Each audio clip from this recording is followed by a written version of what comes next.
Day 3 of MLP by Margaritaville, Daytona Beach. Plenty on the line today. Chad Edwards joining me in the booth. Brandon Insect Pong. Great to be here today. It is another beautiful day at MLP. We've had some exciting matches the last few days, and I think this one will be no other than that. So, an interesting pool here in Pool B. All 4 teams at 1-1. Las Vegas Night Owls going down 4-0 to the New York Hustlers early yesterday morning, but then coming back and beating the SoCal Hard Eights in a Dream Breaker 3-2. And then for the Fives, losing a tough one to the SoCal Hard Eights in the Dream Breaker, and then coming out yesterday afternoon and beating the New York Hustlers, this time in the Dream Breaker. So this is going to be an interesting matchup, Brandon, sorry. What are you going to be looking at firstly for the Las Vegas Night Owls? Yeah, for Las Vegas Night Owls, I'm going to check the mental state because yesterday, as you mentioned, they lost the first match of the day in 4 straight games to New York Hustlers. Then they come back and they show some mental fortitude to come back and beat the Hard Eights in a Dream Breaker. I'm curious to see how hungry they are in this particular matchup. They have the tools. Deckelbar was playing out of his mind yesterday. Can he continue that? And can they be stable enough from the right side to actually make a difference in this game? So the 4-0 point score was a little deceiving for the Las Vegas Night Owls as well. Early on, Kyle Yates ran past me when I was over in the players tent. They lost 2 tough ones. I think they were up 2016 and 2014 and ended up losing because of that freeze. So it'll be interesting to see how they come out with this one. They've definitely got to put the pressure to the Fives. What are you going to be looking at for the Fives to come out here and kind of make some adjustments from yesterday? Yeah, so for the Fives, my X factor is Hayden Patrickson. We know what we're going to get with Annalie Waters, arguably the #1 female in the game. Leia Jansen has been playing out of her mind as well, and Ignatowicz has been on a hot streak the past couple of months, seemingly getting a medal in every tournament that he signs up for. So Hayden Patrickson right now is actually the #1 player on the player standings based on point win percentage and how he's played. If he can keep that up, I think the Fives have an opportunity to win this match and really advance to the knockout stage, especially the way that Group A is looking right now.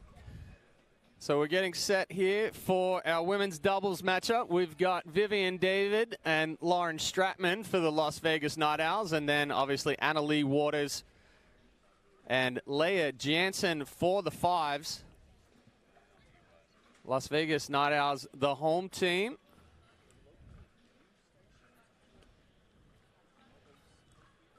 Yeah, and I think for the Fives, this is a matchup they feel like they should win based on who they have on their side. And for the Night Owls, listen, they're going to come in confident as ever. But if they can steal this first game, that will definitely help for the momentum down the line in this match. Well, we definitely see that this women's doubles point is extremely important.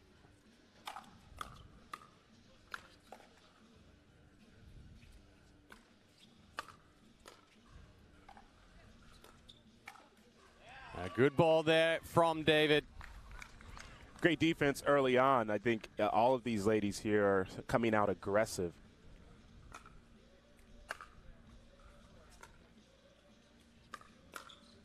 That ball just wide. Interesting to see David playing on the left, arguably one of the best right side females in the game.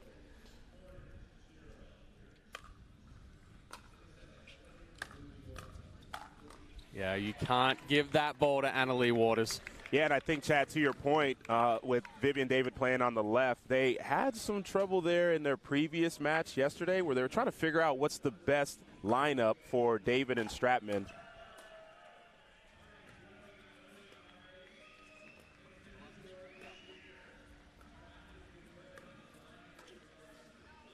Oh, just wide. David trying to sneak that one down the line on the forehand side of Annalie Waters. Yeah, they want David to be aggressive, why they have her on that left side, and she's going to be taking some chances in this game.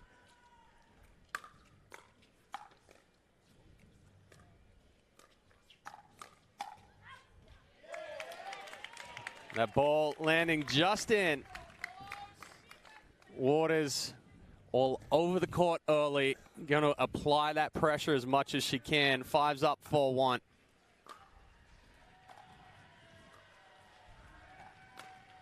That's a good spot. Yeah, I think David likes that spot as well, but she was a little shocked the ball came there with that amount of pace.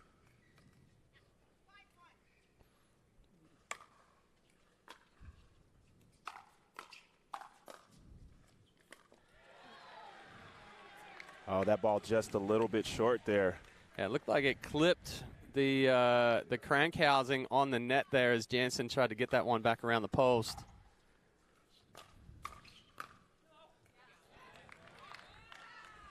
So both Waters and Jansen thought that ball was going to be sailing way deep, but I guess that's a time where the edge guard works. Yeah, I think a benefit of the miss hit there from Stratman. They'll take all they can get here.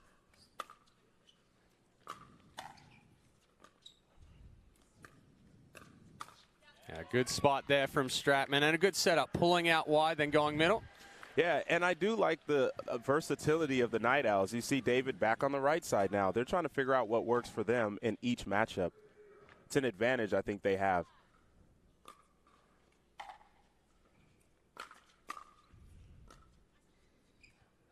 That's a good drive by David. I'd like to see her crash or come up after that drive. She kind of stayed at the baseline, got pinned back.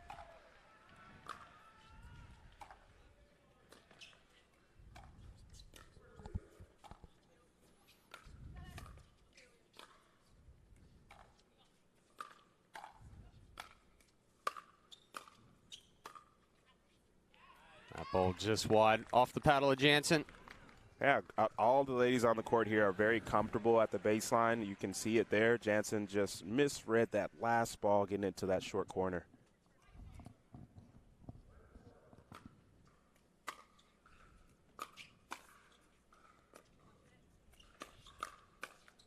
Good step across from Stratman. Jansen tried to disguise the speed up, but she was all over it. Stratman loves to play fast. She likes to crank the ball any chance she can get, so that plays right into her hands.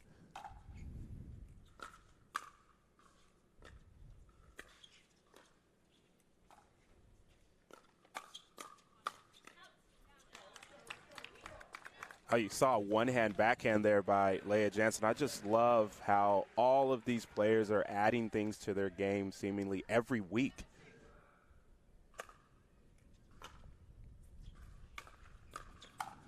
Oh, trouble. Little shake and bake there from Jansen and Waters.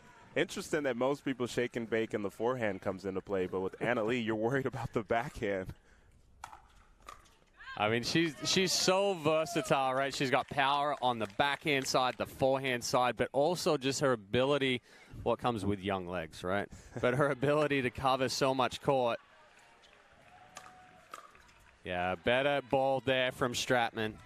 And for them, I mean, listen, there's not a ton of budget here in rally scoring, but they'll factor that piece in because Annalie was aggressive and Leah had the drive. They like that combination.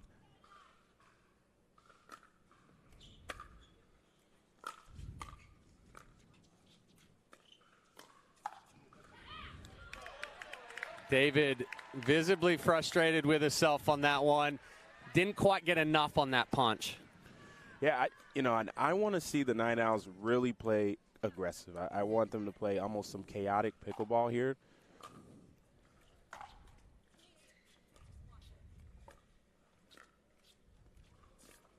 Oh, tough one to pick up for Jansen. Yeah, I just think like if they're, seemingly waiting for Leah and Annalie to dictate the pace, it's not going to bode well over the long haul of the game. So I'd like to see them take some chances, even if it doesn't always work out.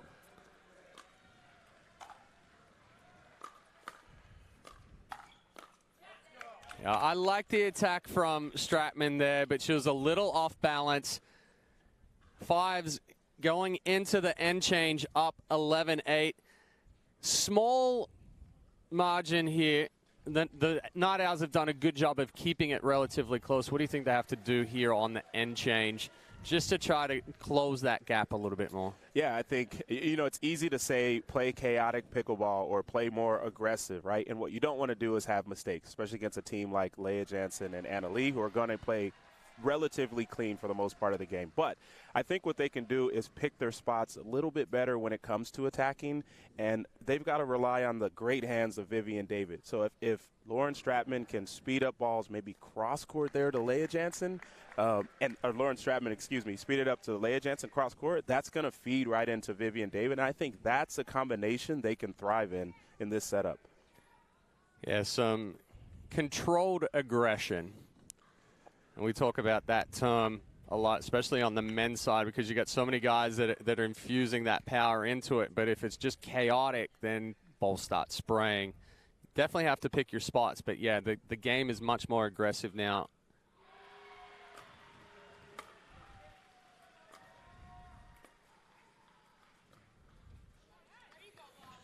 Seemingly simple ball right there, but listen, they'll take freebies every chance they can get. That's, it's a side chain. Sometimes the view is different.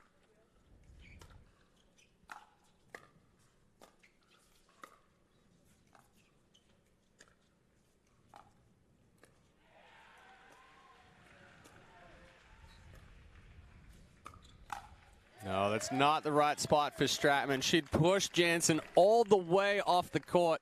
Waters will give you that line, make you think there's a hole, but as you saw right there, no hole to be found. Yeah, one of the relatively easier putaways for Anna Lee.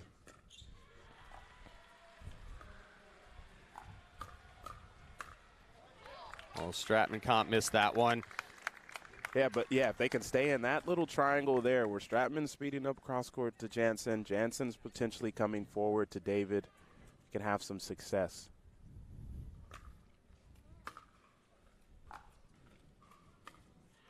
Good spot there from Stratman, and that's the attack you want to see, right? Yeah, and I think the other part that we didn't mention is from a confidence standpoint. Lauren Stratman is a fiery player, but sometimes there's some peaks, there's some valleys in there within the game. If she can stay at her peak here, it would be deadly.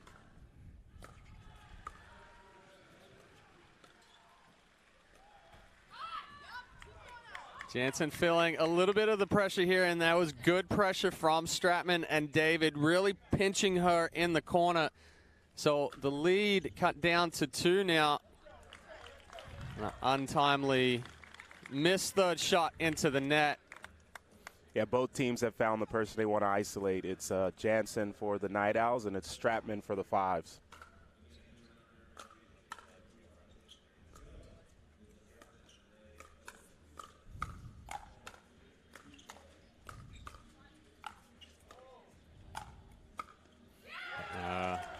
Good hands by David and Stratman, but Waters proving just too strong in that situation.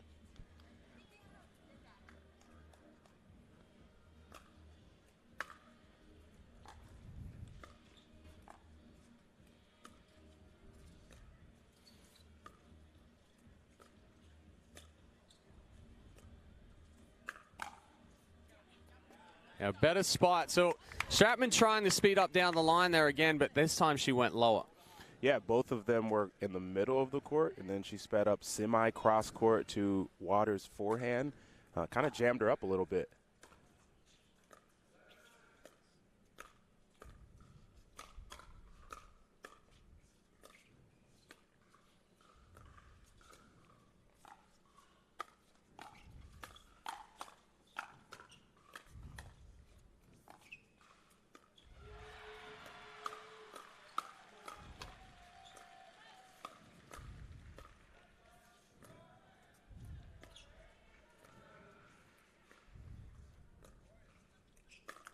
Oh, patience. What hands by David in the middle of that exchange, though. Insane defense. I'd like to see that last ball sped up a little bit cross court as opposed to down the line. I think it's a reason she missed it. She saw Anna Lee right in front of her.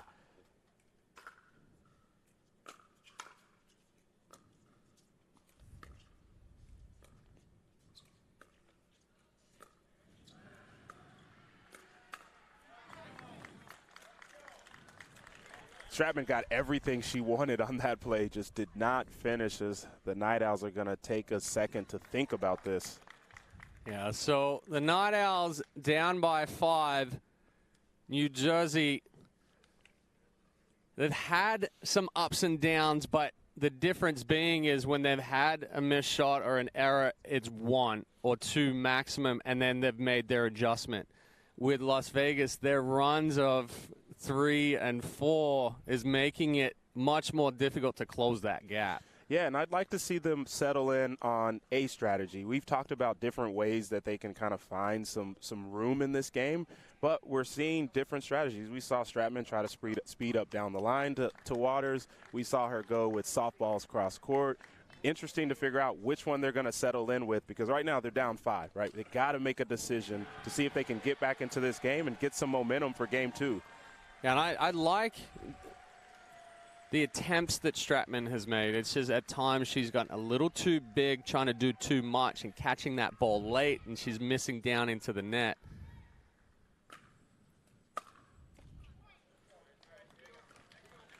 And that's the last thing you want out of a timeout.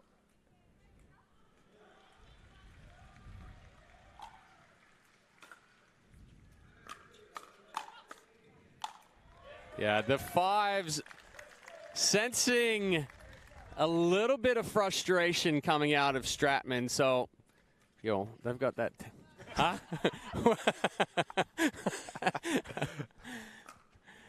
So, downside of commentating right next to the court is that the players can hear everything that you say. Hey, it may have fired her up. Listen, they got an error right there. Let's see how she responds. She's a strong, resilient individual.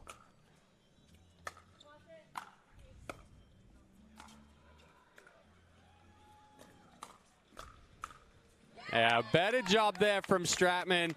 And that's the difference, right? Short, compact swing out in front. You take that ball early, you get it down. Bigger swing, catch it late, you're flirting with the net. And cross court again. I like that setup. Oh, just wide. It's a really good lead by Jensen, as she could have cracked that ball back if she wanted to. That ball ends up 4 inches out. So the 5s frozen at 20.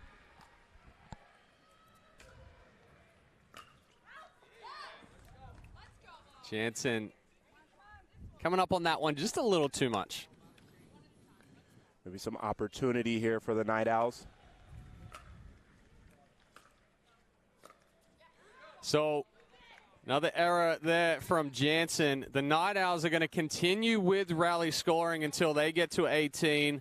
The 5s frozen at 20 on side out scoring. Good timeout here from the 5s. Very good timeout for the 5s. I think that speaks to the experience on their bench. You've got Lee Waters, who is a great professional player in her own sense, and also a professional coach as well. I think they're sensing that, look, we lost the last 2 points.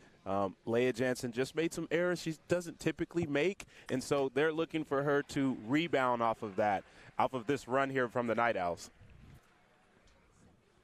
Yeah, this is certainly a situation where the Night Owls want to feed off it. And after this timeout, I honestly think they just really put the pressure on Jansen, even to the fact where Waters is coming all the way over, trying to potentially take some of those balls, and then it opens up going back behind. Hey, but we got to give you credit for this 2-point run. I mean, you sparked some inspiration in Lauren Stratman. Apparently, and look how she's responded. I lit a fire under Lauren Stratman. A little unlucky with the net cord there off of the drive from Stratman, but a good adjustment.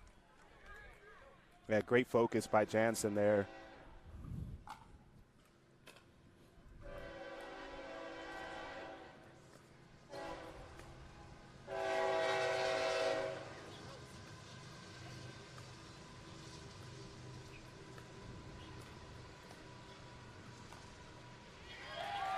Oh, that is such a great ball there by Annalie Waters. The pace on this ball.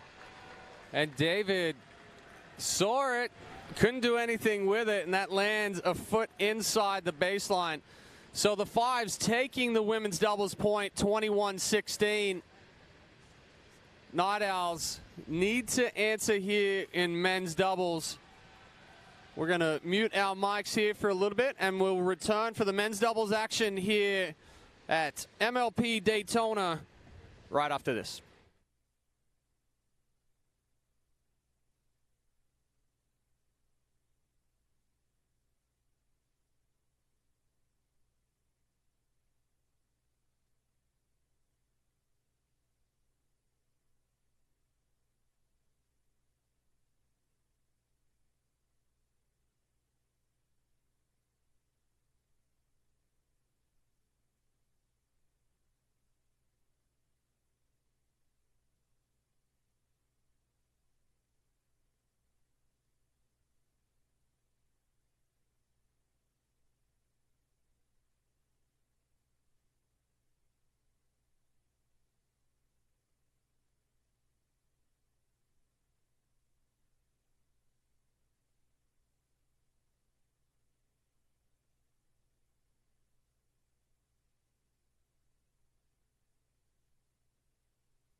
So we're all set to get underway here for the men's doubles matchup between the Las Vegas Night Owls and the New Jersey Fives.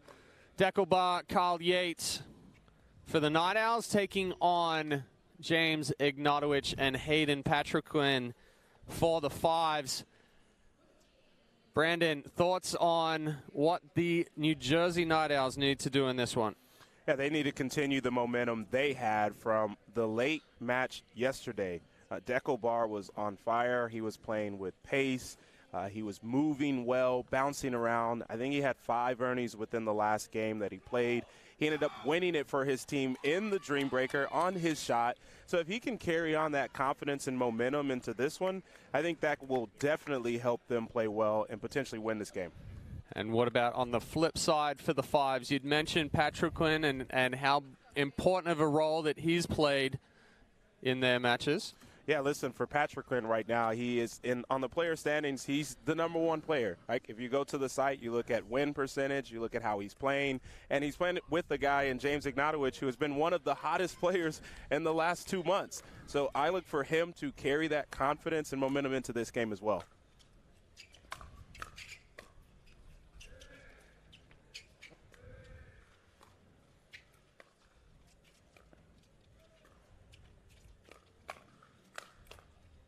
What a block by Patrick Quinn.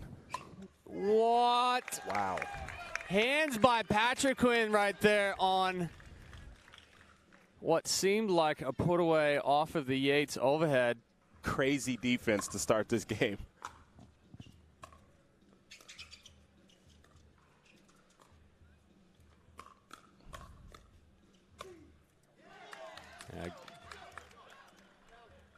Yates calling that ball just wide. Well, we're gonna have a challenge early on. Not sure if either Yates or Bar fully saw that ball, but it was more so the angle that Ignatovic created off of the semi-scorpion. Yeah, I think Yates, the Night Owls back down from the challenge now. No challenge. They agree that ball's in. You're 2 points in. I think the bench got to him also, but it could matter. It's rally. Good drive there from Ignatovic. And he's starting to chirp early.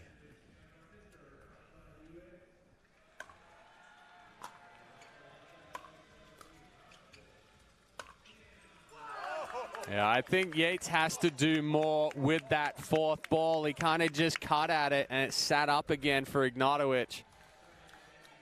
Ignatovic will be looking to attack a lot of things from the midcourt. He is a great singles player. Better return there. So the Night Owls on the board.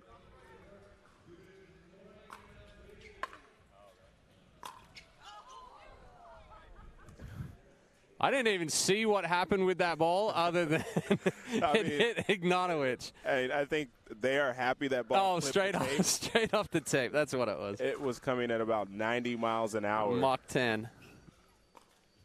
Yeah. So I'm okay with that from Bar. I think he plays his best when he is aggressive, when he's moving, when he's active. He gets into trouble when he gets a little stagnant. His feet get wide.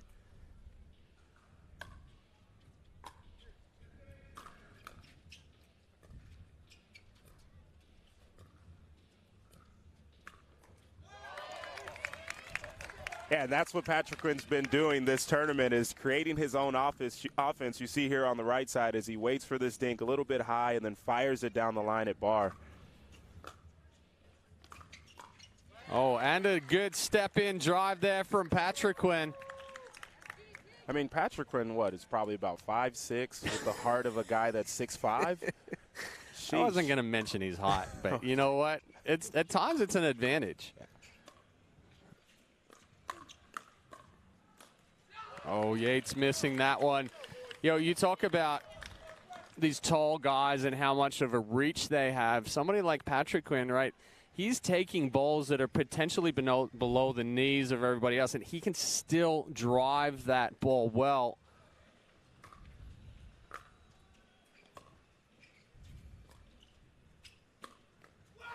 Good spot from Ignatovic. Yates getting jammed up on both sides, forehand and backhand here. Ignatovic just coming across the body. And the fives are really the ones applying pressure right now. The Night Owls a little bit on their heels.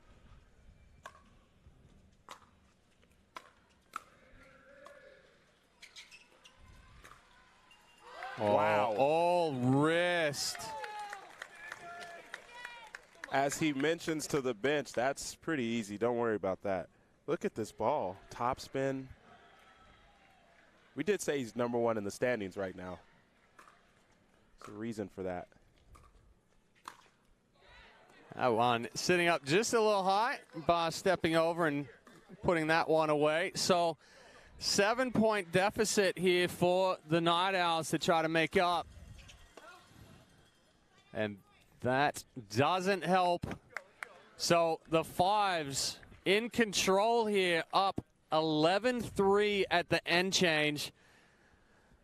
What do the Night Owls have to do here to kind of slow this momentum and deflate some of the intensity coming out of the five side? I think for the Night Owls, they felt that they can come into this game and wait for a few different balls that they like and then start attacking and create off of that. What we've seen from the fives is the fives aren't waiting around. It's 1-2 balls, and they're looking for an attacking position. So for the Night Owls, I think they're going to have to make that decision a little earlier than maybe they plan to, because if not, they're going to continue to be on their heels in this game. Well, certainly no changes needed on the 5 side. And I think that was a big point at the changeover. The fact that they change over at 11-3 as opposed to 10-5 or 10-6 and get a little momentum for the Night Owls was huge. So although it was a missed serve by Barr, which he factors in the budget because it does get him short returns, I think that was a crucial one at that time, and be interested to see how they respond here.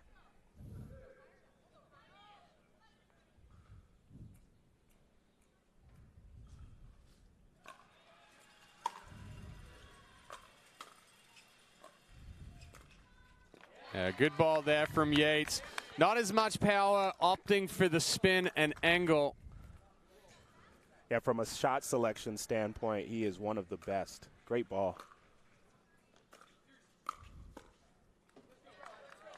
That ball sitting up too high there from Yates. Didn't quite get the grab off of the paddle he was looking for.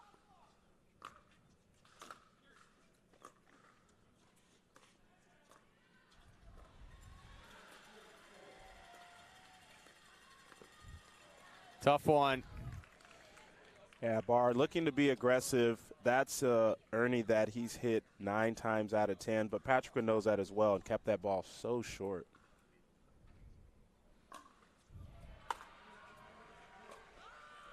Yeah, good deep return there from Barr off of a good serve from Ignatowicz.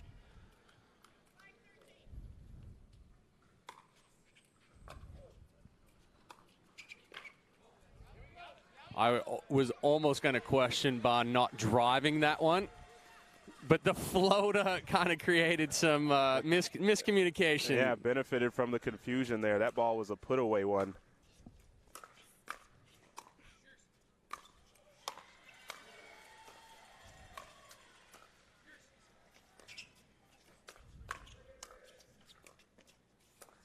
A tough ball there for Yates to try to speed up down the line. That ball is already behind him from the aggression off of that wide ball. Yeah, high risk, low reward, but we saw better communication from the fives on that point.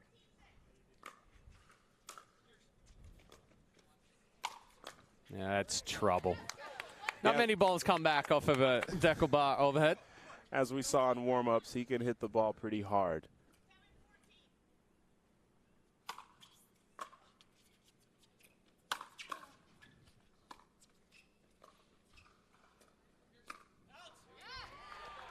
I like the quick flick from Patrick Quinn, but just came up too flat.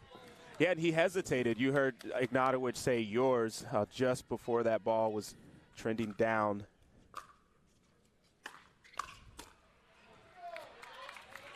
Good hands from Ignatowicz with the counter punch.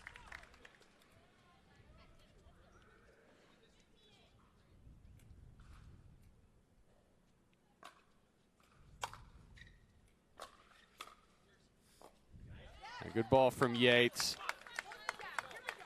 I'd like to see Barr drive that third shot towards Patrick Quinn's area and not towards Ignatowicz.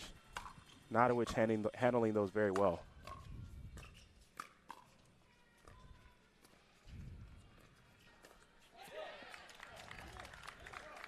Good composure there from Patrick Quinn. It's somewhat daunting when you see Deckle Bar jumping over the corner of that kitchen. At 2 times he's created a shallow ball, which didn't give Barr the Ernie attempt.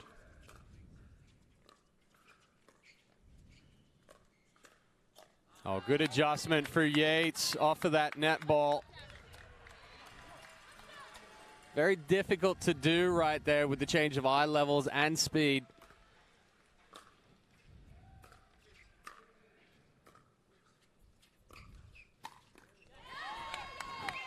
Patrick had an opening there behind Barr, but it clips the net and gives Barr just enough time to see it finish with his backhand. Another miss serve there from Barr. Night Owls have closed the gap a little bit, but 3 points, very difficult to swallow in rally scoring.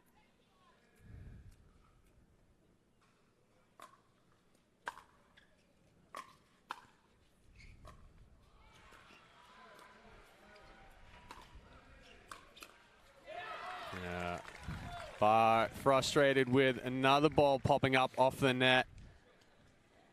So the Night Owls are going to take a timeout here. Brandon, what do you think the discussion is during the timeout here for the Night Owls? Yeah, I think for them, they are searching for what is the formula to generate some points against this team. I think they probably see that, hey, when we get to the kitchen line and we make the correct decision on speed ups that we want, we've seen some benefit from that. But I think the challenge is, and you saw that last ball by Barr, it clipped the tape. You have to make these attacks so low because if they are high, they're coming down at your feet, and that margin is maybe, what, an inch and a half over the net. So it makes it very difficult. I think for them also, what they could do is maybe try to move around the dinks on this in the rallies to see if they can get Patrick Quinn out of position and then open up some lanes for Barr and go from there. Yeah, it's definitely a daunting task when your window of opportunity is only a couple of inches. But like you said, if they can move them around and kind of create some of those dead dinks that just sit up, then it's a better ball to speed up rather than just trying to force the issue.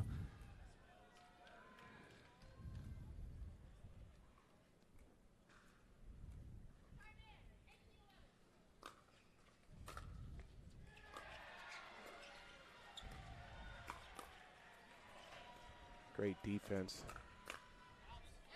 So right there, the Night Owls moving the ball around, created one pop-up from Patrick Quinn, and then it kind of set the tone for the rest of the point. They've got great hands as well. They can utilize those counters.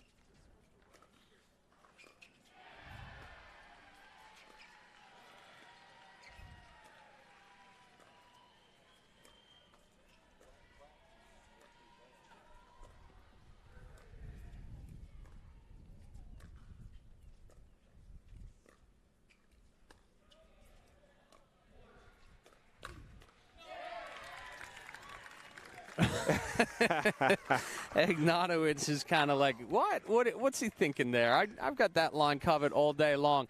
And a lot of the times with these pros, right, they leave a hole wanting you to hit it there because they know they can cover it.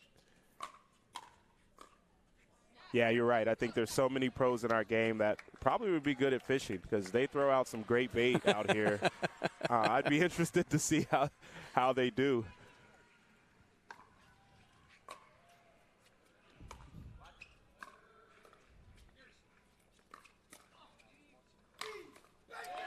Big overhead from Ignatowicz, coming off of an excellent setup from Patrick Quinn. Not many people hit as heavy as an overhead as James Ignatowicz, other than the man on the other side, which is Deco Barr. So game point here for the Fives, looking to go up 2-0. And just wide there off of the drive from Patrick Quinn. The Fives are frozen. The Night Owls will continue in rally scoring. Yeah, the men for the Night Owls in a similar position that the ladies were in their game.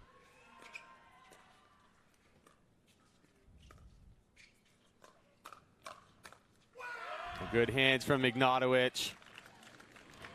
Hey, even though they're behind here 6, I think they got to think about, all right, first, how do we try to win this game and get as many points as possible? But then 2, one of us are going to be playing mixed doubles next. We've got to carry some momentum into that.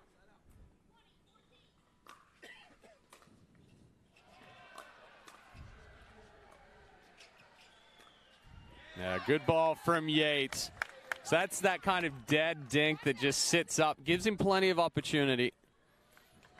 Yeah, that one a little higher, able for him to attack as opposed to the ones he attacked a little bit low.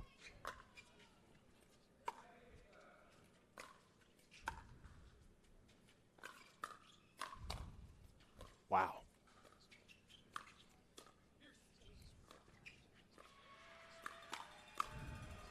Oh, Patrick Quinn Looked like Barr almost had him with that block volley, but somehow bringing it back from behind him and beating him down the line. So another game point here for the Fives.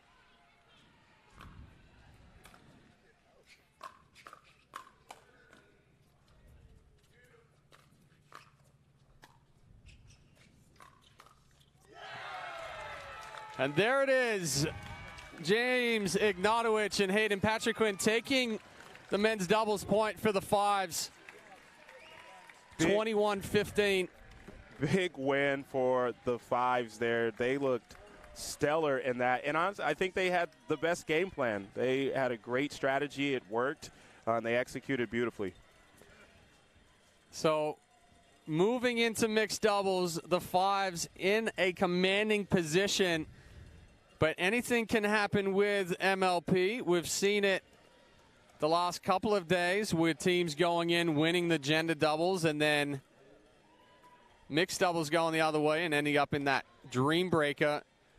So as we wait for the teams to set their mixed doubles lineup, we're going to take a little bit of a break, and we will be right back after this at MLP by Margaritaville, Daytona Beach.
Back here for game number 3 of this matchup between the Las Vegas Night Owls and the New Jersey Fives. Our mixed doubles lineups are set. First out for the Night Owls, Lauren Stratman and Carl Yates. And for the Fives, Annalie Waters, Hayden Patriquin.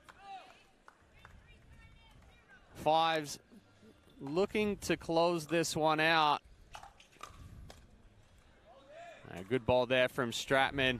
Now the change from Mesa to Daytona. In Mesa, if a team got to 3-0, it just stopped. We stopped the match at that point. But here we're playing all 4 because games net and point differential count. Yeah, I like it. More games for the fans, and it really makes it easier in the standings when you just play everything out.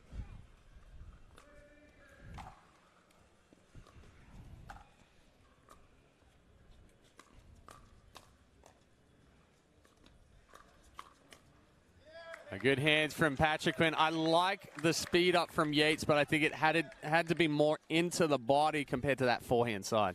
Yeah, and because of the Eastern grip that Patriquin has, makes it easy to block those balls. Oh, great get by Waters.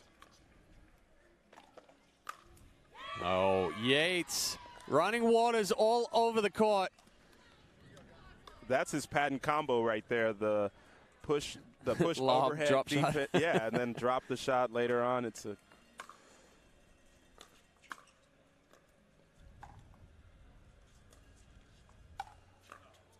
wow. What? That ball was millimeters over the net. Yeah, so I got to mention yesterday for the Night Owls, they had the same mixed team, and Kyle Yates was playing the best pickleball I think I've ever seen from him. Stratman catching that one late. She recognized it, but potentially not early enough. Yeah, I think she got confused on what spot she wants to hit that to for Patriquin.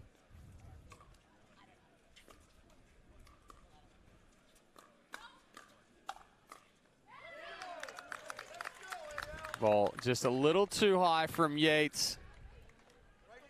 Waters telling Patriquin to let it go, but he decided to hit it anyway. Turned out the right choice.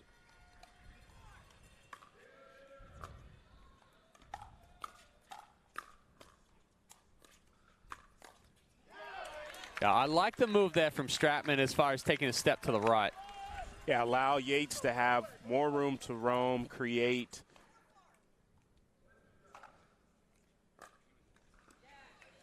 And also it helps her put pressure on Patriquin on that side there, as she just misses the return. Yates having a discussion with the referee there.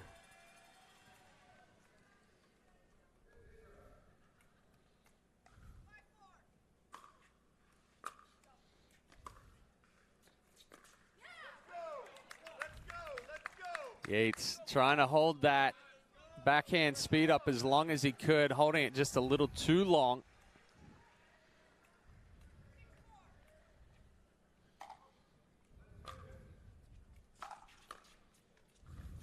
Oh, tough ball to get.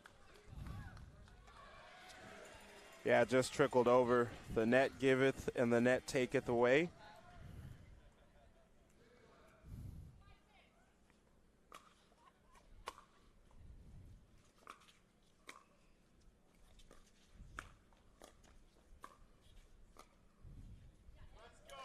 Wynn knocked that one down from Yates. Just really good anticipation by Patriquin there, as he didn't overcommit when he saw Yates have a wide angle and then takes the opening.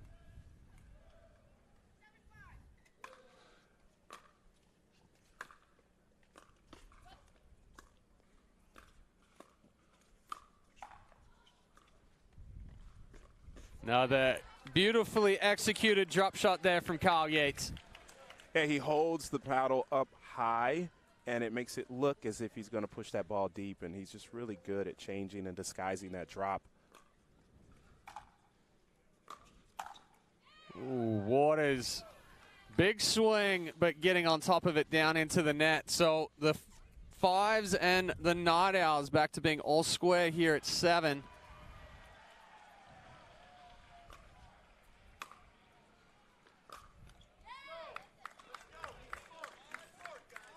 Yeah, and Stratman's going to have to dial in that drive to help give them some chances here.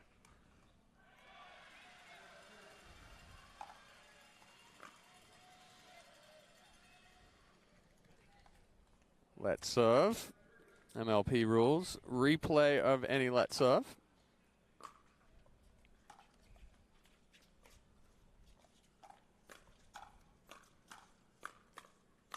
Oh, excellent movement from Yates.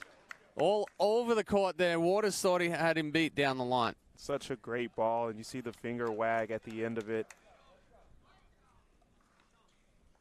See if they can use that here. Oh, so, yeah, Stratman with a paddle change here, going back to a carbon from her Yola Soler.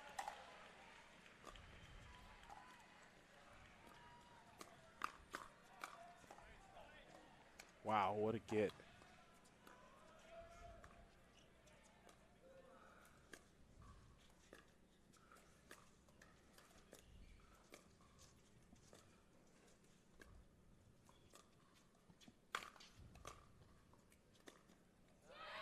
Good job there from Yates. Patrick Quinn seemingly in control, pulling Yates out wide, but uses the offensive lob very effectively. Yeah, you've got Waters sitting on that kitchen line there, and it's opening up that backside for Yates to throw the lob.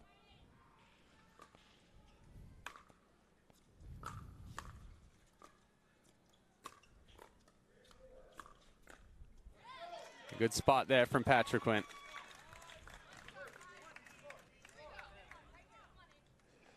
Both teams looking to get to the changeover on their terms.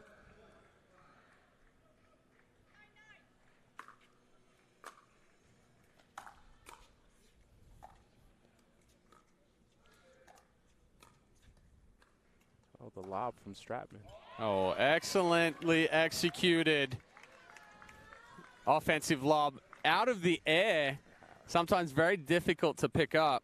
To be able to change paddles, find the touch, and hit a lob, it's pretty high-level stuff.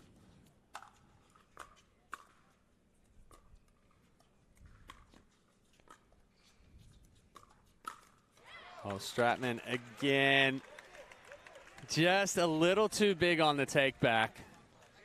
Yeah, I think she's got to understand that that's a two-ball combo. I think she's really wanting to put that first one away.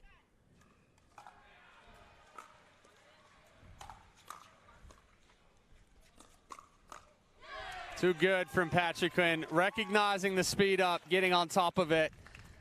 And the fives going into the end change for the third time up. This time a little bit closer, 11-10. But it's been a good job from the Night Owls to keep this one close. They came out hot, got down a little bit of a lead, then the fives fought their way back. Night Owls brought it back close again. Well, we're actually back in front, but lost the last 2 points. Anything you would change for the Night Owls going into this one? You know, I don't think any changes needed other than you don't want to have any of the unforced errors. You've had Stratman make a couple of those, 1 or 2 from Yates. We saw the paddle change by Stratman there. I think with all things considered, the Night Owls are playing very well to have those elements affect them and only be down 1. I think this is a crucial time for the fives. They are on watch. They need to win this game. So Patrick Quinn to serve. Fives up 11-10.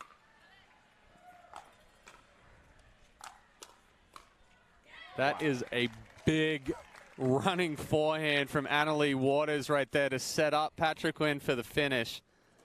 I mean, that was heavy. Cross court while moving forward.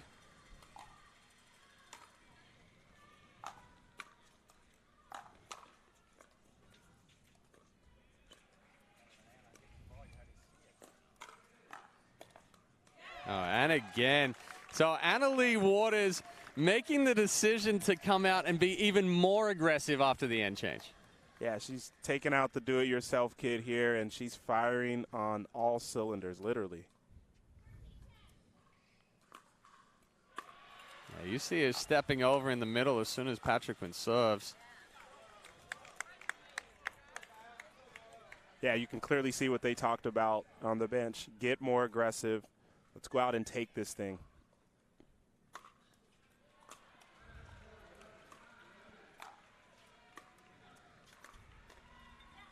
A good reach in and good flick from Patrick Quinn.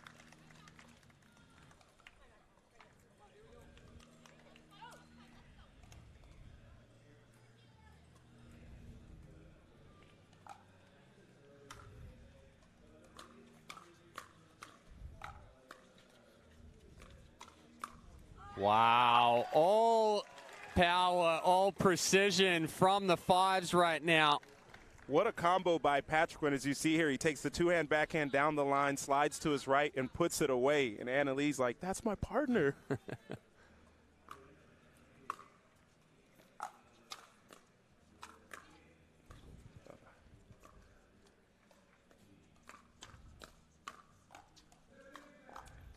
Wow. Stop it.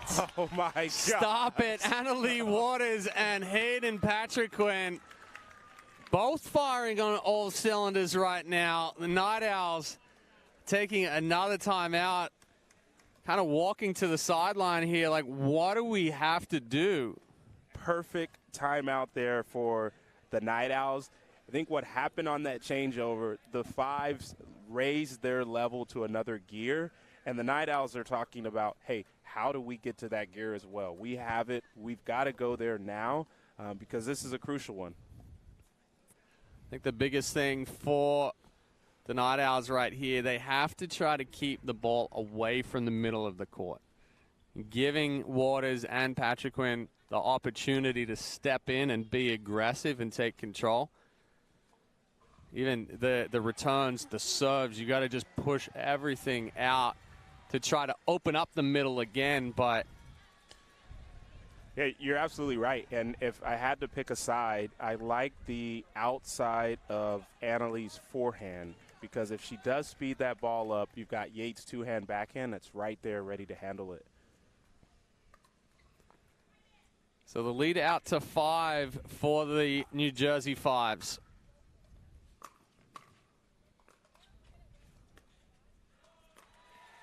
A better ball there from Yates.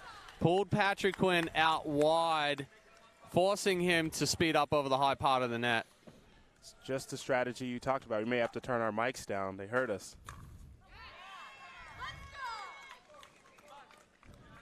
2-point run here.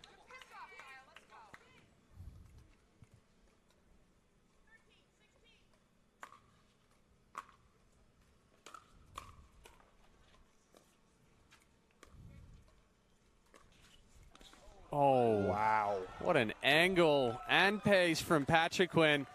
And that's one of the biggest things, I think, in the last 18 months or so is how many players are now adding that two-hand backhand roll up at the kitchen line. So many options when you go to the two-hand backhand. Oof. Waters had ill intentions for that ball right there. Lauren Stratman dodging a literal bullet.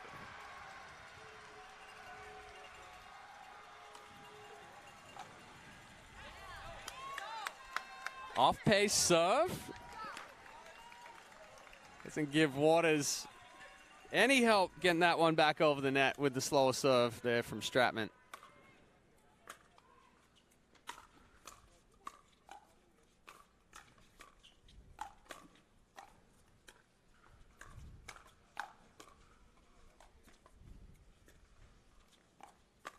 Oh, that's such a good shot from Waters. Just slicing across the body and misdirecting down the line. Yeah, I mean, as she sliced it, she moved to her left, forced Yates to hold, and that's just a beautiful ball. I think I've seen you hit that same shot. Oh, man, they're starting to roll again here. That's 2 consecutive winners. You see this one by Patrick Quinn here. He just blocks it right back in the middle of the court.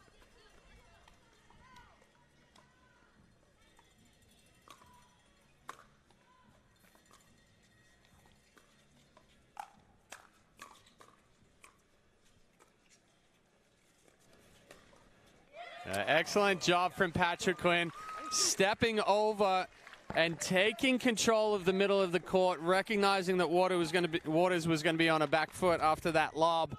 And that brings up game point here for the Fives.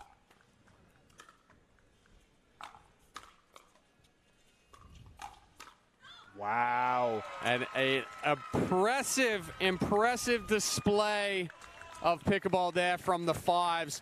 The Fives almost definitely securing themselves a spot into the playoffs with that win there. Now, yes, we are going to play the fourth and final mixed doubles match here, but the Fives securing the win, going up 3-0. Yeah, great play by them, and I thought that was obviously a crucial one for both teams, but love the way that Patrick Quinn and Waters were able to fight. And each margin of these games has been about 5 or 6, so they've been pretty consistent here to take this match. So even though the match is decided here already, there's still a lot at stake here for this second mixed doubles matchup. Obviously, net games and point differential is going to come down to the seeding for the playoffs. And we saw in MLP Mesa, there were teams at 1 and 2 that ended up coming down to that point differential. So while they only played 3 games there, every point mattered. Here, every game is going to matter, and so they got to make sure that they come with the same intensity in this one for the Fives and for the Night Owls. I think for the Fives, if you have a chance to knock a team out to make sure that they don't advance, you want to take that opportunity. So we're going to take a little bit of a break here while we wait for James Ignatowicz to step out on the court and warm up. We'll be right back here. MLP by Margaritaville, Daytona Beach.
All right, so we're all set here to get underway for our fourth and final game. Las Vegas Night Owls taking on the New Jersey Fives. New Jersey Fives up 3-0 going into this fourth and final game. Two very aggressive and explosive guys on the court here in Deckelbar for the Night Owls and James Ignatowicz for the Fives. What are you looking for out of them? Yeah, I actually don't think there's necessarily a tactical advantage here for either team. I think they're pretty even when it comes to it. This is going to all the way come down to the mental state. For the New Jersey Nine Owls, there's no reason why they should lose this game with what's at stake. They need to come out on fire. They need to play loose. They need to do everything possible. And for the Fives, obviously they're playing with house money. This match is over. I'd be interested to see how they come out. They should be able to try to make a statement here, knowing that their goal is championship. Yeah, I think you're definitely right there. The Fives want to come out and carry some of that momentum going into the playoffs. And Vivian David wow. with a matrix move. Well, I guess we know how James Ignatowicz is going to come out. Just rocking it.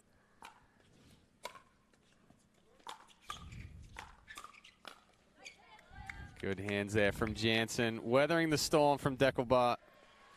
Yeah, I like the bounce from the Fives. You're absolutely right. They're coming out as if they're the hungrier team right now. It's early.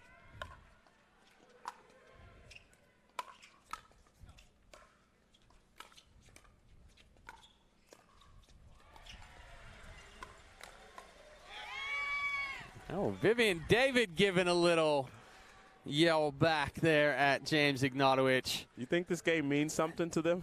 I think this game means something to everybody every time they step on the court for MLP. Good adjustment there from Jansen. Yeah, unable to connect there for David, but good focus by Jansen on that net ball.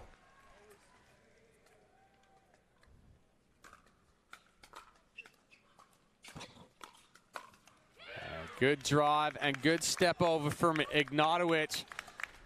That drive creating the hole through the middle.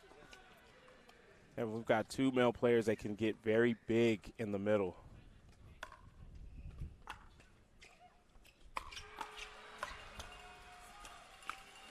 Oh, I don't know if Ignatowicz stumbled a little bit there in the middle of it, but definitely not as powerful on that forehand as we were expecting. It looked like it was high enough to do something with it, but yeah, not sure why he elected to go with a low-speed ball. Yeah, Buzz got to stick with the drive on that one. He set up like he was going to drive, and then it's almost a decision change, and then it just rolls off the paddle.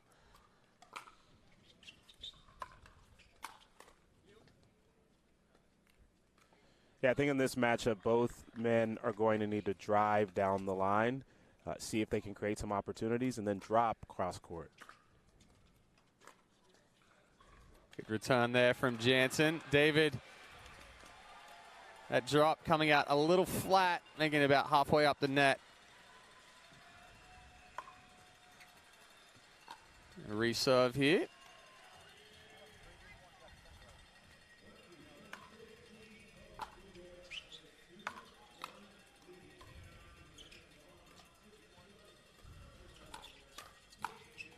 That's the deckle bar that's needed. Taking control there in the middle and then closing. Yeah, that's vintage Barr and David as they used to partner together not even a year ago on the APP tour.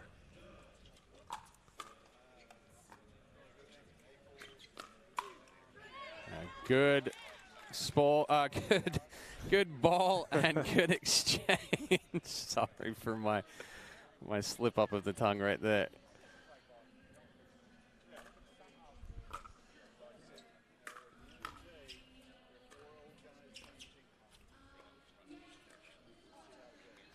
Tough ball there for Ignatowicz to pick up with the kind of side spin that Barr created, but then it almost threw David off when that ball came back.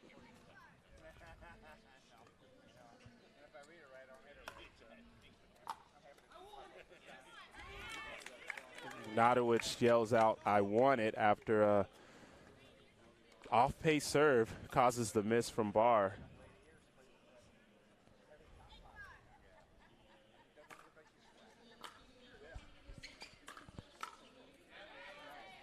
Oh, and David, I think, you know what? I think MLP brings out stuff in people that you don't typically see, right? Yeah, we're seeing more chatter from her, and we mentioned the Night Owls have to win this game, so she's very passionate about this.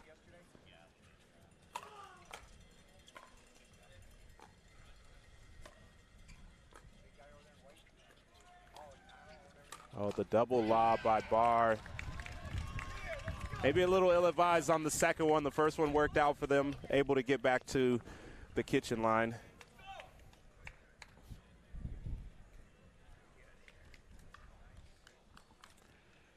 So the Fives holding on to a 3-point lead here, up 9-6.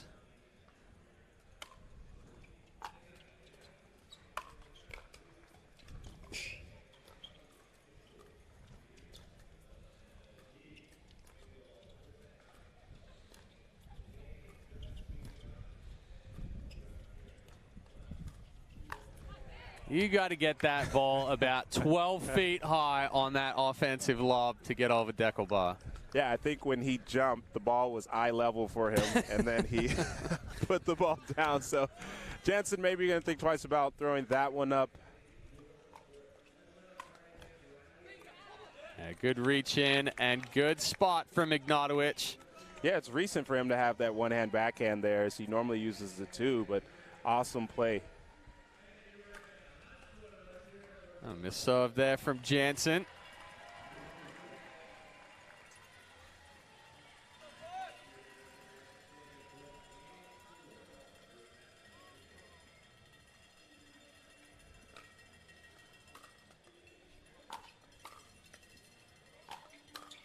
Yeah, good drives there from Barr. So the Night Owls making this one a little bit closer, closing that 4-point deficit. Now down by 1.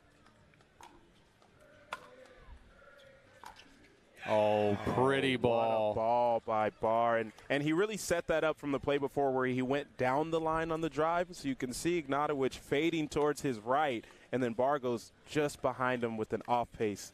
Beautiful ball.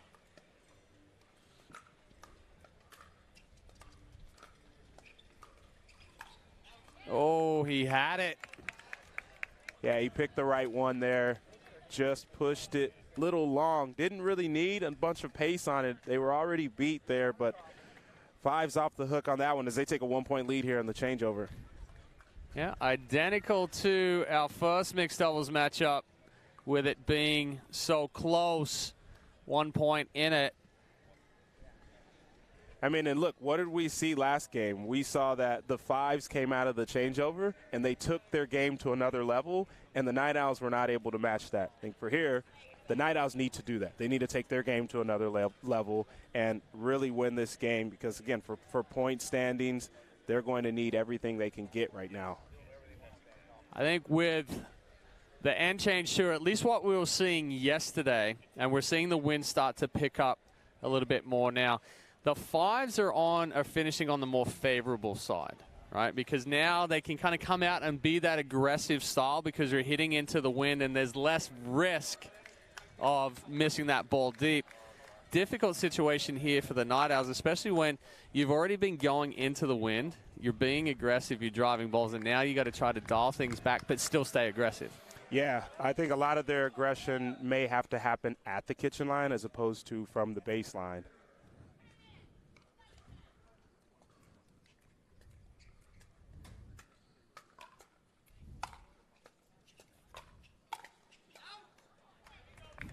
Yeah, right on cue. I mean, that's a ball right there. Right? Barr just puts a paddle on it, and it sails a foot deep.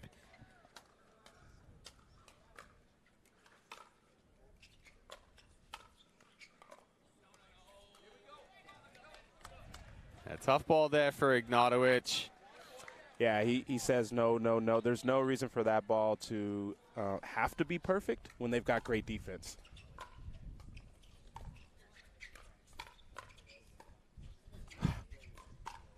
Okay, Deckelbar. Little tweener block, then a explosive backhand to end that one.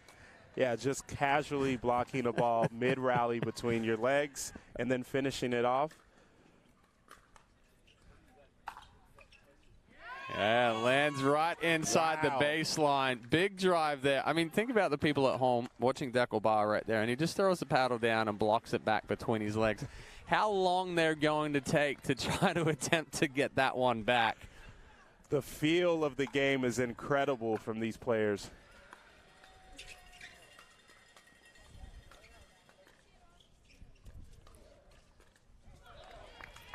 Uncharacteristic miss there from David into the net in the cross-court dink battle. Yeah, and with Barr heating up, she's just got to make sure it gives him every opportunity to carry on that fire.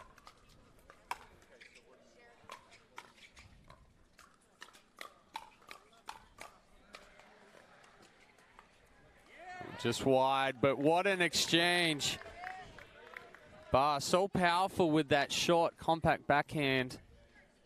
Pretty impressed with how Jansen handled that firefight.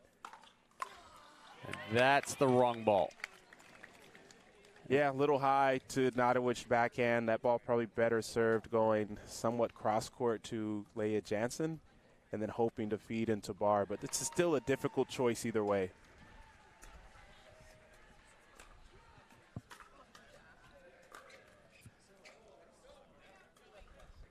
Catching a little too much net cord there, so the back and forth battle continues. The Night Owls and the Fives just exchanging points.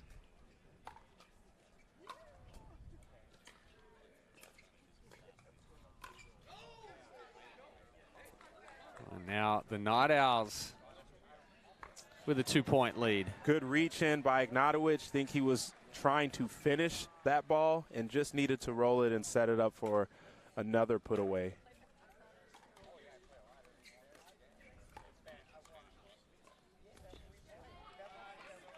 So it's a few times. We saw Patrick Quinn do it a couple of times. We're now seeing Ignatowicz do it. They know that Barr is going to go for those only attempts, and they're keeping that ball low and tight to the net. Yeah, and it looks like that is part of their game plan. They talked about it. Let's throw out a little bit of bait over there and have him jump for these earnings that aren't there.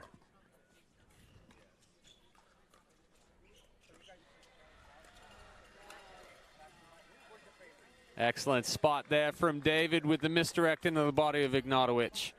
She's got some great offense on that right side when it comes to that misdirect, and that actually forces a timeout from the Fives. So the Fives seeming to be a little flatter. They kind of lost some intensity with the end change, the opposite of what we saw from Waters and Patrick Quinn after their end change.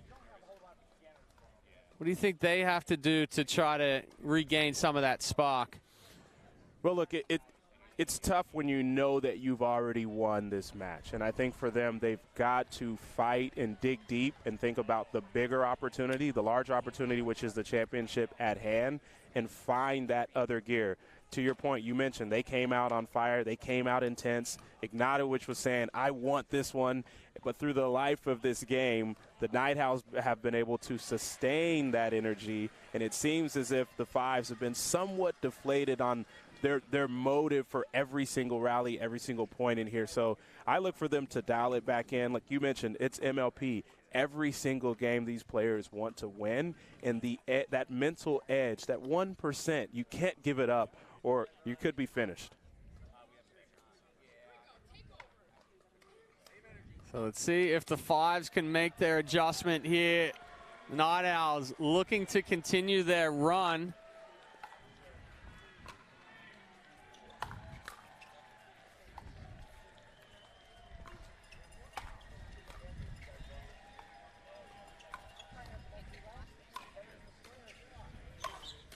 Oh, she got it back. My gosh. Oh.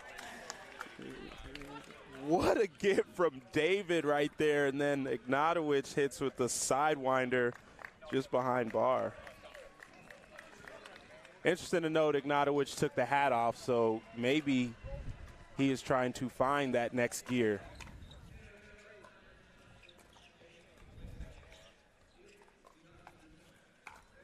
Oh, got him off of the net cord. I thought he was going to speed up the ball before. That one probably not as good of a ball.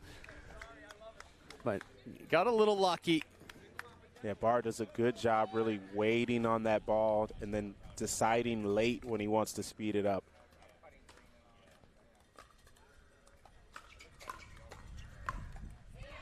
Good spot there from Ignatowicz. You can see how much the wind has picked up. I'm just watching our screen right now, and it looks like we're on an ocean because it's blowing the camera around and bouncing it. There's almost no wind, well, very little wind to speak of this morning when we started, but prediction is 25 to 30 mile an hour wind gusts. It's going to be difficult to play out here this afternoon. Wow. Nice job there from Ignatowicz taking control of the kitchen. The fives have picked up their energy. They are back at a tie game. I love it.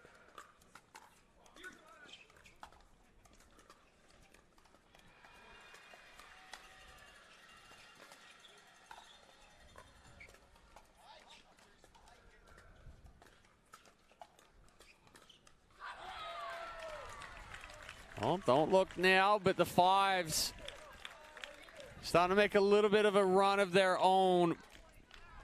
Yeah, I'd almost like to see a timeout here from the Night Owls, if not for sure if they lose this rally.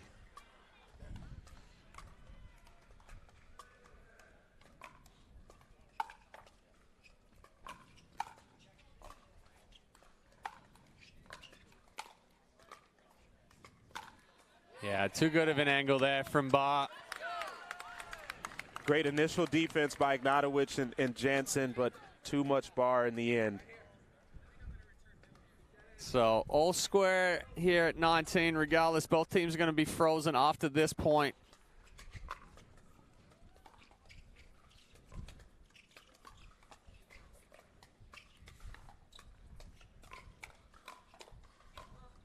Oh, what hands by Vivian David. An absolute wall right here from David. Blocks the first one, blocks the second one, and Deckel comes in and says, I'll clean this up.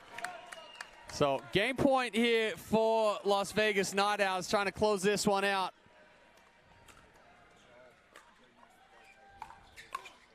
And the Night Owls able to salvage a point out of this one. It's going to come down to the fate of the rest of the pool. Impressive win by the Night Owls. I know, listen, this match was over. They lost 3-1, but that was a must-win game, and you need those games to propel you to the knockout stage in this tournament. The margins are so small. So great match overall. I think for the fives, they came out and did what they needed to do. And this pool is a tough one. I mean, it's the pool of death is what I've heard it been called before, and many other names. It is challenging here in Group A. I mean, all of these pools extremely tough here at MLP by Margaritaville Daytona Beach. Well, that's it for me out here on Grandstand Court for today. I'll move over to Championship Court at 1 o'clock. But, Brandon, you're out here for a couple more. We've got the Seattle Pioneers and the Frisco Clean Cause out here next at 11 o'clock. Pioneers 1-1. Clean Cause 0-2. So Clean Cause trying to play spoiler in the next one. And we'll see how that one plays out. We'll take a break here, and we'll be right back with more action in about 35 minutes or so. Brandon, pleasure being on the microphone with you. First time. Hopefully we'll do some more together as we progress throughout the season for MLP. It's been awesome. Pleasure to be here, and best of luck to you later on in the day. I'm sure we both will have some great matchups. That's a given for sure. Well, we're going to mute our mics, and we'll be back here with more action at 11 o'clock from MLP by Margaritaville, Daytona Beach.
Welcome back to MLP Daytona Beach, brought to you by Margaritaville. We are here at Pictona at Holly Hill.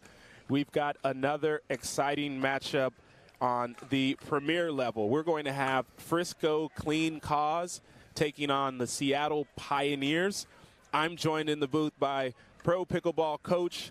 You've seen him on podcasts. He's actually a pro pickleball player in his own right, a very good player. Well, I appreciate that. Kyle McKenzie in the booth with me. Thanks for joining me. Yeah, thank you, my friend. This is round 2 for us. Yesterday was awesome. We've got such a great matchup here today. Two amazing teams. What we've seen here at MLP is every match has been so unbelievably close. We got a stat this morning that over half of all the matches so far have gone to that tiebreaker in that dream breaker. It's been so exciting, and I think we're in store for another good one here, Brendan. Yeah, you're right. The margins are getting very small. So many high-quality players out here, and it's just an exciting atmosphere for the fans. They love seeing dream breakers. I'm sure as a player, not really the spot you want to get to a bunch of times, but everyone out here loves it. Let's talk about the group in perspective here. This is Group A. We've got the California BLQK Bears. They are at 2-0 right now at top of this group. We've also got the Seattle Pioneers and Milwaukee Mashers. They are both 1-1, which makes this a pivotal match for the Seattle Pioneers. And Frisco Clean Cause right now are 0-2. They lost a close one to BLQK Bears, and then they also lost to the Milwaukee Mashers. What are you looking for from both of these teams here in this matchup? You know, obviously for the Pioneers, with being 1-1, you know, in their pool play, they're looking to win this and have a good chance at advancing just because of the game differential as a tiebreaker if they can come out with the victory. For Team Clean over here, the Frisco Clean, they're going to need some help from what it sounds like. Even if they do win, just based on game differential of yesterday, they're in a tough spot, but they want to come out here and put their best foot forward. Although, in order to beat the Pioneers, they're going to need to take down the GOAT, Ben Johns, in either men's doubles, in his mixed doubles, or potentially take them down in a dream breaker. So they've got a tall order ahead of them, but we've got women's doubles getting started here. This should be a great matchup. Yeah, Lena Padega-Maite and Yana Grechkina for Frisco Clean Cause, taking on Megan Dizon and Etta Wright.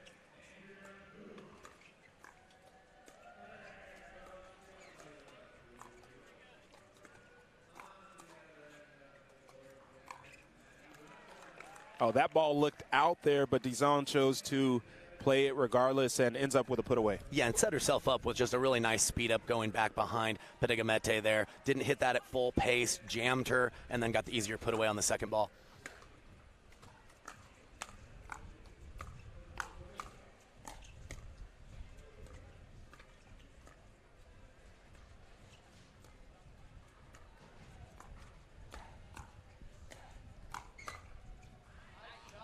Oh, great counter there from Grechkina as she lets that ball go right to her two-hand backhand and finds the back corner.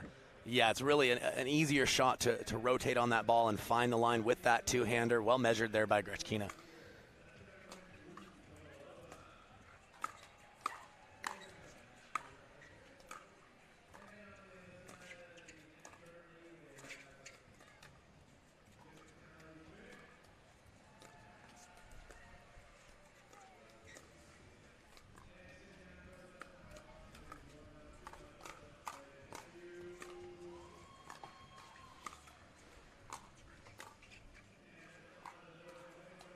Oh, that ball just over. It's a great rally from both teams there, really. Yeah, no, really hard-earned point for the Frisco Clean Cause. They really started on defense, had to play a lot of balls to get to neutral, had the advantage, and just stayed very patient with their aggression there.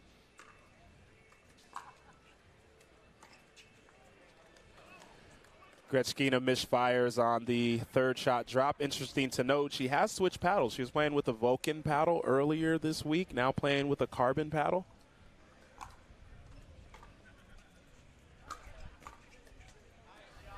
It's a beautiful ball right there. Yeah, the Pioneers looking to do the shake and bake. Great recognition from Grechkina, knowing that Dizon was closing middle, going back behind her cross court was the right play for the open court volley.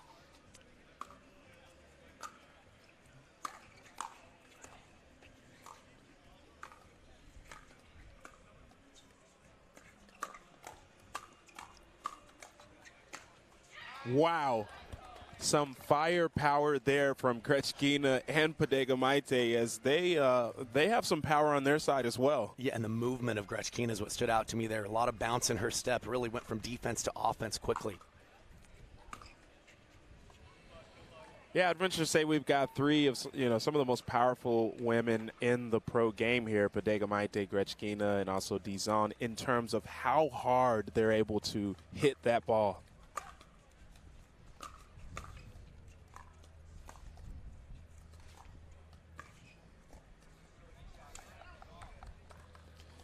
And a right miscues there, sorry. No worries. Just say really like what I'm seeing from Grechkina. She seems really focused.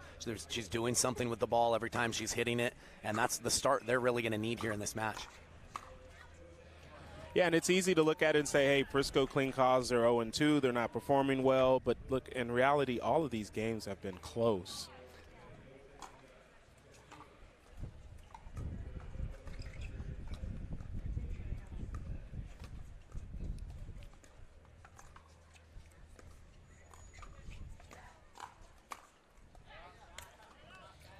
Nice counter there by Grechkina as Pedegamaite sets her up, and she's able to finish.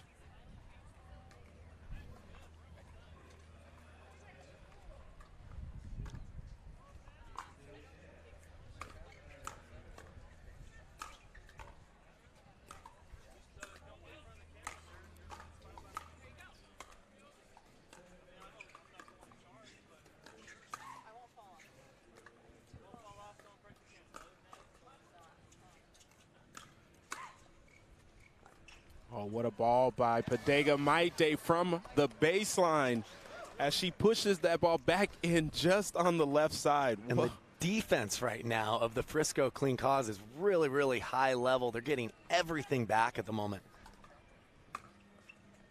Quick three-point lead here for Clean Cause.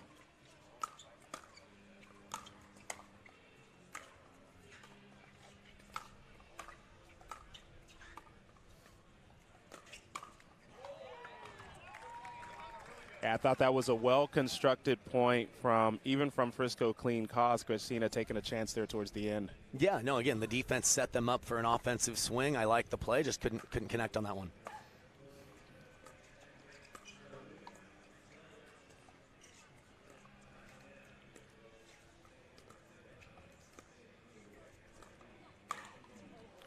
Little confusion there on the Pioneers side. Clean Cause not able to take advantage of it. Yeah, they were fortunate there. Both of them kind of froze on that middle ball, which created the pop-up. But Pedegamaite just clipped the net on that speed up. Oh, big ball from Etta Wright as she wants to make sure her name's mentioned in some of the most powerful females as well. Yeah, such a smooth player, always seemingly in control, very calculated with all of her shots.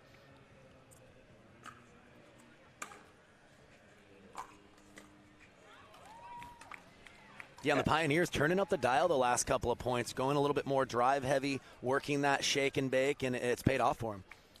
And a quick timeout here from Clean Cause. As you mentioned, this game has been relatively neck and neck. Clean Cause ended up having a 2 to 3 point lead, but now the Seattle Pioneers looks like they've raised their level a little bit. How do Clean Cause combat that?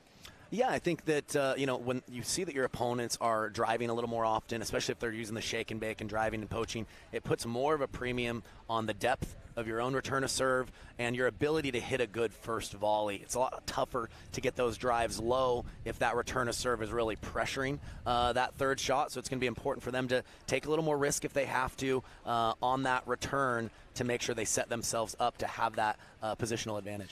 Yeah, who do you think needs this first game more in terms of the entire match, right? It can go either way, but if you had to make a choice, who do you think needs this one more? I think this is more important for the Frisco Clean Cause. We mentioned that the Pioneers have Ben Johns on their team, so that it's going to be tough to take him down in either men's or his mixed match. It's really important that they get the victory here.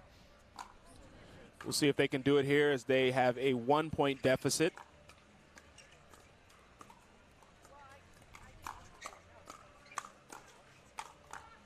Wow.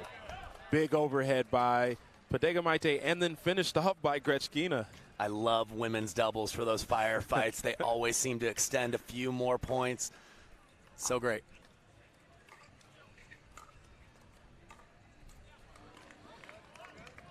Misconnect there on the 5th ball. Grechkina trying to dial that in. Sometimes tough when she's driving so many balls and then having to revert back to that soft game.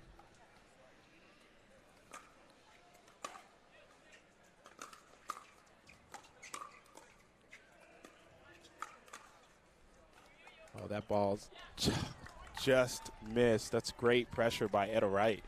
Yeah, and again, Pickleball hits a big return, but sometimes the faster you hit the return, the less in position you are for the next volley. So I'd consider maybe just adding a little more height to be right at the kitchen line. Wow.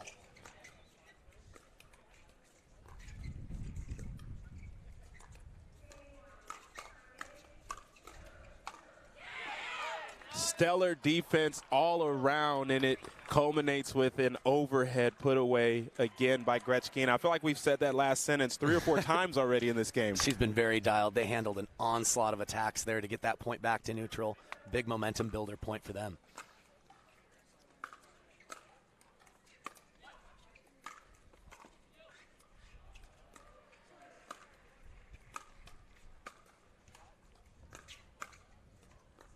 Great reset by Pickleball.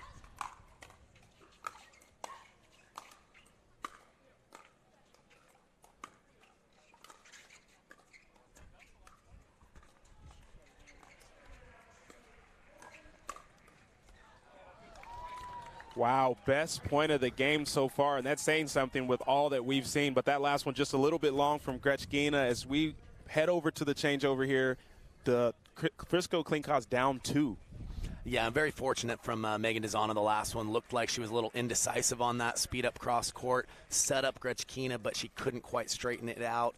And, yeah, very tight match. The wind was a big factor yesterday. It still is a little bit blowing out here, but I don't think it's as big a deal now. You know, if I'm the Pioneers, I'm going to look to stay aggressive. I think when they play that up-tempo style, it seems to set them up to be able to dictate a little bit more. I wouldn't change a whole lot, you know, if I'm the Frisco clean cause. I think their tempo's been fine. I do think that the return of serve is going to be, again, a big factor. They're going to want to find depth on that. I mentioned Pickleball, even if it means her hitting her return not as hard, just to get all the way up.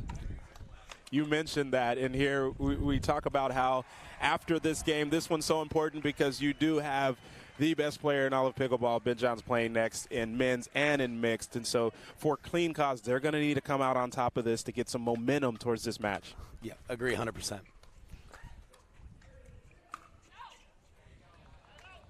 Good leave there as you talk about switching sides and the wind playing a factor. Yeah, and on that last one, I might have to correct myself because the wind definitely was gusting on that return, really making it hard to travel through the court.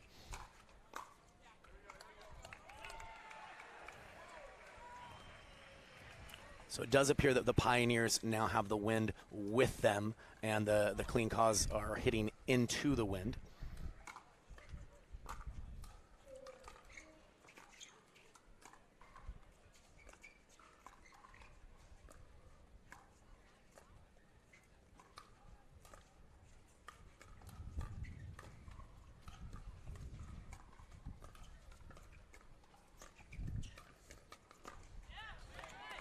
Oh, I like that point construction there from both teams. Bodega Maite thought she had an opening there, but a little miscommunication there. Yeah, both players tried to jump on that, and I think that's why they were ineffective with that attack.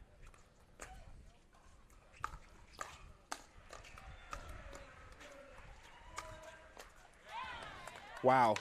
Etta Wright takes out the do-it-yourself kit. They're really impressed with how she's able to use pace and angles and not really rely on that power that she does have.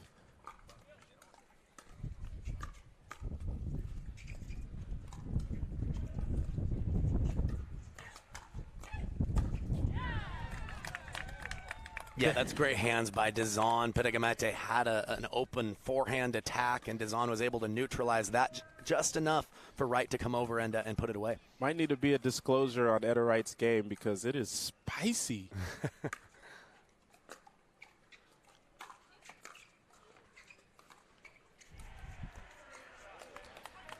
Oh, that ball too much spin and maybe skipped off the line there. It looked, based on Grechkina's body language, that was a line skidder. A little unlucky for her.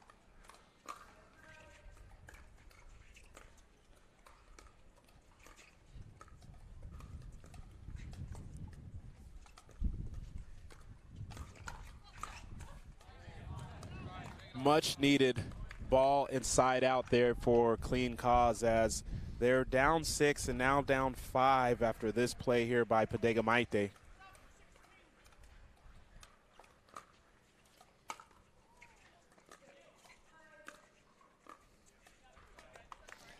Yeah, and now the wind seems to have picked up, and knowing that the Frisco Clean Cause are hitting into the wind and with their deficit, I'd really like to see them turn up the energy, play a little more up-tempo to string together a few more easier points.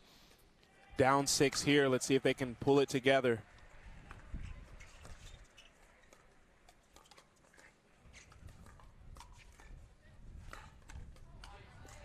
It's a great ball and a great spot there by Bodega Maite. Yeah, both players are kind of going for that, a little indecision. That always ups your chances of the attack getting through.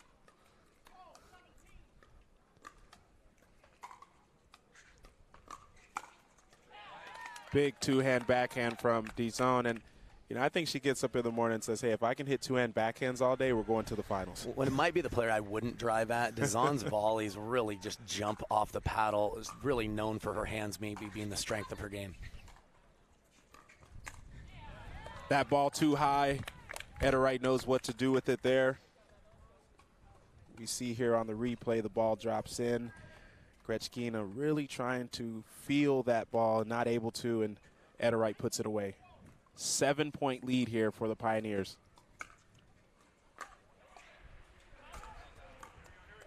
And that return just long and sets up a game point here for the Pioneers, as they are frozen at 20 and must win points only on their serve.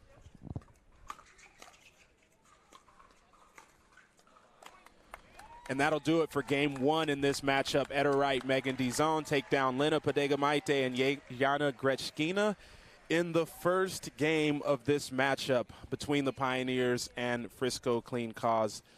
Kyle, what happened there? It looked like they were close at the changeover, and then Pioneers broke away? Yeah, the Pioneers started getting a little more aggressive from the baseline. They started advancing more on their own terms and setting themselves up for the kitchen points of starting with the lead. And when they dictate that much, it just got so tough for the Frisco Clean Cause to win enough points for it to really be competitive down the stretch. Another meaningful game coming up. We've got Zane Navratil and Matt Wright of Frisco Clean Cause taking on Tyler Leung and Ben Johns of the Seattle Pioneers. We're going to let these players warm up. We will mute our mics and be right back with some more action.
All right, we are back here at MLP Daytona Beach, brought to you by Margaritaville. We are at, this is a sunny, great venue here at Pictona at Holly Hill.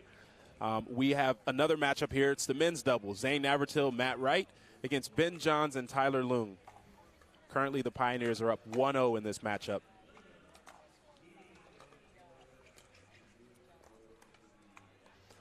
Another great thing about MLP, Brandon, these are all four players that we're all familiar with, top players in the game, but never really seen them play together except for this MLP format. So exciting to see how it'll play out here in this match.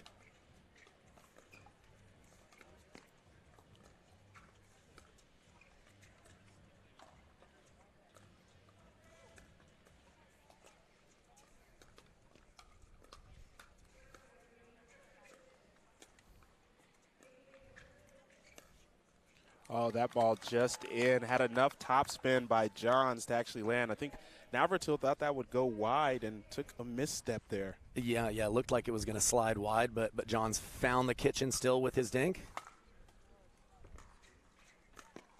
The Ernie by Navratil.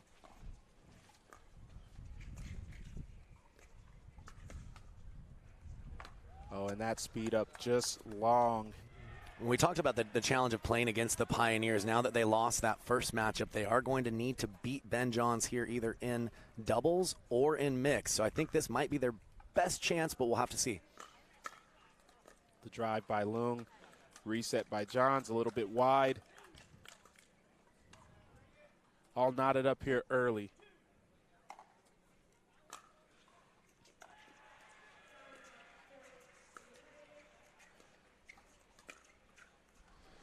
Navratil taking a chance again, and that one a little bit wide there towards the corner. I don't necessarily love the location, but I like the fact that he's taking chances. He appears to be really trying to use the middle dink to get out of that cross-court pattern with Johns and just throw him a different look. Yeah, interesting how sometimes making an error can help with your confidence early in a game, right?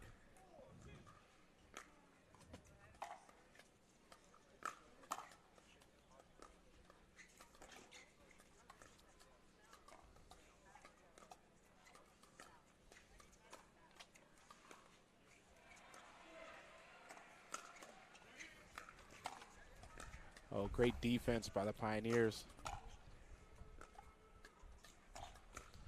Another speed up by Matt Wright, and that's what he does best on that right side, able to create some offense. He can hit so many spots. You saw him first try to go out wide to the Johns backhand. He got that back with a two-hander. On the very next chance, went to that inside hip and jammed him on the forehand. You see there something we don't typically see where Leung reaches in with that left hand while Johns was actually there. Trying to stay aggressive, right? Yeah, two forehands in the middle. It's going to happen from time to time.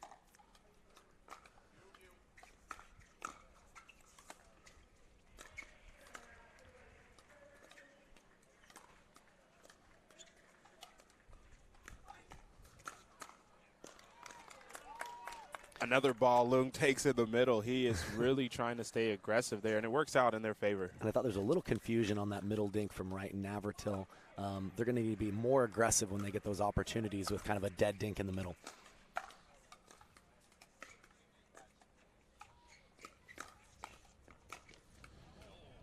Some more confusion on that forehand side from Leung and Johns as they played a great point up until that moment. Yeah, they set themselves up, and it's not a normal error, but the Frisco clean cause will certainly take that.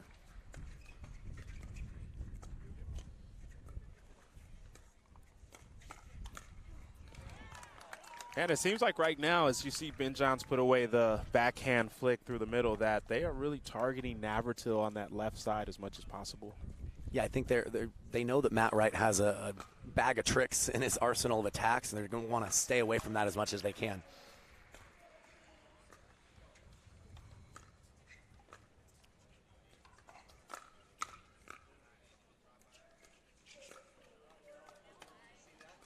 And a slight hesitation by Johns as he comes over and tries to create, but that ball just a little bit too deep there. Again, I think they're trying to work the middle and kind of dare them into some confusion or dare Johns to maybe come over a little bit too much.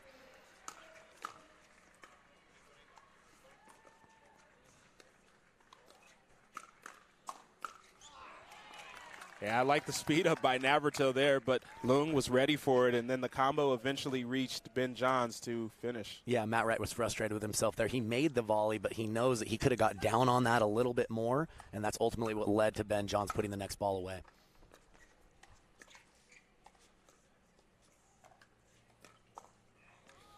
What a spot there by Ben Johns as he flips it with just the right amount of pace and at the right spot. And that's the risk of the middle dink, is Ben Johns can speed up that forehand either out of the air or off the bounce more often.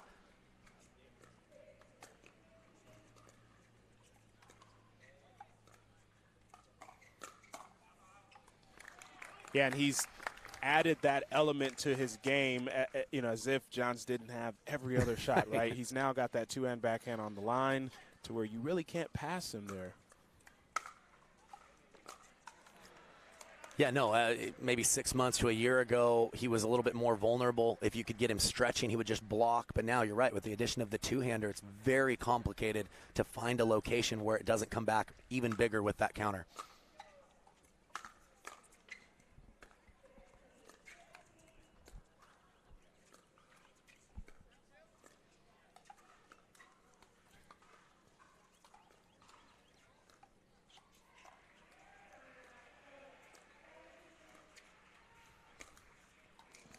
Navratil with the speed up attempt there. Not able to get it to go over. Yeah, I mean, again, it was a little low, but it's a middle dink. I think you got to take your chances sometimes. I don't hate the chance, but again, it's why it's going to be a tough team to beat.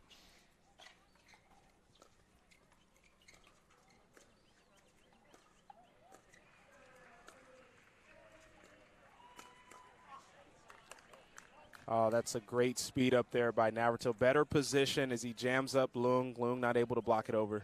Yeah, got the little pop-up there from Johns in that backhand-to-backhand pattern and takes advantage.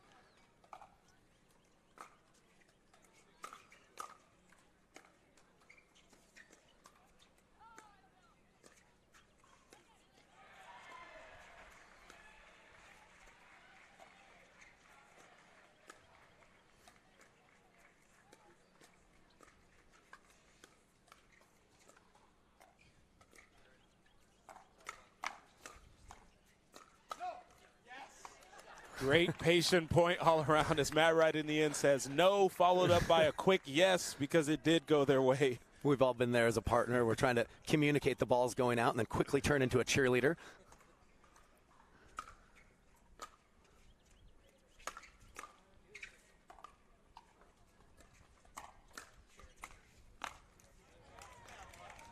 And the put away there by Leung and Johns at the same time as they head to the changeover, identical to the last game. Seattle Pioneers up to.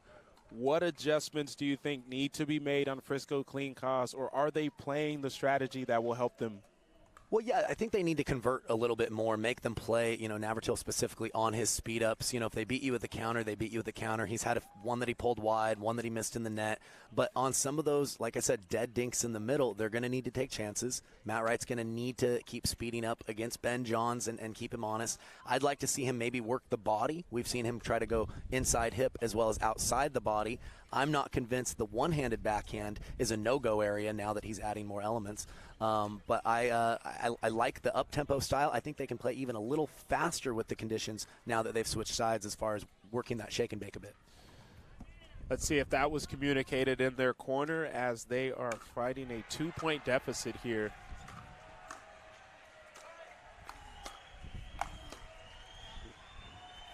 Great get by Johns on the first one, stood his ground, but Matt Wright too powerful with that overhead.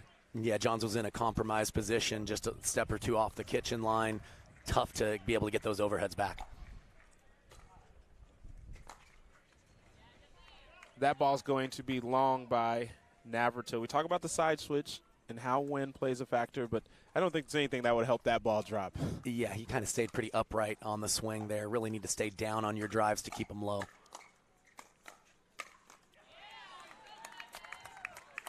Johns setting himself up for a combo, as you see here, heads to the net, and looks like he's getting a little more active out there.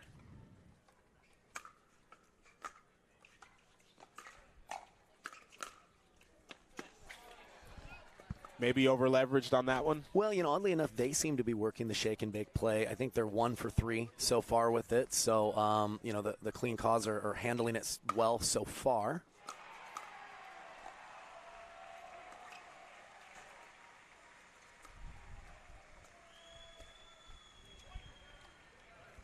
And an uncharacteristic error there as Navratil cracks a smile, hoping he can get more of those for the clean cause. Still down 2 here. Oh, Leung, acrobatic play. And Navratil jams him up. Yeah, and I think that's the spot with Tyler Leung is to go right into the body. He's got a grip that leans a little more forehand, but if you can get it low in that belly button or right hip area, that's usually where he's vulnerable. Matt Wright coming across the kitchen. Oh, pulled wide. Johns with the ATP defense. I mean, there are like 7 things that happened in that rally. Unreal. I'm pretty sure that ball was behind Navratil. Still was going to straighten it out, but John's there to defend the ATP.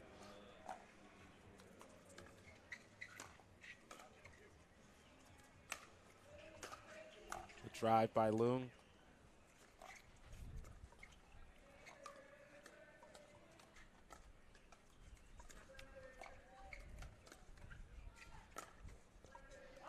Oh, and there you go again. You talk about that spot where he gets jammed up just a little bit on that forehand because of the grip, and it works out here for Navratil. Yeah, again, he got him into the body. He's going to have to keep taking those chances before they're, served up to him on a silver platter.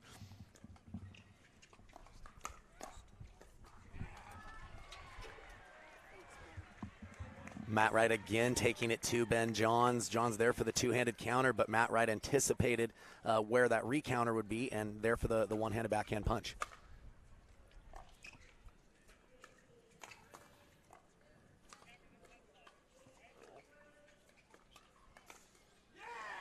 Oh, and for the 3rd time, Navratil is able to jam up Leung. What adjustments is he going to need to make to be able to hit that ball? Yeah, I think Leung could play even more off the court and really just make his coverage only a forehand and trust Johns to slide over more in the middle. So the fix is to stand in the green, maybe.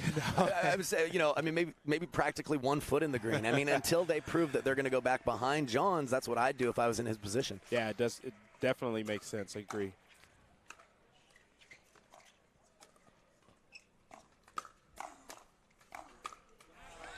Oh, some big balls there from Matt Wright that he's able to hit behind Ben Johns. Yeah, they're firing early and often, and it's working for them at the moment.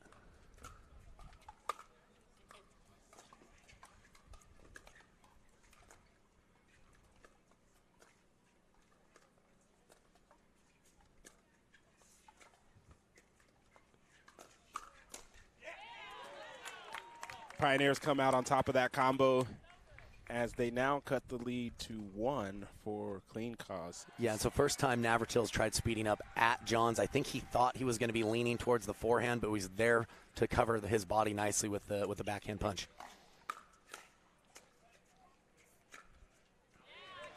Oh, great play there by Leung as he's managing and navigating that right side a little bit better after those speed ups early from Navratil.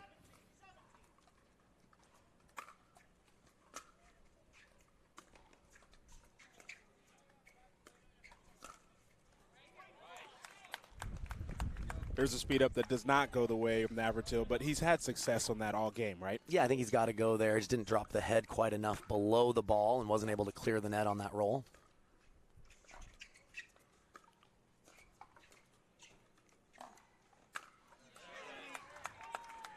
And that ball off the net is on a silver platter there for Johns as he finishes it. Not a bad speed up there by Matt Wright, but a little low. Unlucky that it caught the tape, and we'll never know if Johns would have been there anyways, but had a ton of time to adjust once that ball sat up for him.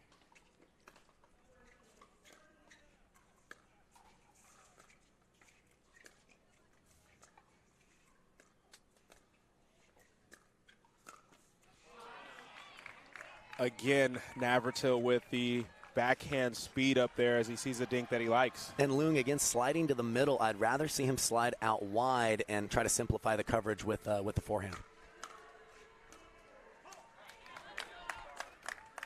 That brings us to our first game point. Both teams are now frozen. It is 2018, and they can only win points on their serve.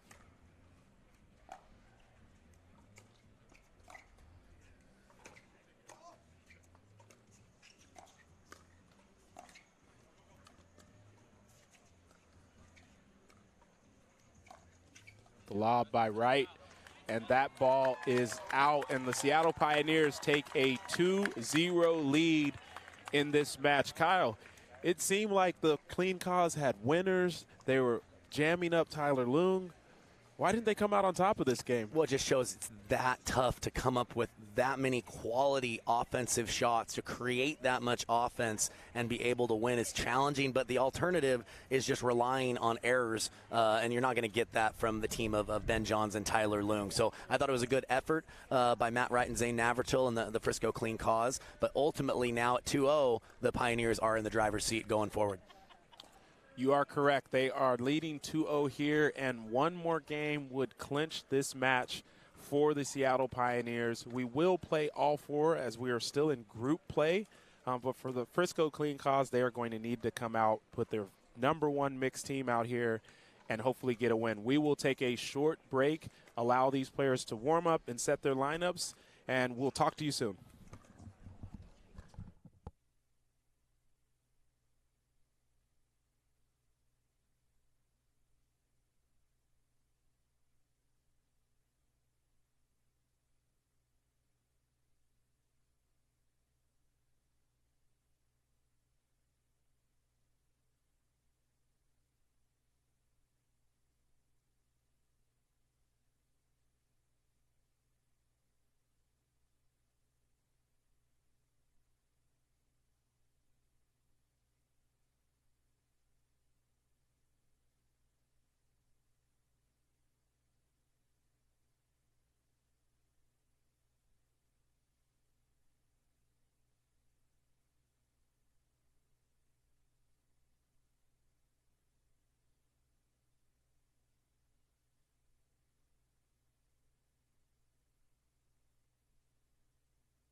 We are back here at MLP Daytona Beach, brought to you by Margaritaville. We have this third game in this matchup. Right now, the Seattle Pioneers are hosting a 2-0 lead and looking to clinch this match in this game. We got Tyler Leung, Megan Dizon against Yana Grechkina and Matt Wright. And some early confusion there as Grechkina thought Matt Wright was going to stick a forehand there. Yeah, and maybe he could have, but I think Grechkina, you always have to be ready to be there for backup in case your partner is kind of leaning towards the line.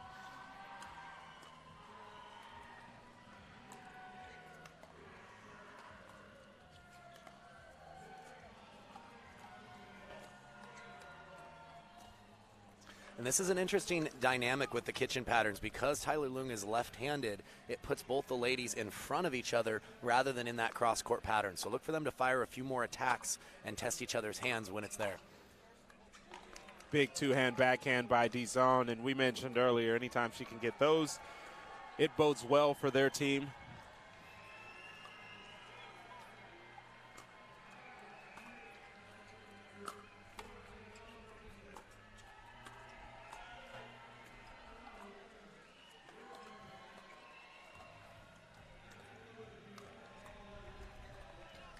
Dizon with a couple early errors here to start this game off. Looks like she's trying to work the inside foot of Grechkina. I don't think it's a bad play, just wasn't able to execute right there.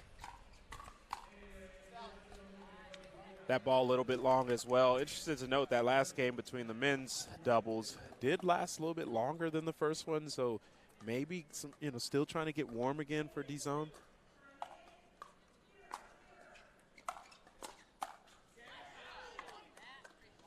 Great anticipation there by Matt Wright, because Dizon hit a pretty dang good volley.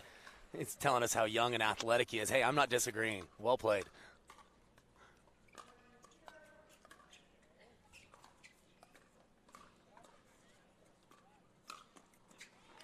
Yeah, nice backhand put away there by Leung. Is that dink from Grechkina a little bit on the higher end?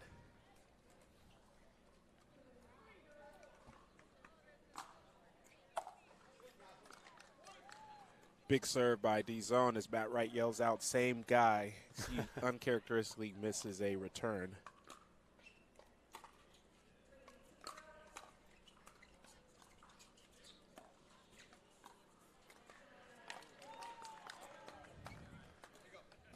Really looking to see which team is going to dial it in and kind of clean it up here to start this game off.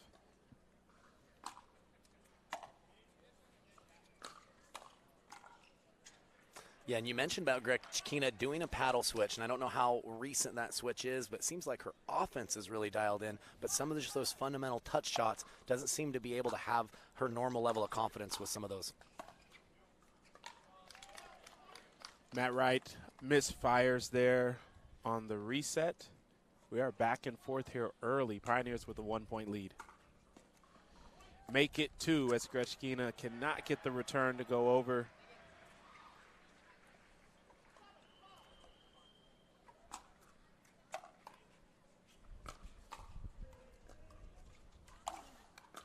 Big overhead by Wright.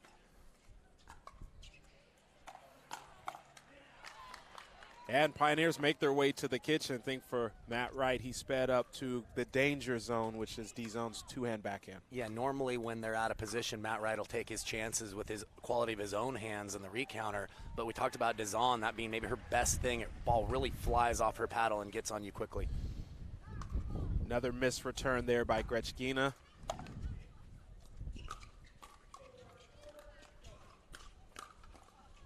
Oh, a big ball by Leung.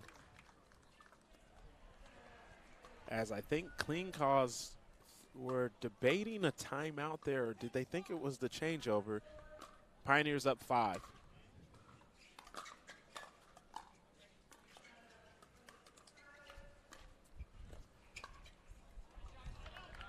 And that ball's short by Leung.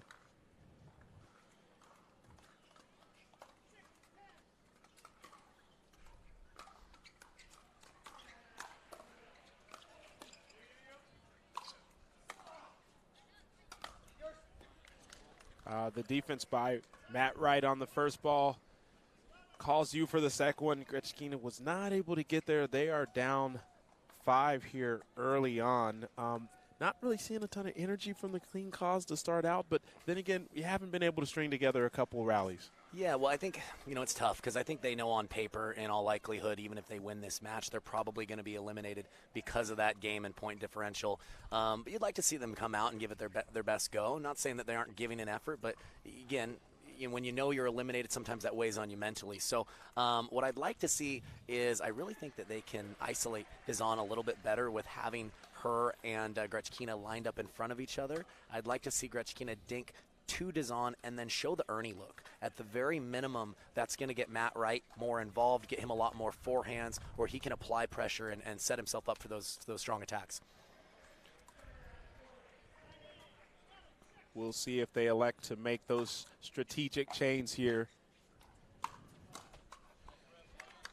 Little confusion there early on by Wright and Grechkina. Yeah, the Pioneers just are playing up-tempo. They're playing very free, and it's working for them at the moment.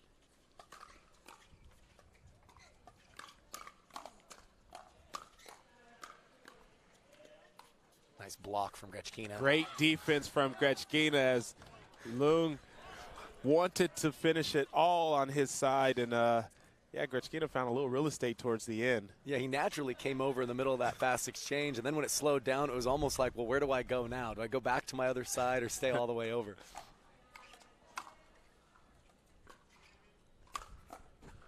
Yeah, big overhead by Lung. He's got one of the heaviest overheads in the game without even using lead tape on his paddle. Yeah, just a lively arm, and he goes pretty flat, and it really helps him have that one ball put away power.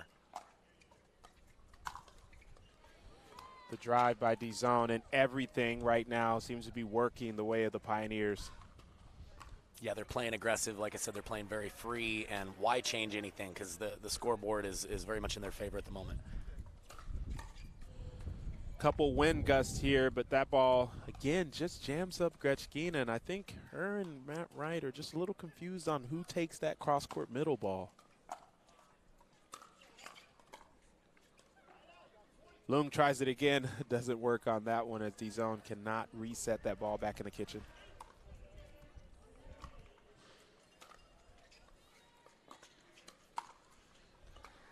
Really, the depth of the return of serve for the Pioneers right now is really a big deal. It's pinning the Frisco clean cause deep, and they're just not able to get to the kitchen line and neutralize their disadvantage. Spinning return by Grechkina. Lung speeds it up to the spot that has been working all game, and Grechkina unable to block that over.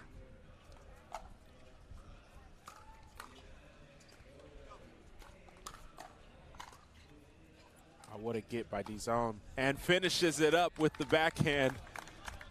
Big play for her, as you see here.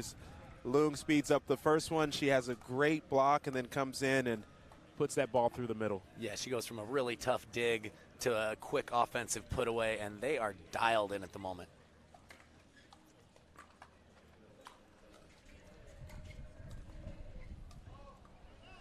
Lung misfires on the dink out of the air there. Clean cause down 9 here.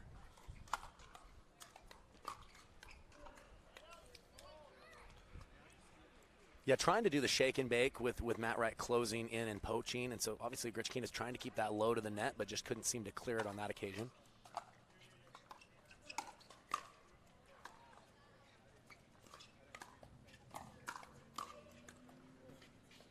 Oh, the Ernie by Matt Wright. He was joking with us earlier that he's, so young and athletic, but, maybe he is. He certainly showed some athleticism right there. Yeah, we'll have to clip that for his Instagram reels. Oh, great defense by Grechkina. Matt Wright wanted to get aggressive, but Dizon takes out a little spicy shot there towards the end. Oh, yeah, the old look away, slow pace winner.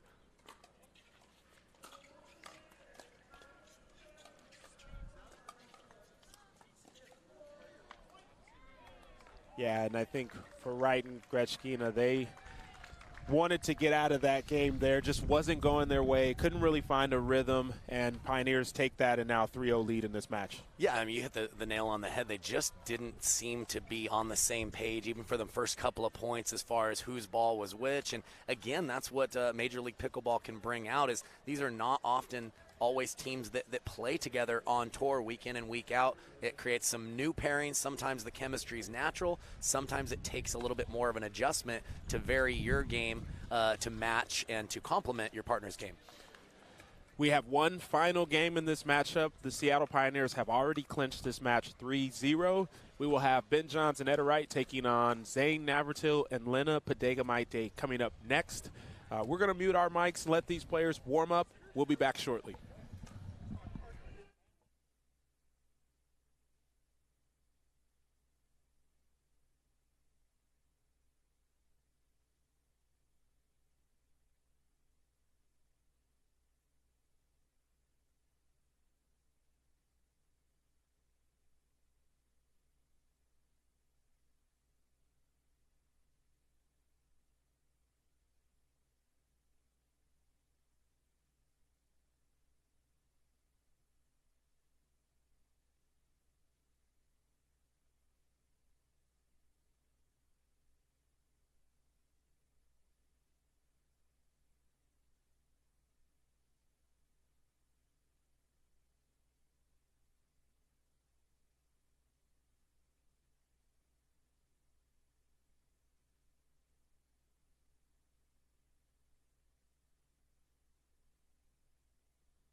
We are back with the fourth game in this matchup here at MLP Daytona Beach. We've got Zane Navratil, Lena Padega-Maite taking on Etta Wright and Ben Johns.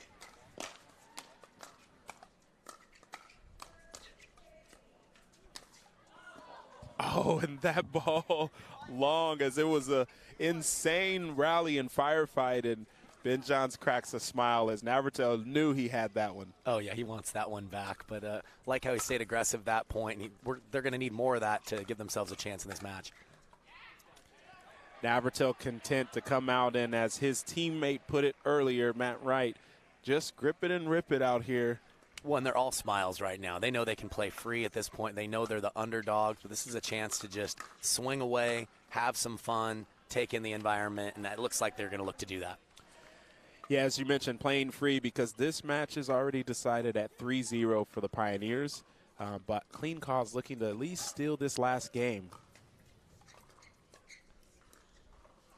Well, and we were talking, Brandon, on the break, is even when you're, mathematically eliminated, like, this is not the last event this year. This is one of many. There's team owners, the draft, we can reshuffle. There's trade possibilities. So you always know that there's eyeballs on you, and you want to put your top level out every single time, regardless of what will happen afterwards.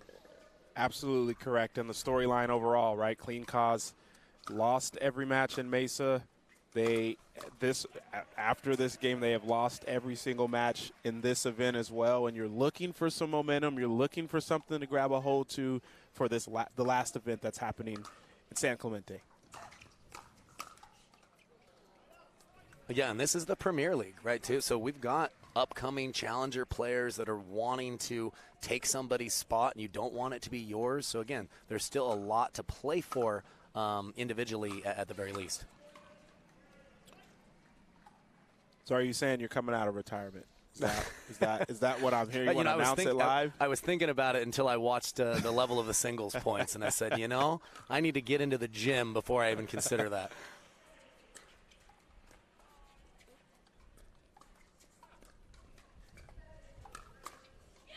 Yeah, great two-hand backhand put away there by Pedega Maite as she just sniffed it out here from Johns and puts it down the line. Oh, yeah, you know that has to feel good if you're her. She timed that well. Anytime you can take a Ben Johns forehand attack and come up with a bigger counter attack, you're feeling pretty good about yourself.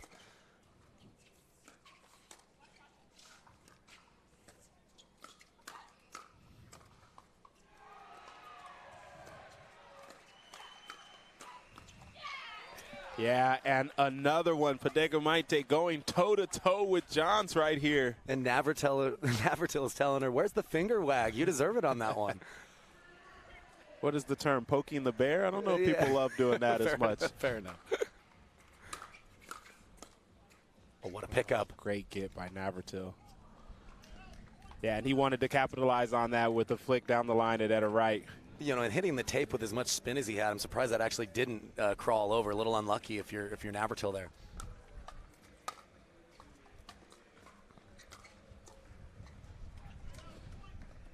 The misfire there by Wright, and it is a 1-point lead, actually a 2-point lead here from Clean Cause.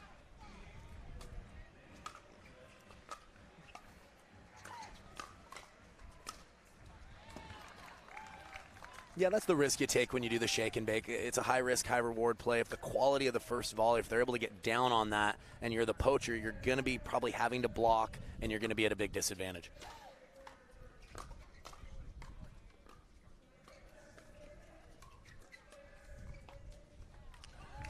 Yeah, great ball there by Johns. Has just a little spin and minimal pace. And looks like maybe the wind got a hold of that a little bit as well. Made it tough for Pedega Maite.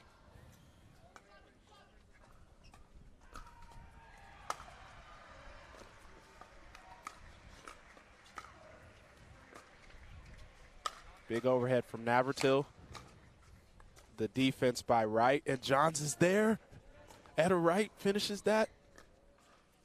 Navratil with another one, and he, yeah, that's a good way to stay poised from Navratil, as there was a lot of chaos happening in front of them, and he decided to put it cross court. Yeah, great point construction. He did everything he could, even brought them all the way forward before he moved them left and right and got the winner.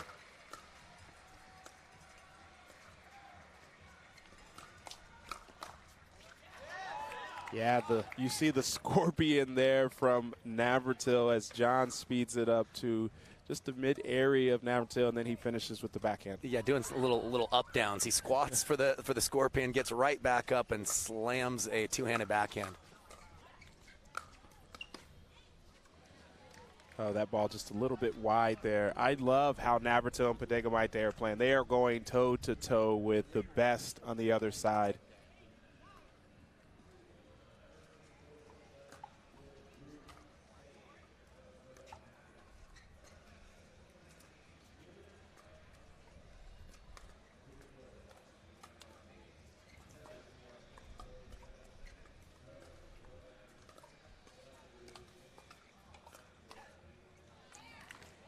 Haven't seen that shot from Johns recently where he's able to curl that backhand right at a player, but he's got it in his arsenal. Yeah, and it's so smart. He actually went quite a bit slower on that attack than his others that Pedega Maite was on. So throwing up a little change-up just to throw off the timing of that counterpunch sometimes is a nice adjustment. Can't connect on the third shot there. 1 point lead here for Clean Cause.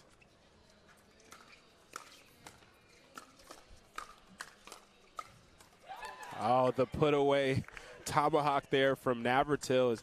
He made that look a lot easier than it actually was in that short corner. Yeah, very tough to do in the middle of a fast exchange. That's quickly becoming his signature shot, and the perfect choice, like you mentioned, to find that short angle and get the point. We talk about keeping things into perspective here for the Seattle Pioneers. They made it to the semifinals in the last event. They do want to get to the finals and ultimately win a championship here. So while, yes, they have clinched this entire match, they want to continue to build momentum. What do they need to do here to win this game? Yeah, I think that, if I'm being totally honest, you've seen Johns play so many matches. I don't think he needs to reinvent the wheel. I think it's been great play from the Frisco clean cause, but I think that if he continues to play patient, wait for his opportunities, we've seen that style work time and time again where he doesn't have to press, really, in order to insert himself a little bit more. Maybe he could speed up a few forehands off the bounce, but I still like their chances with the existing style of him seeing a lot of balls. Almost feels like when he decides to turn it on, there's not much that you can do on the other side. We'll see if he pulls it together here, down 2. The Burt by Navratil. Now the lob, overhead by Johns. And the angle put away. No tomahawk needed, but some crazy action there as Navratil jumps the kitchen on his partner's side. Yeah, and I love the movement of the Frisco clean cause. We talked about how free they're playing, and they're really just committing to that up-tempo style and having a good time out there.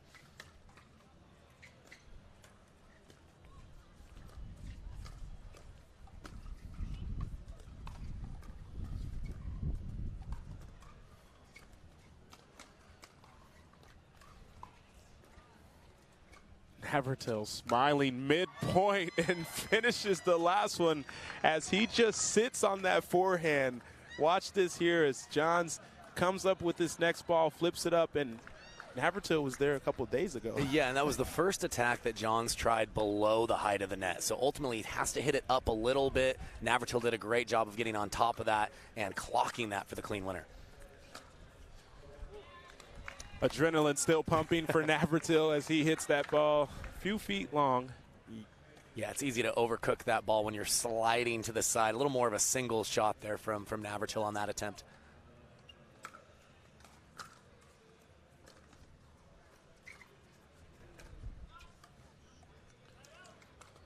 At a right with one of the first attacks of her own in this game, as she's been playing a steady game mostly. Yeah, I don't mind her attacking, but she kind of played that one on the rise, which I think is a little riskier. Not sure she needed to take that kind of risk at this stage in the match.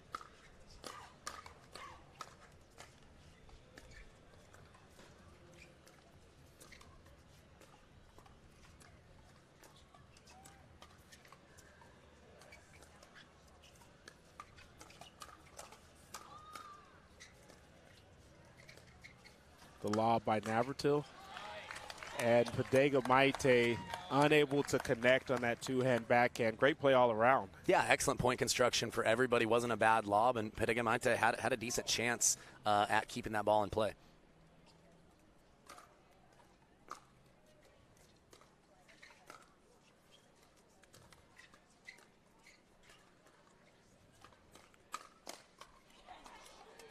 Great counter there from Navratil as he gets the backhand to really find the inside of the line. Yeah, we talked about how Johns doesn't really need to press. This is his version of pressing, though. He slides over, he takes a few more balls in the middle with the forehand, but the counter punching has been really high level from the Frisco clean cause in this match.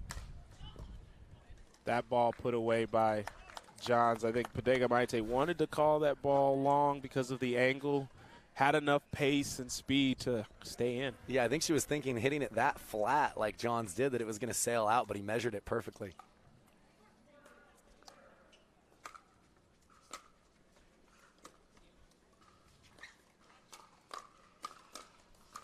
Wow, great defense from Navratil. Pedega Maite trying to find the touch on that last one, not able to get it over. Yeah, and Wright's doing a nice job of sliding to the outside of the court. We saw that being problematic with Leung of sliding into the middle. Again, it's a little different with it being left-handed for Leung, but I like her play because it trusts Johns to cover the middle when the attack goes there. And that ball too high. Navratil with multiple options, able to finish with a winner down the line. As you see here, nice spin on that shot. Clean cause up 1.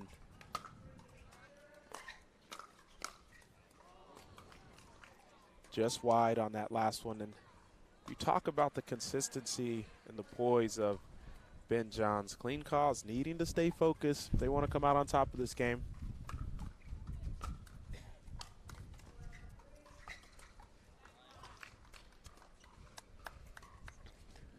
Again, Johns has such a unique ability to not have to press, but still be able to mount comeback after comeback, playing his own more patient version of his game. Just misfiring there from Wright. We are knotted up at 16. Yeah, the Frisco clean cause will not go away here. They're fighting till the very end. It's great to see.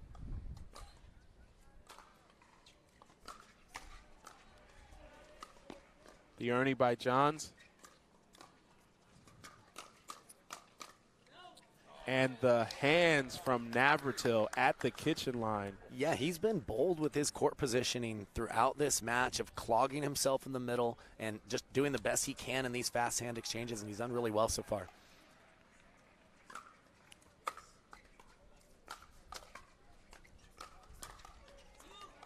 Oh, big. The ball there from Etta Wright. It just had so much spin, and after it clipped the net, no chance for Bodega Maite. Yeah, Navratil really trying to test her hands with the double drive. She did a great job of clearing her body once again and finding that two-handed counter. Wright misses on the third, and Clean Cause have an open window here. Up one.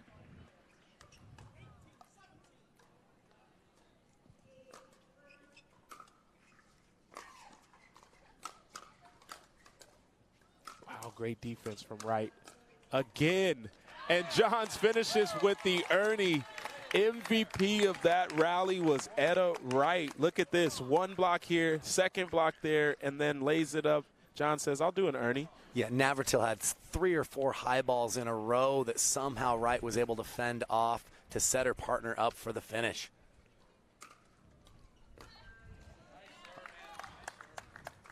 And now the serve just does not come up. What a stretch there for the Pioneers as the crazy blocks from Etta Wright. Now the serve, and don't look now, they're up one.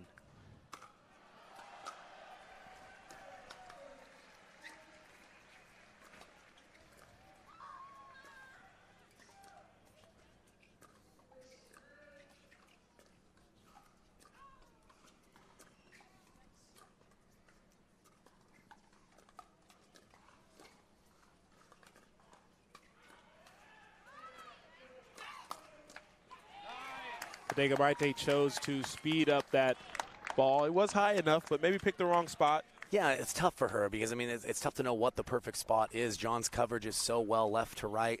Yes, ultimately went to the forehand. Maybe that's not the best choice, but he can cover any of the spots on his body at a very high level.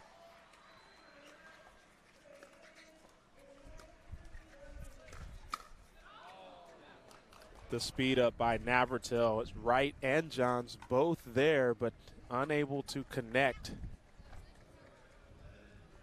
Both teams are now frozen and must win points on their serve.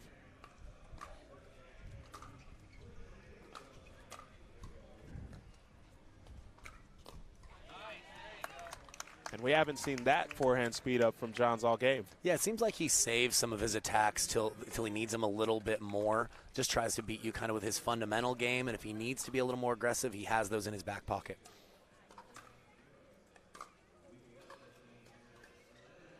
Can't connect on that third shot right there, and Clean Cause with another attempt to get closer.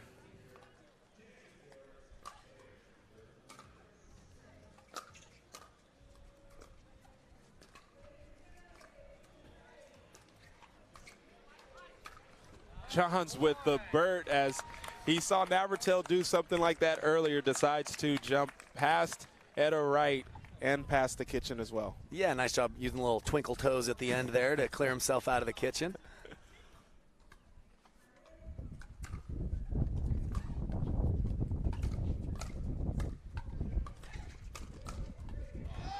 Oh, Johns gets aggressive on that next one, looking to finish this game off. But Navratil is there, and they have another chance to get closer. Yeah, Navratil holding the finger wag for a little while. I think he did that kind of tongue-in-cheek, but got a good chuckle out of the crowd.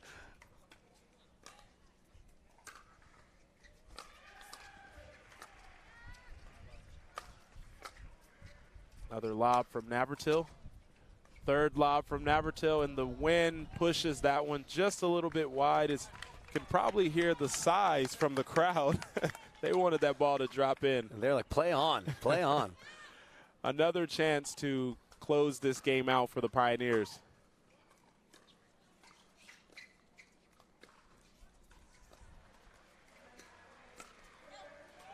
And Johns, you talk about him saving some of his shots there later in the match. The first time he uses kind of that offensive cross-court curl, and Navratil not able to connect. Yeah, you know, I've watched Johns play enough, and I'm convinced, like, he goes out in a lot of these matches just trying to execute his B game, because he knows that his B game, where he doesn't take a ton of risk, will beat 90% of players. But when he feels like he needs to bring a little bit more, if the match gets tight, he saves a few of his more offensive shots to not necessarily show you those looks early on, to draw on them as he needs them as the match progresses.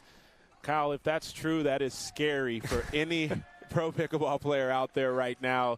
Seattle Pioneers played a flawless match. They win this one 4-0 and will be heading on to the knockout stages. More than likely, based on the standings, Frisco Clean Cause will not be moving on, and this will end the tournament or the event for them. We talk about multiple storylines going forward, looking at things in perspective. So it will be interesting to see what changes or anything that they make going forward. But all in all, great games overall. Things were close. Happy to be out here at MLP Daytona Beach. And Kyle, a pleasure having you. It's been awesome kind of hearing your insights here, and yeah, looking forward to doing this again. Yeah, absolutely, man. Appreciate it. Always a good time with you, and we'll get ready for the next one. Awesome. We will see you all soon with another matchup coming up here shortly.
All right, we are back here on Grandstand Court at MLP Daytona Beach, brought to you by Margaritaville. We are at a great venue at Pictona at Holly Hill.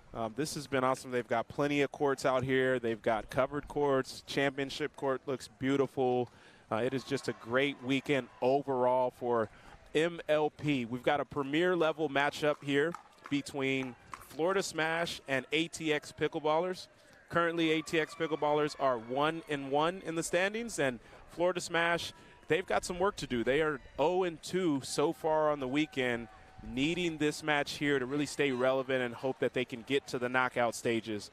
I'm joined here in the booth by pro pickleball player, pro pickleball coach, podcaster as well, Kyle McKenzie. Thanks for joining me. Yeah, absolutely. We've had a good time so far, Brandon. Let's keep it rolling. But, yeah, to your point, the Smash yesterday went 0-2. Not ideal for them, but the good news for them is that the St. Louis Shock are 2-0. So if they beat the Mad Drops and the Smash win here, we're going to have 3 teams with that 1-2 record that will then come down to games and points as that tiebreaker. So it's big for them to not just get the victory here, but they're looking to get it as decisive as possible to give them a chance to maybe be that team that advances based on that tiebreaker.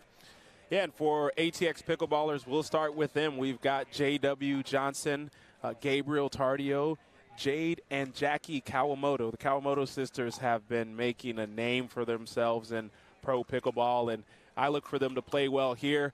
Conversely, on the other side for Florida Smash, we've got Travis Rettenmeyer, Colin Johns, Jesse Irvine, and Georgia Johnson, and this will be a fiery matchup. I think for the Smash, Florida Smash, they came in with some expectations after MLP Mesa, where they did make it to the semifinals, and they wanted to come out here and play well and really expand on that. What are they going to need to do to get back in the standings? Yeah, and it's tough because we've talked about it time and time again with this MLP format. You can play well and just lose a couple of heartbreakers. They did lose one of their matches in one of those classic dream breakers, which we saw so many of those yesterday. I think in women's, they're going to need to play their style to some degree. But, when they're playing the Kawamotos, the idea of just grinding that whole time, grind, plays somewhat in their style too. So I think that Georgia Johnson, I want to see her come out and be a little bit offensive. I think that she has some firepower in her game, especially if she plays that right side with that forehand. And Jesse Irvin as well, who's such a good, smooth player and playing the percentages. I think she's going to need to take a few chances as well for her team. She clearly is a big, strong athlete. She has some power. I think that the test for her will be, can she initiate offense? Similar with the Kawamotos. They're so great at moving the ball around. That's going to be their main thing. But we have seen their game this year, them taking some more offensive chances. And that's the name of the game with where the game's going right now is, I think everyone understands at the pro level, there's a time and a place for patience, for grinding it out. But if all you're doing is waiting for your opponent's errors, that doesn't seem to be enough anymore to rely on every point coming that way. Absolutely correct. And when we look at both of these teams, let's go over the format. We will have rally scoring. We're going to have women's doubles face off, followed by men's doubles. Then we'll have 2 mixed doubles matchups. And if we're tied at 2, we will go to a dream breaker, which will be a singles format between both teams. Each player is going to play 4 points against the opposing player. It could be male-male. It could be male-female. Such an exciting format for the fans. Players, maybe not so much as they're in there, but you know what? That's what dreams are made of, and that's why it's there. I do want to pause and pivot for a second. When we look at the matchups, where do you see any leverage for both teams? Is there a certain setup? Do they want women's doubles to be the win? Do they need to win in mixed? Break that down for us, Kyle. Yeah, for me personally, I wouldn't look at any of these, individual one matchups when I just look at this on paper as like, that's a must win for this team. That's a must win for that team. I actually think on paper that all the matches top to bottom are really anybody's game, to be totally honest with you. So I think it's just going to come down to execution and a willingness to make in-game adjustments, right? Sometimes we start with a plan A. It doesn't always translate into being the best tactic when we actually put it to the test on court. So I'm looking for these teams to, use their coaches, use the fact that they've got eyeballs on the sideline to be able to, call those timeouts if things aren't working out, and be able to change up their style as needed throughout these matches. Absolutely correct, and we've seen lots of changes happen recently in these matchups. We look at team owners getting involved. We've got GMs on the sideline.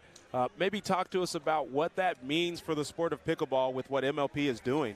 Well, I think, there's a lot of players out there, even pro-level players, who are fantastic, but their own, education as far as tactics and things you can do out there is still they're still very much learning. So I think having, you talk about the ATX pickleballers, having somebody like Wes Gabrielson, who's in the Hall of Fame, he's been around for a long time in the pickleball world, and he's still a very relevant pro. To have somebody like that in your corner to be able to let you know what he's seeing is invaluable, and I think we're going to start to see that coaching element matter a lot more on tour as well. Let's get started. Jesse Irvine, Georgia Johnson taking on Jade and Jackie Kawamoto.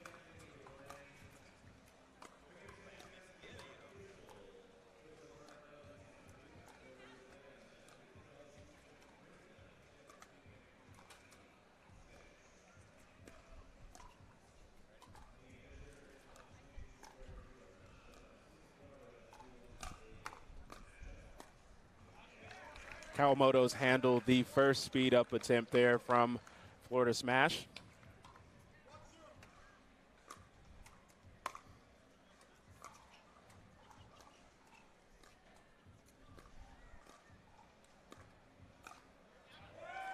Yeah, great ball there by Jade Kawamoto as she flips that through the middle, using that left hand as an advantage. Yeah, early on here, it seems like the strategy for the smash is to dink to the edges for the Kawamoto's backhands and then open up the center for the attack. They may want to consider changing that strategy because the center is going to look more open than it is with those forehands in the middle. I'd maybe work center and then open up the edges a little bit more.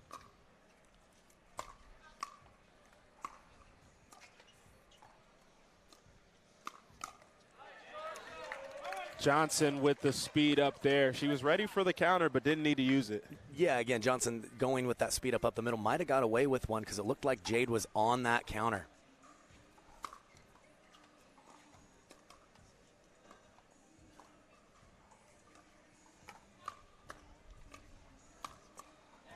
Big two-hand backhand there from Johnson as Jackie Kawamoto maybe hit a ball that was out. Yeah, possibly. I think that is the biggest edge here for the Smash in this matchup is they do have more power, both the ladies on their team. We'll see if they can use that advantage throughout this match.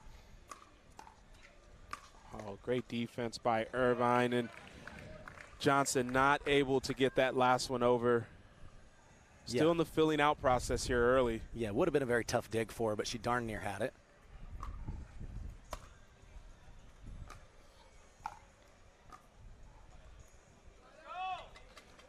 Jade Kawamoto unable to come up with the reset there.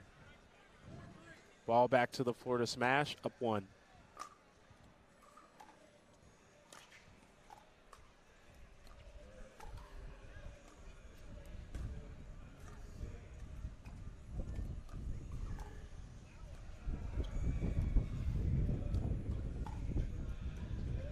Oh, and the put away there by Irvin, as that's one of her signature shots as she lets the ball go all the way across her face and then chooses where she wants to hit a winner. Yeah, she's so tough. She really wants to win that pattern first and then be able to get the high ball for the high percentage attack.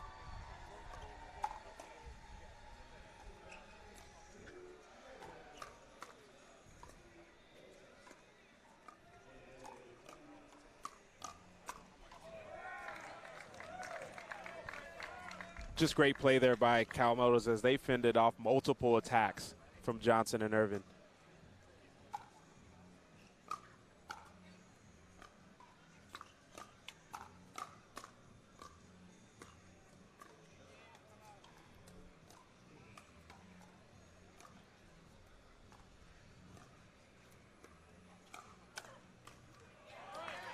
There you see the speed up there by Jade Kawamoto and unable to come on top of it. Yeah, just enough power there from the counter by Irvin. And again, that's going to be the biggest edge for the Florida Smash.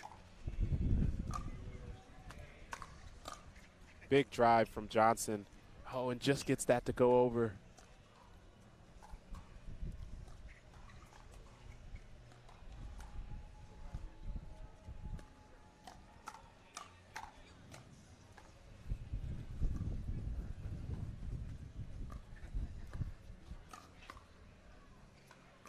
Oh, that ball lands just in. Johnson with the defense.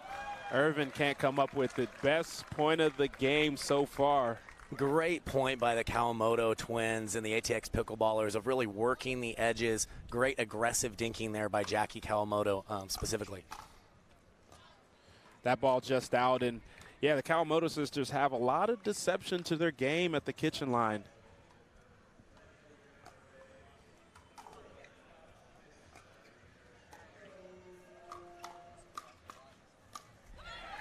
Jackie Kawamoto finishing it up herself on that play. Great ball. Yeah, we talked about they're not known as really a take-it-to-you offensive team, but we've seen that at the start of this year. That's what they've been working on, looking to not just wait for errors, but take it to their opponents once in a while.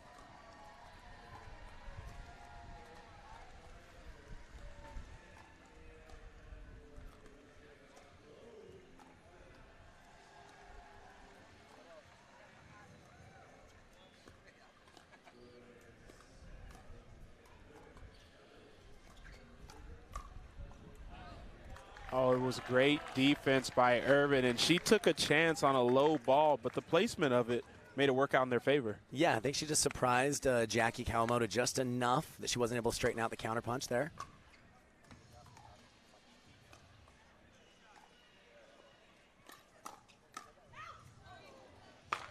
Oh, the big two-hand backhand from Jade Kawamoto, and then she finishes with the forehand, but I think that ball had a different pace and caught Johnson off guard. Yeah, it was going out. Johnson tried to get out of the way, but just that darn head of hers got in the way. I've been there. Happens to me all the time. Nice put away from Irvin. Interesting that the Kawamoto sisters are twins, actually, but you see they're using different paddles. Jade, the left-handed of the two, using the power air with maybe a little bit more overall power. And then the halo paddle for Jackie might have a little bit more spin than the power air.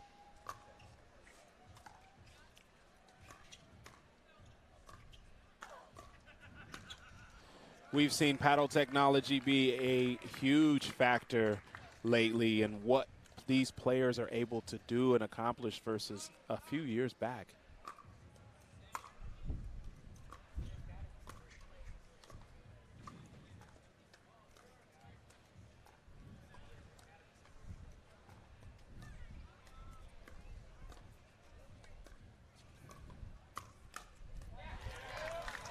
Impressive play from both sides, and Jade Kawamoto got what she wanted, but just not able to convert.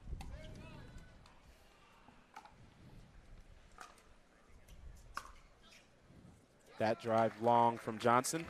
Yeah, and I think it's tough to drive that ball. I get that when it's a short return, you're wanting to drive, but if it's low by the time you get there, you really have to hit those drives with a lot of spin to keep them in the court.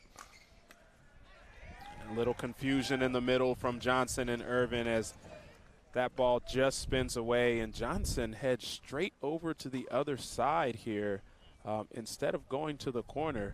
Just trying to cool off and think about what changes need to be made? Yeah, I don't mind it at all. I think she knows that there were just a couple of errors in her game that she's not happy about. I think she's taking that moment to sometimes just be by yourself for a little bit, center yourself. Yes, you want to be a united team, but at the end of the day, if you know that it's your error count that's the issue, I have no issue with her just, taking a second and trying to up her level of play and her concentration. Yeah, and with so much at stake, these players looking for whatever edge that they can get. We talk about the Kawamoto sisters and their game and the evolution of it. Just briefly, Kyle, what do you think their ceiling is? How good can they be? For the Kawamotos, I don't think they've hit it at all yet because they have the lateral movement, they have the anticipation. They've always been extremely consistent with not just dinking, but being able to move the ball around. And I just think athletically, as so many of these points go from offense to defense, they have kind of the temperament and the skill set to be able to do very well in that chaos, if you will. Not to mention the uncanny advantage of being twins.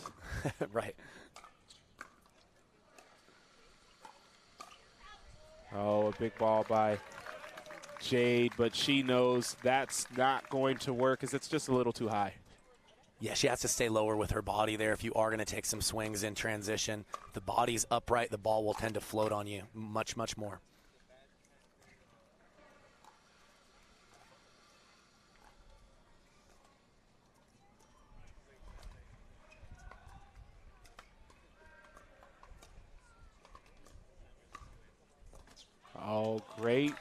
by Jackie Kawamoto. She could have finished that ball in multiple places and really got Johnson off guard. Well, we mentioned the halo maybe having more spin between the two paddles, and she created an angle that was very tough to create that Johnson just wasn't ready for.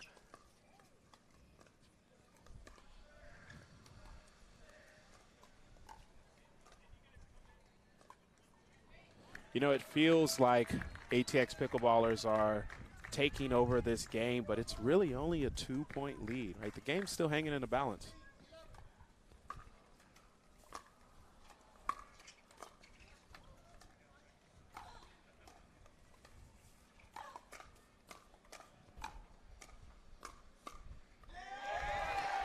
The great backhand finish from Johnson to keep them alive here.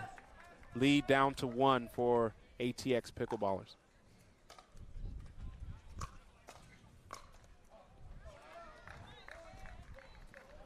All square as she misses that two-hand attempt.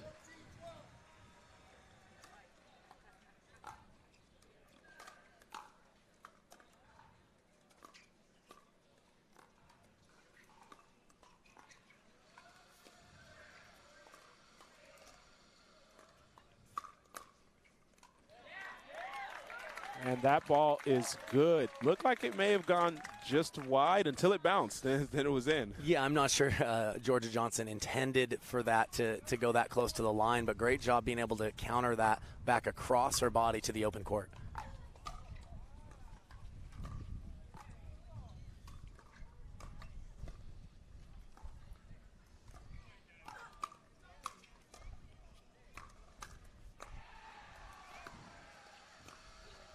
Oh, the great winner by Johnson, as that's a beautifully constructed point from the Florida smash. Yeah, rare miscommunication by the Kawamoto twins on that ball in the middle, both of their forehands. A little tougher to know whose ball it was. The defense by Johnson, and Irving comes in hot but lets that ball go, and it is long, and we've got a 1-point lead now for the smash. Yeah, Jessie Irvin showing her veteran savvy with understanding where she was at on the court. Great tracking ability to let that one go.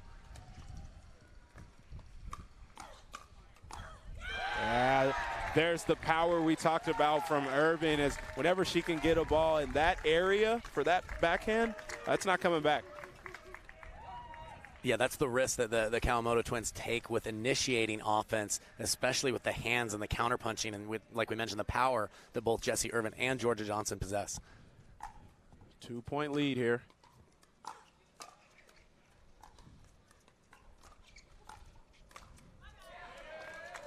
Irvin elects to go with the speed up. It clips the net as she says, my bad, to the Kawamotos, but they will take that. That forces a timeout here from ATX Pickleballers, who we mentioned they seemingly had control of this game all the way up until about 2-3 minutes ago, and you start to see the smash find some things that are working. Yeah, I think Jessie Irvin specifically really stepped up her game. She was a little more intentional with taking some chances early, using a little bit more of the drive. Even the last speed up, she initiated that from just a little bit lower. But I think that's what she's going to need to do, and not just, again, just that idea of waiting for errors. There's a certain point where you just have to take it to your opponent, and I think she sensed that and executed really nicely the last couple of points.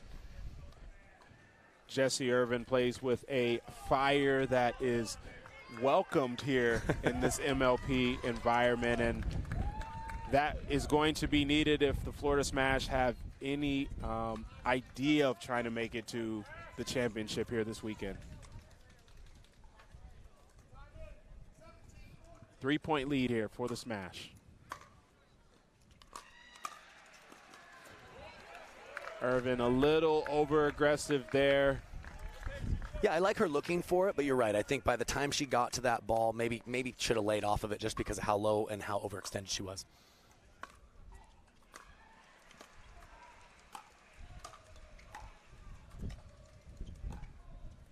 In and out by Irvin.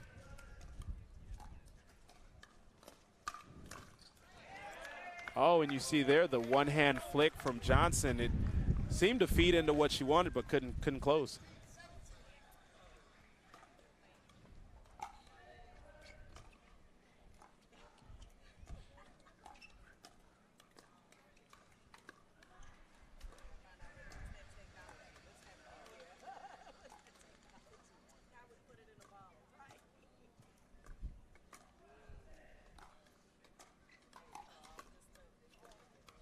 Oh, what a get by Johnson. And then takes matters into her own hands. What a get on the sideline as she was just outstretched. Yeah, had to play a great defensive shot, but once she got on offense, she's known of having some of the fastest hands in the ladies' game. Showcased them nicely right there.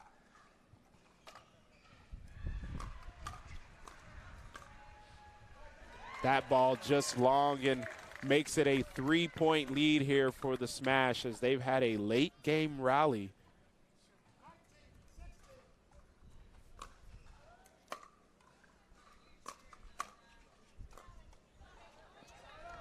Johnson going with the drive, drop combo, not able to finish the second portion of it.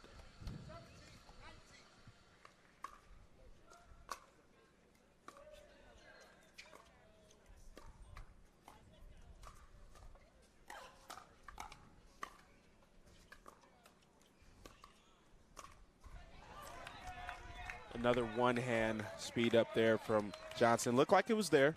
Yeah, I don't mind the attempt. You'd rather get beat with a volley, though, and at least clear the net, but I don't mind the attempt at all.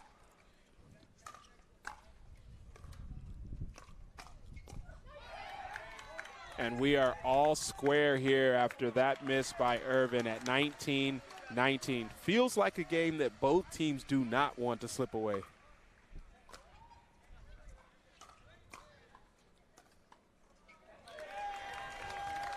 And we have our first frozen score here as Florida Smash have a game point opportunity.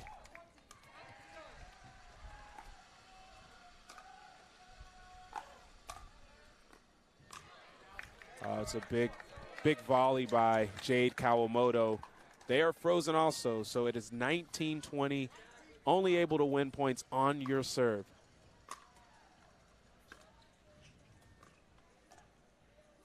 The ball just goes over.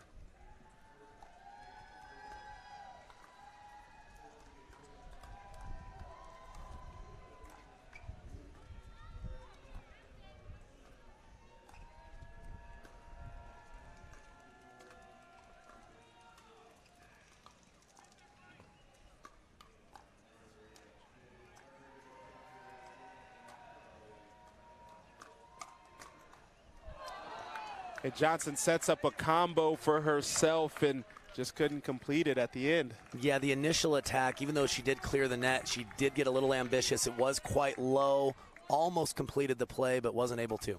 Must win by 2 now.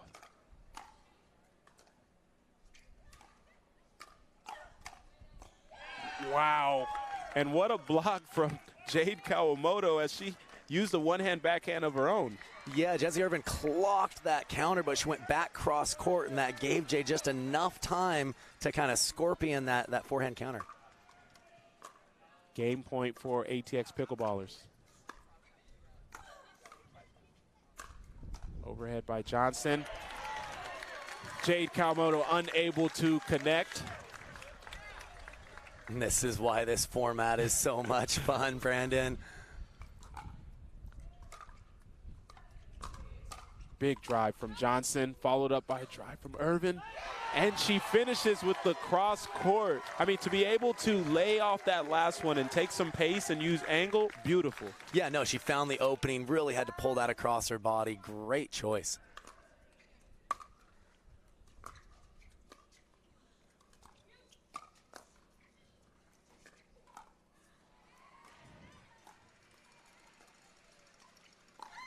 Irvin with the ATP, blocked by Kawamoto, and she finishes the last ball. Johnson calls it initially out, but, I mean, things happen so fast that she says that ball is actually in. What a play. What a crazy point when we're all tied at 21. ATP, the defense, then sliding across the middle to angle it off. That point had a little bit of everything. Good timeout here from the Smash. Yeah, Jessie Irvin was in trouble early in that point. She got out of it. They started to try to construct some things to have leverage, but in the end, Jade Kawamoto was able to, actually Jackie Kawamoto, excuse me, was able to finish with the two-hand backhand. Yeah, no, so well done. And, you know, talking to the ATX Pickleballers coach just a little bit before the match, you know, he talked about how they did in Mesa. They underperformed. They felt like he was not with them at the time. And when he came on or was hired on, he talked to the team and said, well, what's the number one thing we need to change? And they all agreed it was energy. Adjusting to this format, this team dynamic, bigger crowd, higher energy environment. You really have to embrace it. Otherwise, it really feels like a disadvantage out there. So they're doing a much better job of the team being engaged all the time, trying to bring each other energy, even on the sidelines. As you mentioned, Wes Gabrielson in the Pickleball Hall of Fame, now the coach slash GM of ATX Pickleballers, and doing an awesome job here. Let's see if they can finish it off, as we are tied.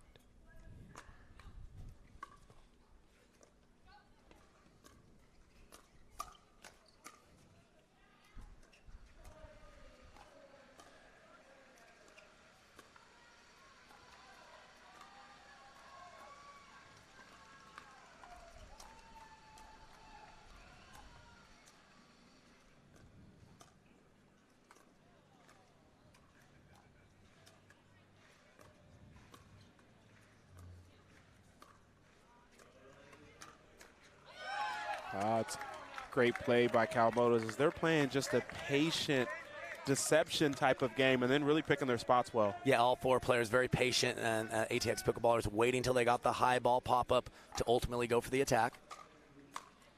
Big drive from Jade.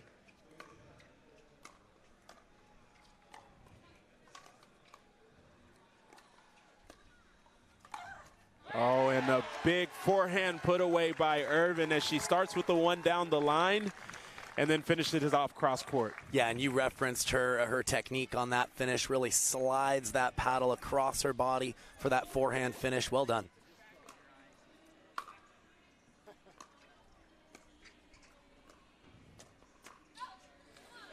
That ball long as Kawamoto sisters with another opportunity to clinch this game.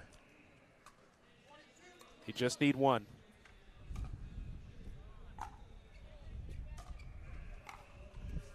Irvin with the in and out. And Jade Kawamoto just really steps on that last ball, puts a ton of pace. You mentioned the power air, and ATX Pickleballers take a 1-0 lead in this matchup. Yeah, you could see that ball really just jump off the paddle. They were off the line, but that gave her just a little bit more reaction time to really time that volley, and she hit it right on the button. Well done. Kyle, got to give you credit. You mentioned that each of these games was basically going to be a pick-em. These teams are even across the board, and we saw that they're going extra innings to really get that finish. We got the men's doubles matchup coming up. J.W. Johnson, Gabriel Tardio against Travis Redmeyer and Colin Johns. We're going to take a quick break and let these players warm up. We'll be right back.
All right, we are back here at MLP Daytona Beach, brought to you by Margaritaville.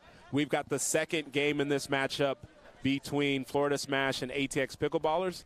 Travis Redmeyer, Colin Johns facing off against Gabriel Tardio and JW Johnson as Redmeyer just pulls that ball wide. Yeah, and he's going to do that drive and crash style, look for that first volley more so than maybe anybody else on the court.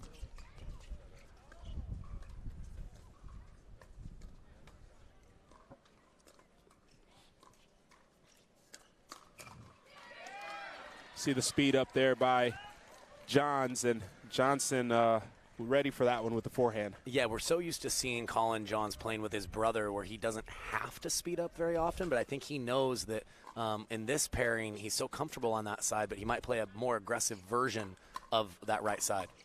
Tardio with a combo of his own to the backside of Redmeyer, and he's able to close. Yeah, we've seen the right-sided players early when they get one or two forehands. They're pulling the trigger now early. We'll see if that trend continues.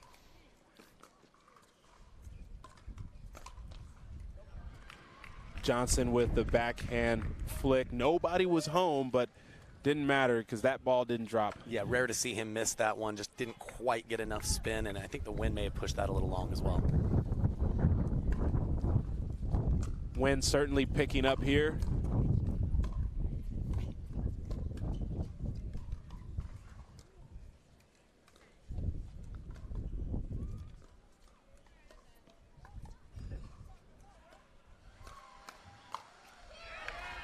Oh, great play. Tardio faked the early attempt early.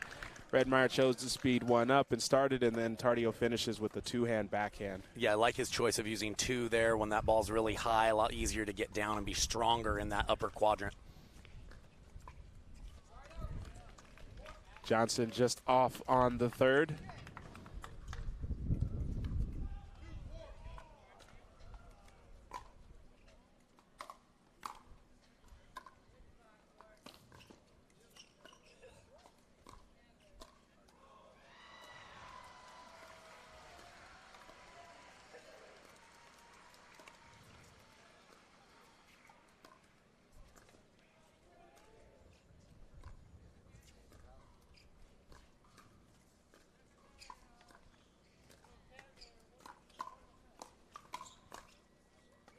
And that ball just lands in from Johnson as Tardio used another combo again on that right side.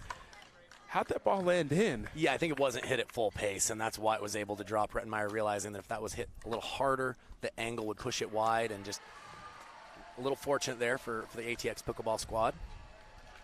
Redmeyer choosing to speed that up, and I think that's when he's in his element there. If he's at the kitchen line, able to hold on the ball and then speed up with his forehand, he trusts his hands.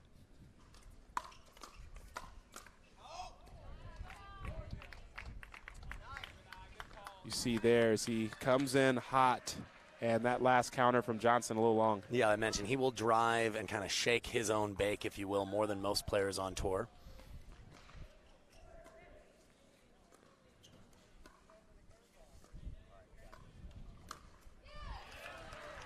That ball a little too high from Redmeyer there. I think maybe some confusion from him and Johns. Yeah, I think the ATX Pickleballers seem to be really wanting to move the ball around. They're not afraid of the middle dink right now. Again, these players often don't play with each other outside of MLP, so sometimes there's just a little bit of a learning curve as far as which ball is whose player. There you see the forehand speed up by Redmeyer.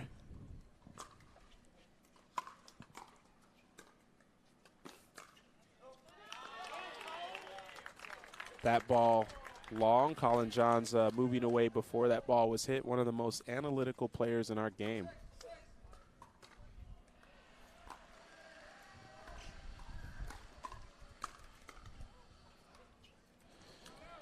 And that counter from Johns just long. Yeah, so a tight one here, 7-6 with JW Johnson to serve.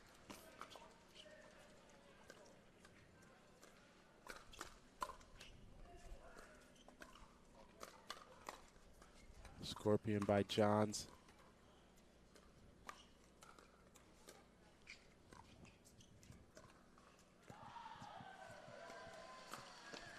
Oh, and that ball just a little too thick from Redmeyer, and Johnson able to just put his hand in there and flick it down the middle. Well, he found the perfect spot with when Johns goes down on one knee for that scorpion. His left hip is that vulnerable area, and JW hit it perfectly. 2 straight combos there. And again, that same location to the left side of Colin John's body.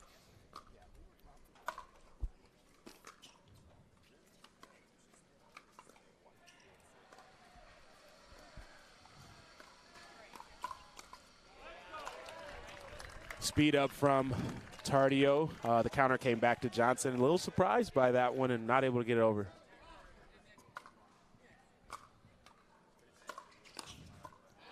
Yeah, big drive by Redmeyer, but that 2-hand backhand of Tardio proving victorious in that rally. Yeah, it's a risk of the drive and crash. If the volley's very good and they get down on it, you're running moving while you're trying to play the next ball. We talk about the temperament here of Tardio and making sure to balance risk versus reward. That drive a little bit long, maybe amped up from the last play.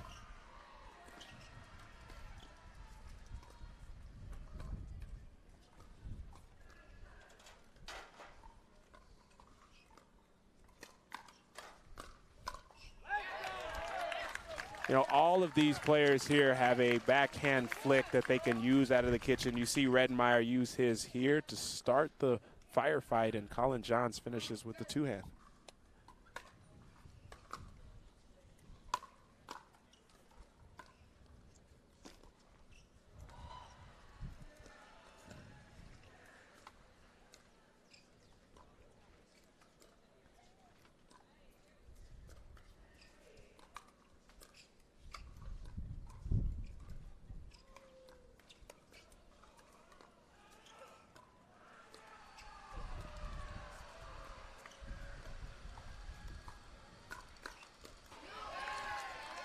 Redmeyer takes a chance there on a ball that did look juicy, but Tardio ready for the counter. Yeah, just great point by all 4 players. It was a really good attack by Redmeyer, just a better counter by Tardio.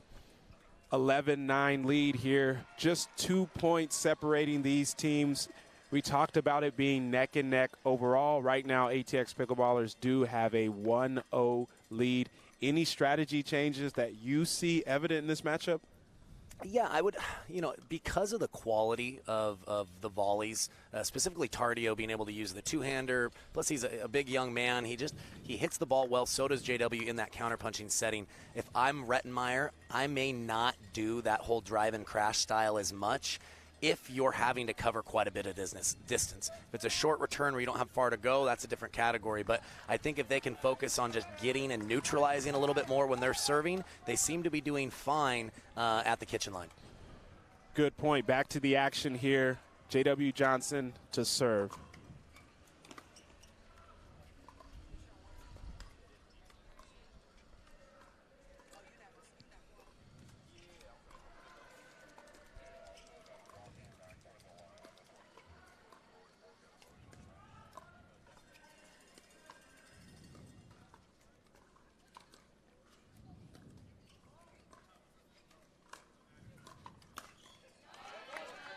There you see Redmeyer being a little bit more delicate with those middle balls, but one just floated a little too wide.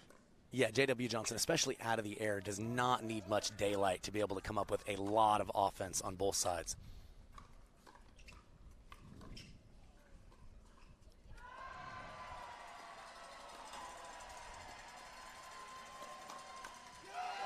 Colin Johns looking to change the pace there as he slid all the way to his left. Yeah, and a little finger wag from Tardio after that one. So he's letting the other team know he's here.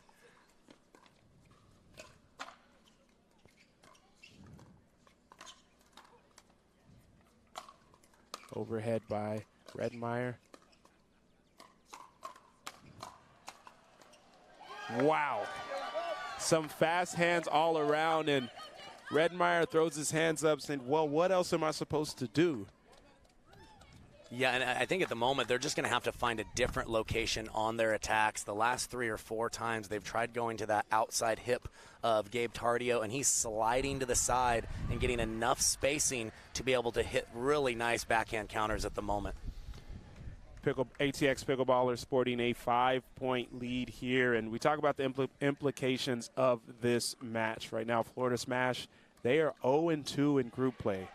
0-3 would make it all but over for their weekend. And for ATX Pickleballers, them being 1-1, they're looking to take this match and hopefully get to the knockout stage. Well, and they potentially could have a situation where they win this match and they don't advance, depending on how the LA Mad Drops do against the St. Louis Shock. So they're not just wanting to win, they're wanting to really be greedy with get as good of a point differential and a game differential as they can come away with. Good point.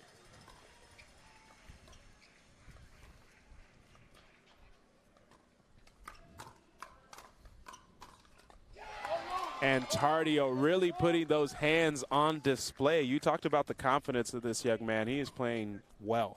Yeah, no, he's had the talent for a while, and it's just when the confidence is there as well, we're seeing what he's capable of. Johnson misfires on that reset.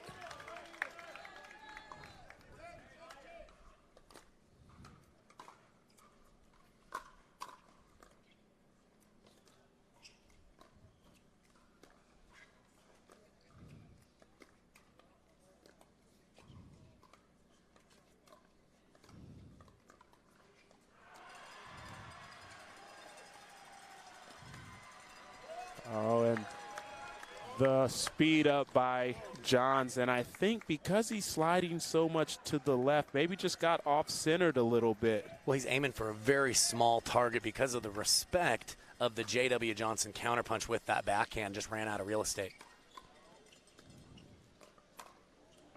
Tardio with the backhand flick to start it off. I think he may have hit an out ball. Redmeyer lets that last one go. 5-point lead here for ATX Pickleballers.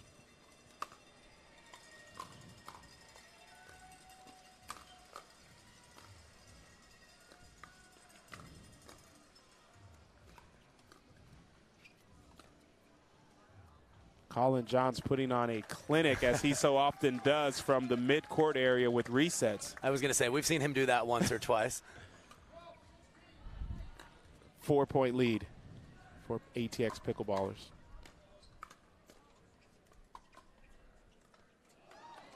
Oh, and Johnson able to put enough topspin on that ball to keep Redmeyer back and made it challenging.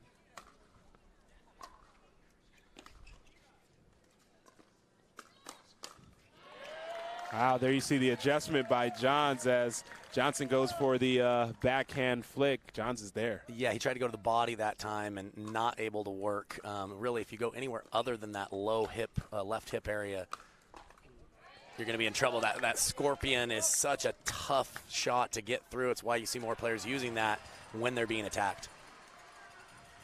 5-point margin separating these teams.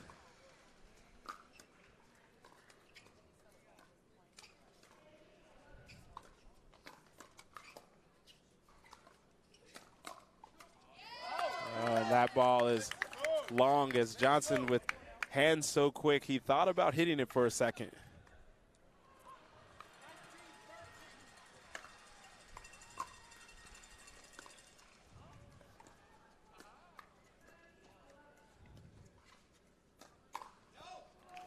The speed up by Johns, as they've made a strategy change on their side. They've got Johns on the left side looking to create some offense. Yeah, well, I think just throwing a different look. Like what they were doing wasn't working, and I like that Johns was able to find the forehand there of Tardio.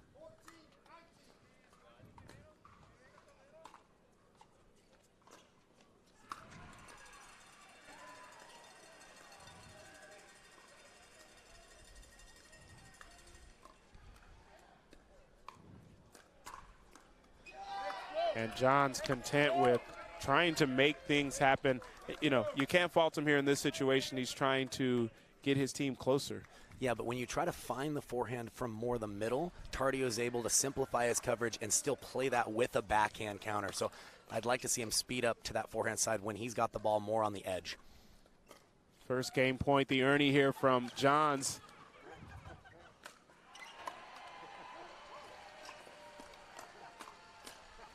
Wow, and the finish from Johns, as that was a theatric point. We had J.W. Johnson throwing his hands up, making noises, Tardio flipping it through, but ultimately Johns finished it off.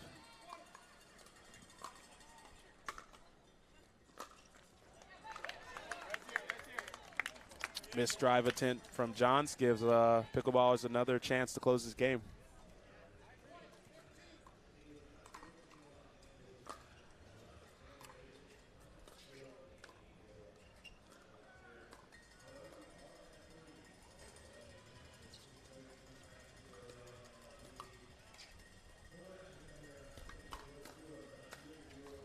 And Johnson with the overhead and the finish, and ATX Pickleballers take a 2-0 lead in this matchup. And I was especially impressed with Gabe Tardio, even on that last point. Very, very smart. He stayed in that up-the-line pattern with Colin Johns, showing some restraint, waiting for Johns to come at him first, and his backhand counterpunch was really the difference in that match. The Florida Smash just weren't able to find a good location when they did get an attackable ball.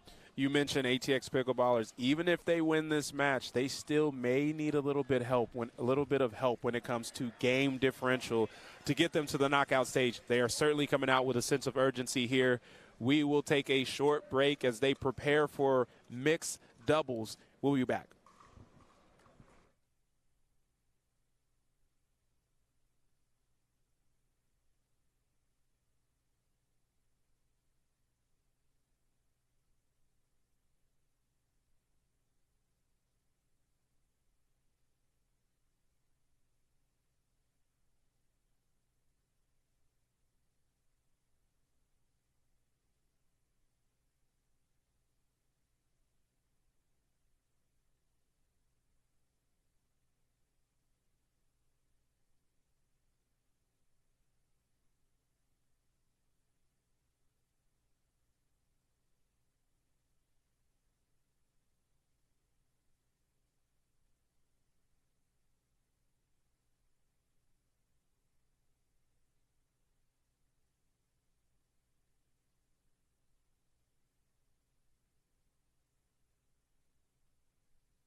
All right, we are back with the third game in this matchup. Right now, ATX Pickleballers are up 2-0. They did take the women's doubles matchup. They took the men's matchup. Now we will have a mixed doubles matchup between Gabriel Tardio and Jade Kawamoto for ATX Pickleballers against Georgia Johnson and Travis Redmeyer of the Florida Smash.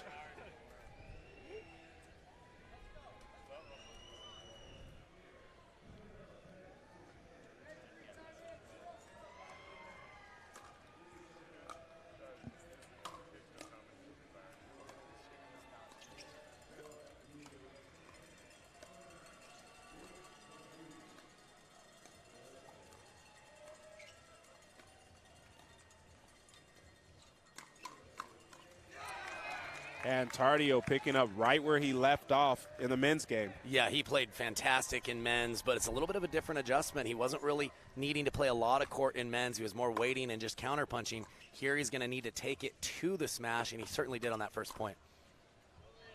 Oh, and that ball just long, as the first part of the combo looked good, but just could not complete that.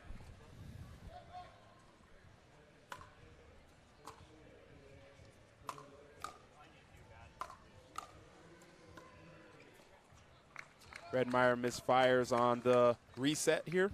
Yeah, I like the shot selection. He was balanced. He was controlled, just couldn't convert there. He's going to obviously need to clean that up to give his team a chance going forward.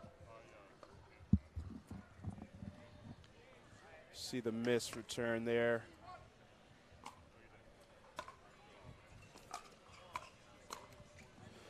Oh, Tardio going for the in and out, points to the middle saying, why not just go down there? Yeah, he had a lot of options there. Rettenmeier had a pretty open face on that volley, popped it up just a bit, but wasn't hurt by it. And now Johnson getting active as she puts a two-hand backhand down the line past Tardio. Yeah, great setup by Rettenmeier with his offense.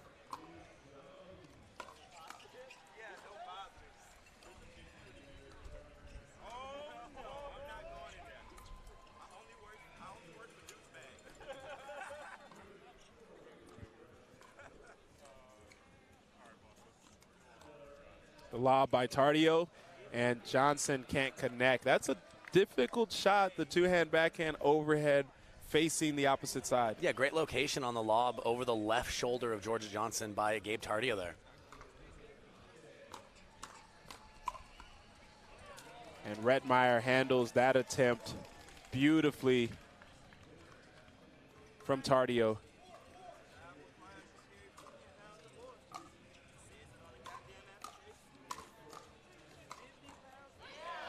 Rettenmeier starting to get active here. Yeah, and this is where that drive and crash style that he's very good at. I like him using this more in mixed than in men's, especially if he can get just a slightly weaker volley. It allows him to disconnect on his own terms.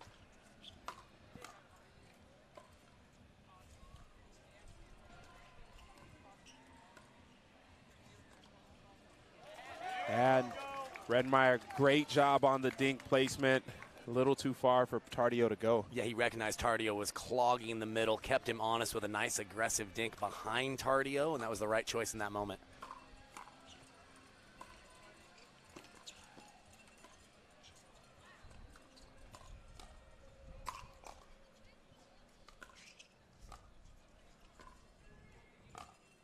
Oh, what a shot by Jade Kawamoto as she played excellent defense from the baseline.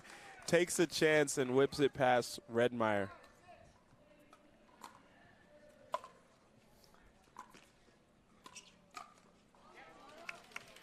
Unable to convert there. It was a good look for Jade Kawamoto, though. She read that one well, but Rettenmeier kept it just low enough to the net to earn the error.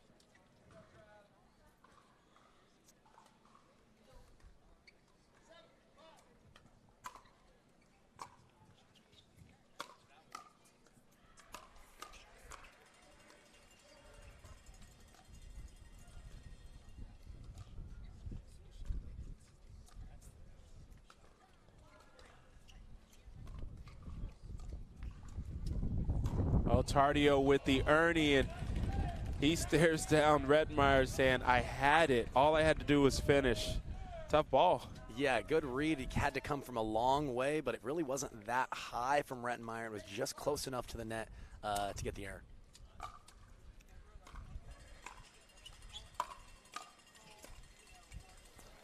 Johnson tries to reset that ball as Rettenmeier was driving from the baseline. Yeah, that's where she wants to lay off that ball. If you're in front of your partner, you want to take balls that you can hit an offensive shot on to poach, but generally not a defensive shot because it's easier for your partner who's behind you. Rettenmeier with the lob, and the lob was on its way until the wind held it up. Yeah, it sat up there nicely for Jade, and she just said, okay, thank you very much.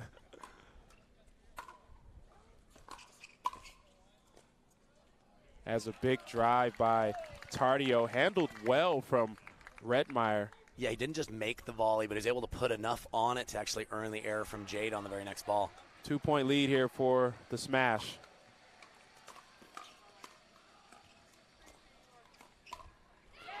And Redmeyer again with the counter. I think he looks real comfortable being in the middle, right in front of Tardio, and being able to use his hands. Yeah, looked very calm there, even though he didn't have much reaction time. Really seeing the ball well at the moment.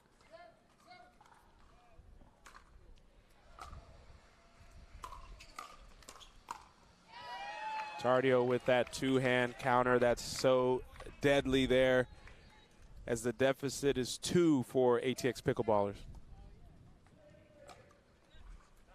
That ball is long and will push us to the changeover here. A 3-point lead from the Florida Smash. They are playing well at the moment. Redmeyer is being active. Tardio on the other side started out the same way. Maybe deflated a little bit of the energy due to what the Smash have been doing. Yeah, I think if you're a fan of the Florida Smash, you got to like the body language right now. Travis Rettenmeyer specifically being a very supportive partner to Georgia Johnson. They're high-fiving between points, really bringing each other up.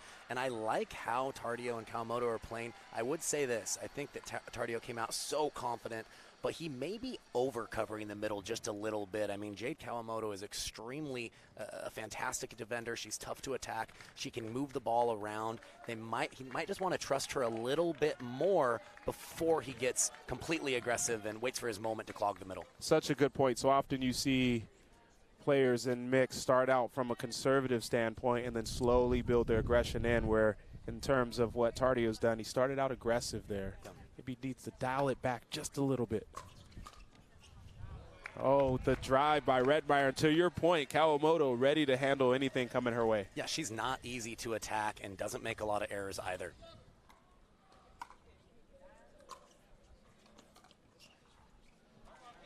Tough one there for Kawamoto.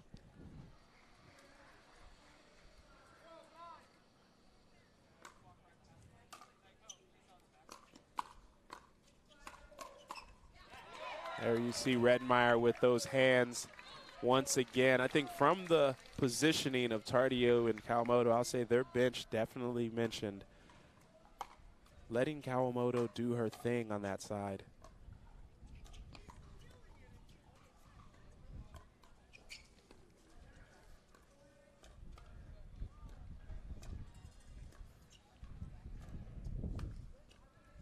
Yeah, and that's just better play, right? Yeah. Well, it comes down to matchups, right? And I don't think you want to panic when Jade Kawamoto's in that pattern with Georgia Johnson, because she's so known for her consistency. I think it's a pattern that maybe favors them just a touch. And right on cue as 2 straight errors from the Florida Smash due to Kawamoto being consistent on that right side.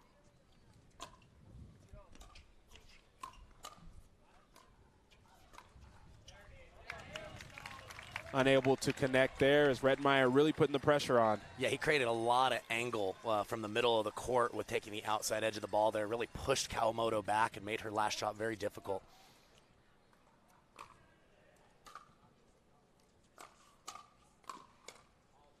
Yeah, nice control drive from Redmeyer, and then finishes with the backhand. But you hit the nail on the head. He took his time with the drive and really tried taking a big step forward after the drive to set up his big volley.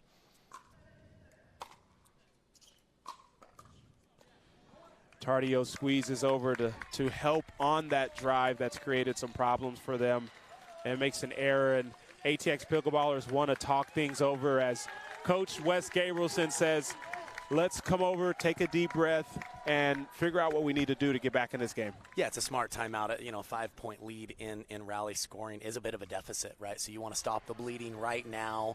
Just center yourselves, come up with a game plan to close out this match. Obviously, you're at a disadvantage, but you want to put your best foot forward and see if you can apply a little bit more scoreboard pressure right now to the Smash, who are playing very confidently. As we mentioned, this match very important right now. We've got ATX Pickleballers up 2-0. They are also 1-1 in the standings, and Florida Smash are 0-2 currently in the standings. And the last thing for the Pickleballers that they want is to lose the leverage that they've built and the momentum on this particular game. Yeah, you want to focus on what you can control. They can't affect the other match, you know, but if they can win all 4 of them here, they did their job today and let the chips fall where they may. They don't want to lose any matches because it might be a big deal in that game differential. I'm not a fan of letting chips fall, but that's okay. Missed drive there from Johnson out of the timeout. Makes the timeout a good one. Lead down to 4 for the smash.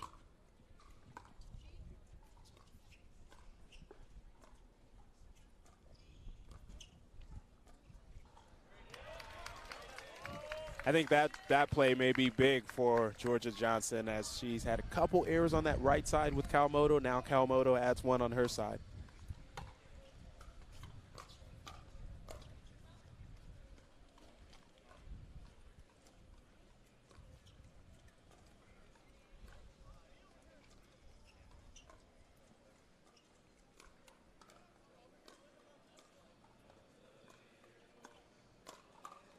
Oh, great ball by Redmeyer. Whatever his corner has said to him early on, he is playing a fabulous game now.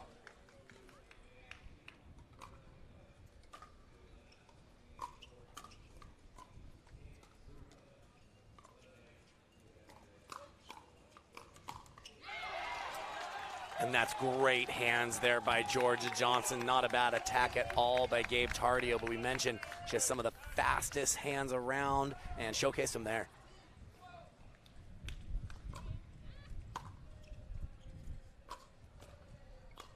Oh, the drive from Redmeyer, and Georgia Johnson comes in to clean it up. They are firing on all cylinders right now for the Florida Smashes.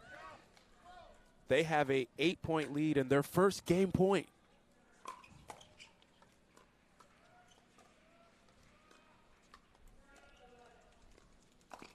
Tardio with the Ernie. Great fake towards the middle. Kind of baited it a little bit, then jumps over. Yeah, he was leaning towards the middle, but he's a tall young man with using those long legs to just hop over the kitchen and take that up the line dink away.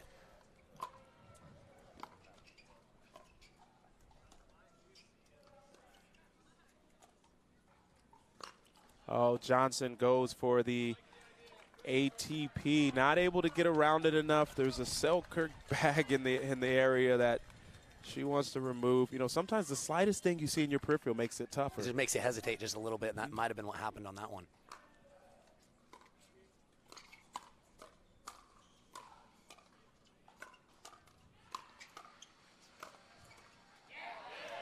That was awesome defense from Jade Kawamoto. Just too much pressure there from Redmeyer.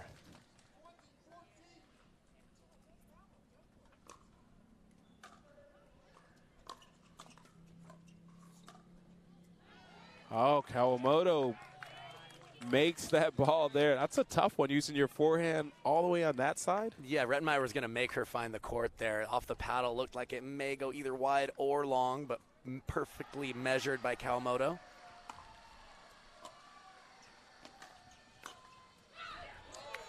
And that ball just in from Georgia Johnson. Tardio asking his corner to see if that one is, and Wes Gabrielson confirms. Another game point here for the Florida Smash. Tardio with the Ernie. Oh, great hands from Johnson as Tardio took an out ball and could not connect. And Florida Smash, they've got some life back in them now, as it is a 1-2 deficit in this match. And they've got some fans here in the crowd, Brandon. There was a big eruption after they got through with that one. This is not over. 2-1 here. Let's see what they can do in the other mixed pairing. Fans on the edge of their seats. We've got one more mixed doubles matchup, which will decide a lot of things for us. We may be going to a dream breaker. We may be done with this match. We will find out soon as we take a quick break and let these players warm up. We'll talk to you soon.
All right, we are back with the fourth game in this match here at MLP Daytona Beach, brought to you by Margaritaville.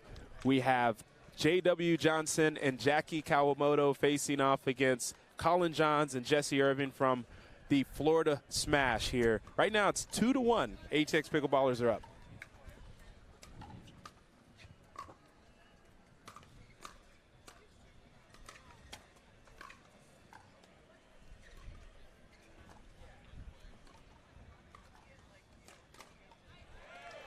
Great reach in by Johnson. What a get early in that point by Johns, but just not enough. Yeah, and we found out that the Florida Smash are mathematically eliminated from moving on, but it's great to see their bench and their sidelines still cheering them on, ready to compete. They still want to win this match. Jackie Kawamoto with the speed up on Colin Johns. Probably going to be some room there on the left side since he is kind of sliding to his right, typically in mixed.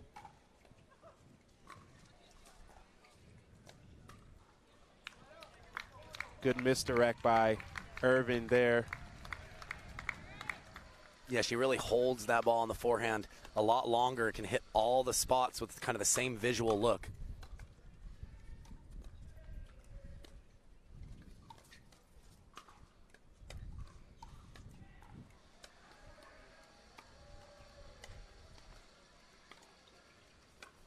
Oh, the lob by Kawamoto.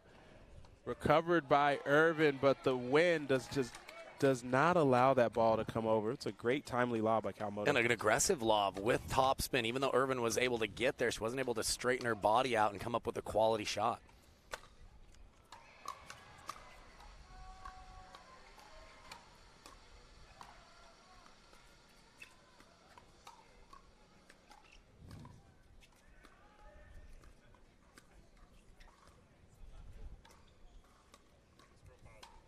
Oh, the ball just goes over.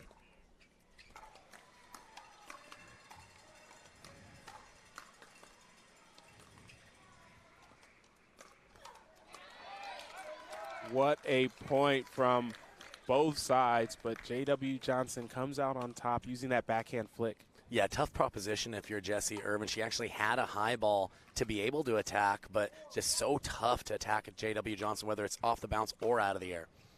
A quick three-point lead here for ATX.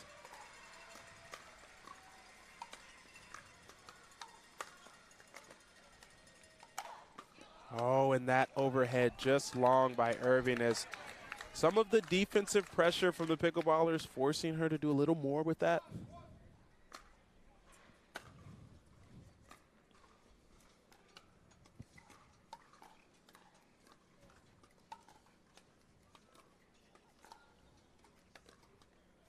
Another lob by Kawamoto. The tweener from Johns does not go through. That's two successful offensive lobs from Kawamoto. And Brandon, she hasn't just made two lobs. She's made two perfect lobs. A pretty unbelievable touch by her.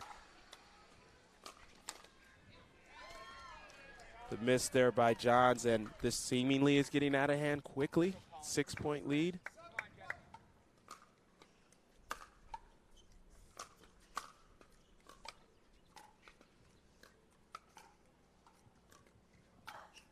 Oh, great ball by Irvin as she has one of the heaviest balls in the female game. Yeah, last time she went to the forehand. This time she went to that side, but really jammed J.W. Johnson a little closer to the body. It was a nice choice.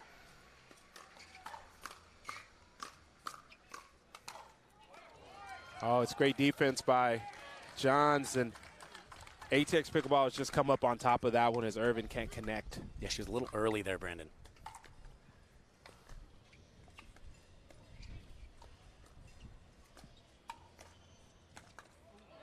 Oh, great play by Johns there. As they have cut the deficit to 5 here early.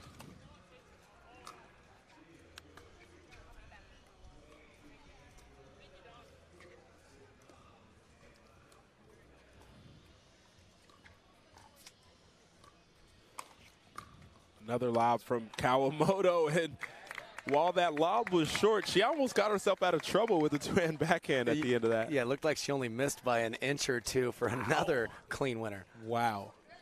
Great leaping ability from Johns.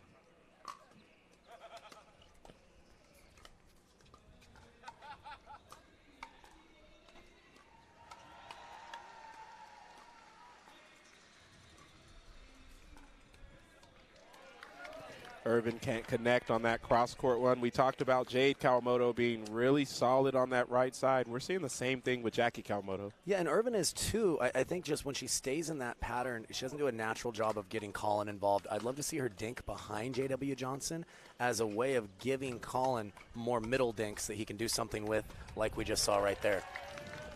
Yeah, and right on cue, as he gets a ball, he can do something with there. And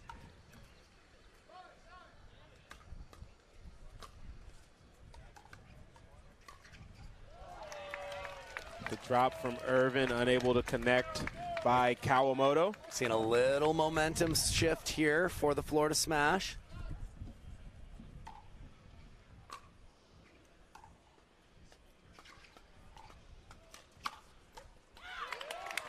And now we're starting to see that energy. You mentioned the momentum as Irvin connects on that counter.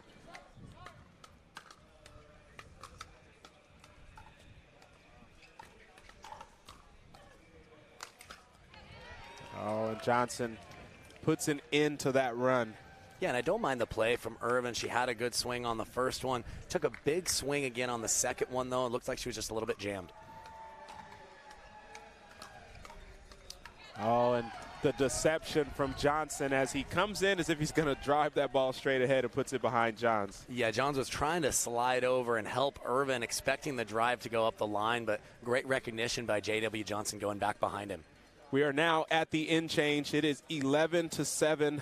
ATX Pickleballers up 4 here, and we mentioned that they need to win this match and still maybe have to have a little bit of help and see what the standings look like for them to move to the knockout stage. Mathematically right now, we found out from the truck that the Florida Smash have been eliminated, but great to see them out here still competing all the way to the end because, Kyle, as you mentioned, there's still another event.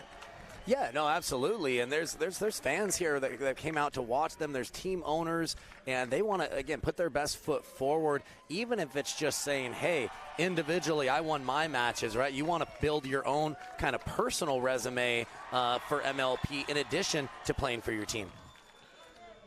Wise words from Kyle McKenzie there. Back in play, 4-point lead for ATX Pickleballers.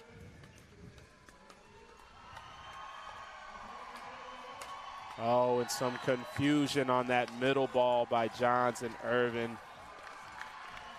Johnson wastes no time to put that away.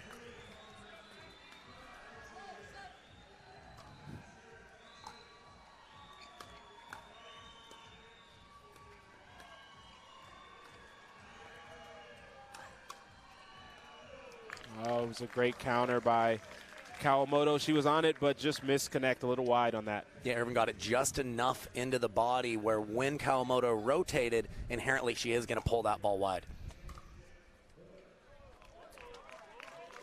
And another error there from Kawamoto.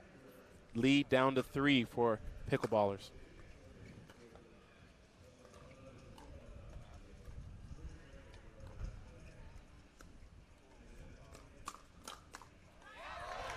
And Kyle, right on cue, what you mentioned earlier. Yeah, you want to always ask yourself, if you're dinking back behind the guy, how often are they going to Ernie? Johnson has that in his arsenal, but I wouldn't say he overuses it or looks for it as much as some of the other top male players.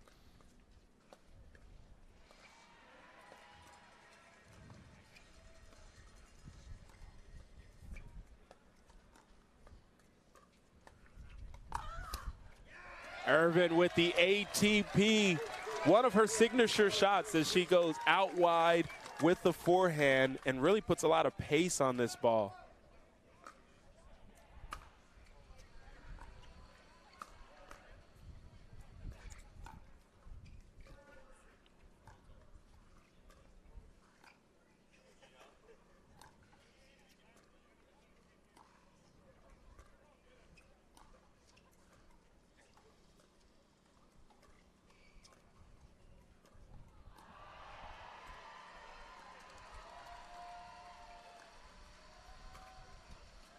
And Kawamoto gets a little impatient at the end of that, tries to create. Johns lets it go, and that ball's long. Yeah, I think that has to be a mid-pace attack if she's going to be successful there. At full pace, really tough to keep that ball on the court. Big swing from Irvin, and that one not able to go over. I don't mind the drive attempt, though. She was balanced. Sometimes you have to take those chances. The miss by Johnson. And you hear the fans of the Florida Smash. They're wanting to come alive here. There's a lot of fans in the stadium for them here. Johns with a miss as well. This game going back and forth. Who will take control down the stretch?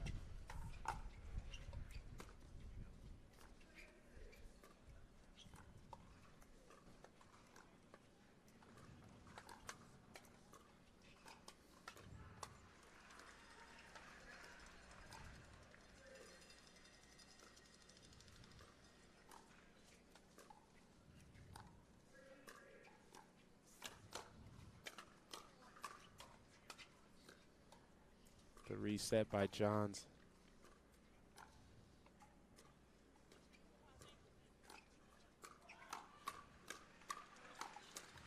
Best point of the match so far, and Florida Smash come out on top. That point had everything. Oh, yeah. I mean, that was a very patient, methodical point for everybody. Great point all around, but ultimately the Smash able to keep that momentum going. All square at 14.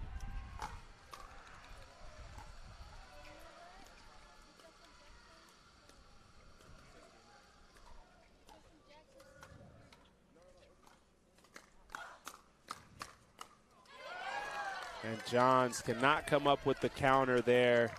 Irvin trying again to dink back behind J.W. Johnson, but if he can take it out of the air, he's so dangerous with that backhand flick.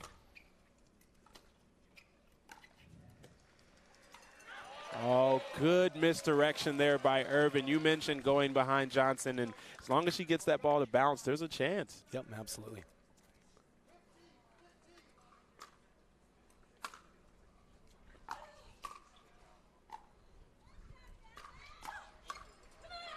There's the backhand counter by Kawamoto. She missed one wide earlier, not this time. Yeah, and you love to hear that come on from Jackie Kawamoto when things get tight, really showing that they're here to play, here to compete when the match is on the line.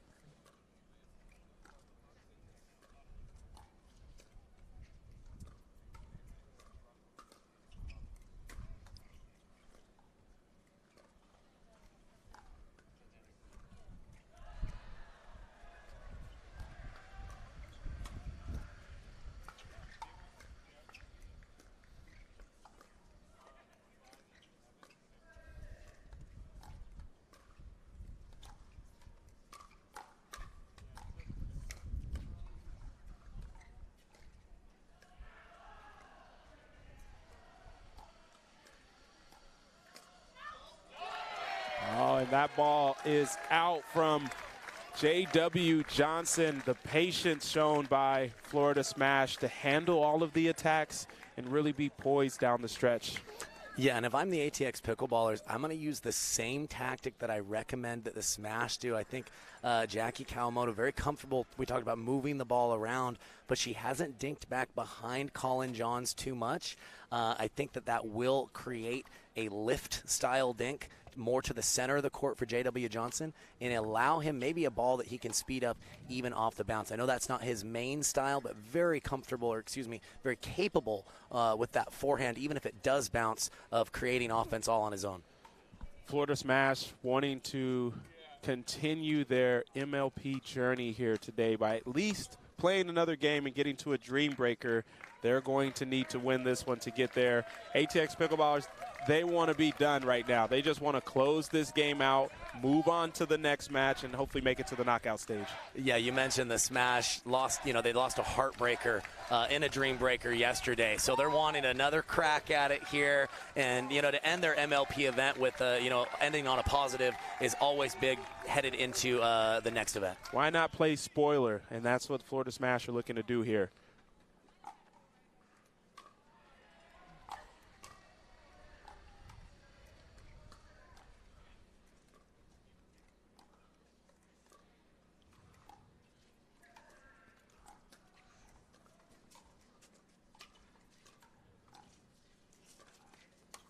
Lob by Kawamoto. Oh, and Johns thought he had an opportunity to poach it. I think he wanted to lay off towards the end, but it was too late. Yeah, he read it, but just got slightly overextended there and couldn't pull off the shot.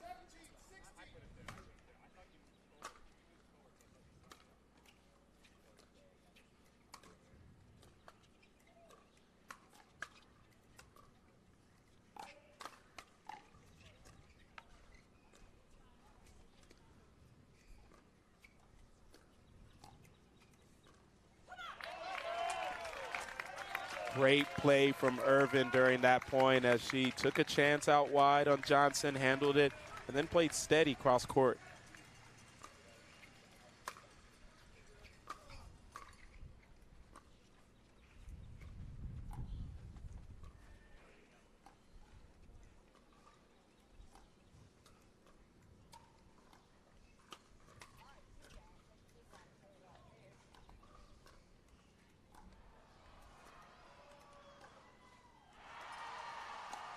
Oh, the left overhead by Irvin. And Johns can't come up with the finish as Johnson and Kawamoto now have a 2-point lead here. And actually, I apologize. It's a 1-point lead here. The Kawamoto lob continuing to be a big factor.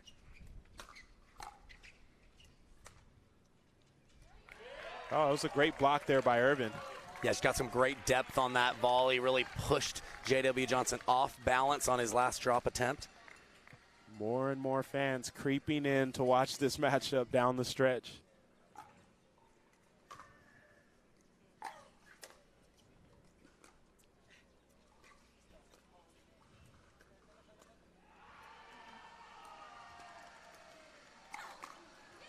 Oh, the off speed there from Irvin. She tries to jam up Johnson, but he's able to finish that. Well, we talked about her sliding motion. She can hit so many different spots. On most people, that would have been pretty effective, but the hands of J.W. Johnson, it seems like it's in slow motion for him out there. Good to not be most people, huh? Oh, and that's one that she likes. She's like, all right, I'm not going to go J.W. Johnson's way on this one. Let's just put it away cross court. Yeah, it was a little higher. She could kind of put her full strength into that one.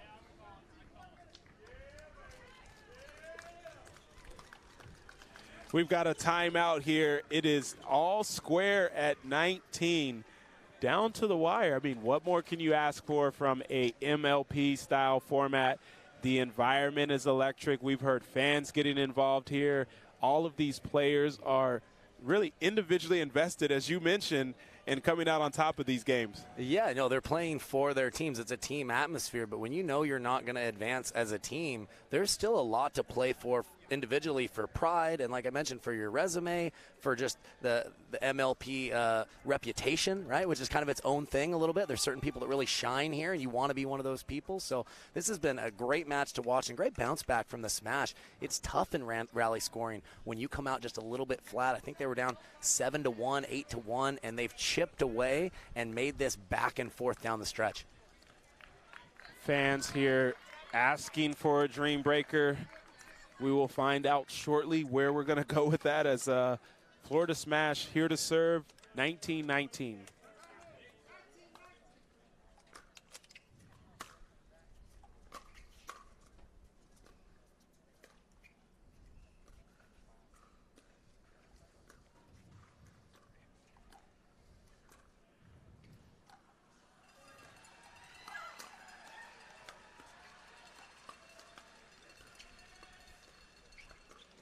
Oh, Johns with the Ernie, and because he did the Ernie in and out with his forehand, Johnson got a little jammed up. What a play. Was that a misdirection Ernie that we saw? I'm not sure if that was on purpose or by accident, but either way, it was just what the doctor ordered to give the smash a game point. They are now frozen at 20, must win on their serve.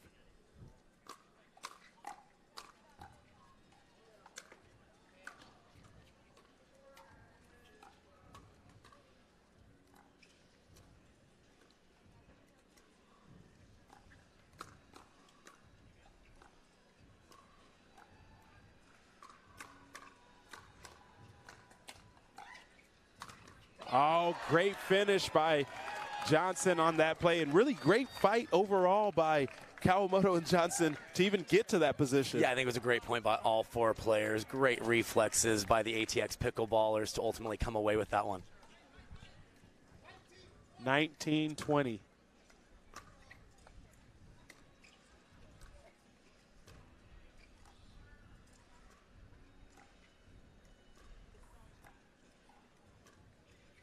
The lob by Kawamoto, the left-hand finish. Oh, and Johnson finishes with the overhead, and that ball looked to be as if it cracked when he hit it. Yeah, based on the trajectory, that thing really should have come up. It should not have died. I believe the power of J.W. Johnson just kind of broke that ball. It's going to come down to referee discretion, I believe, here. We'll see what the call is. Thankfully, we've got referees here on standby for us as well. Question for the referee: if we have a situation where J.W. Johnson did just hit an overhead, the ball cracked mid-play, are they able to replay this?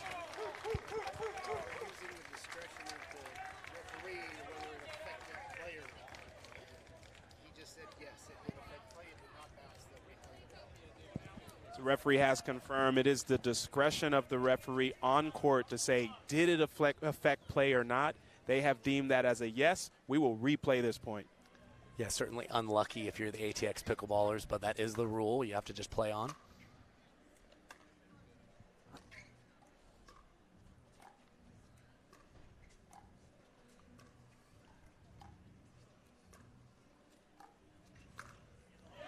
Oh, and you see that brand new shiny ball out there in the sun, and Johnson not able to come on top of that. Another game point here for the Florida Smash.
Wow, what a point there, as we saw an overhead from Colin Johns defended beautifully by Kawamoto and Johnson, and then Irvin takes her shot at a put away. Johnson's there. What does it take out here, Brandon? Amazing point for all four players again.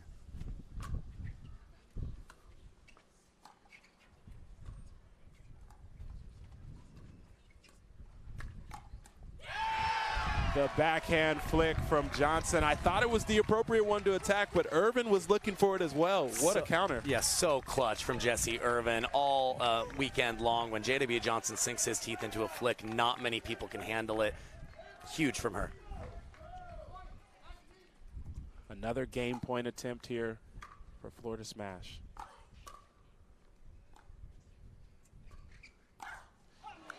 And Jessie Irvin wanted to finish it herself there. You know, maybe a high-risk ball, but it's a ball she's been able to connect with in this game. Yeah, I think just because J.W. Johnson's standing in front of her, I'd like to see her show some restraint. Easy for me to say from here.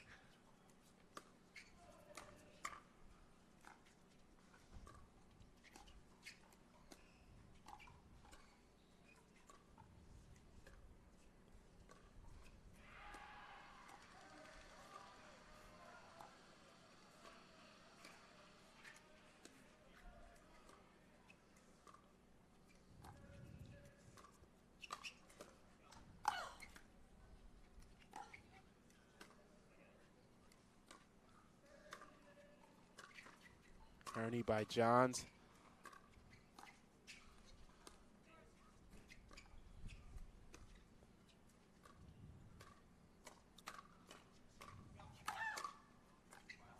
Wow, what a block in the middle of that by Jackie Kawamoto as Jessie Irvin put all of her force into this backhand. Look at this block. No, that was huge. It looked like they were dead to rights, and she stopped that thing on a dime. All square at 20 here, must win by 2.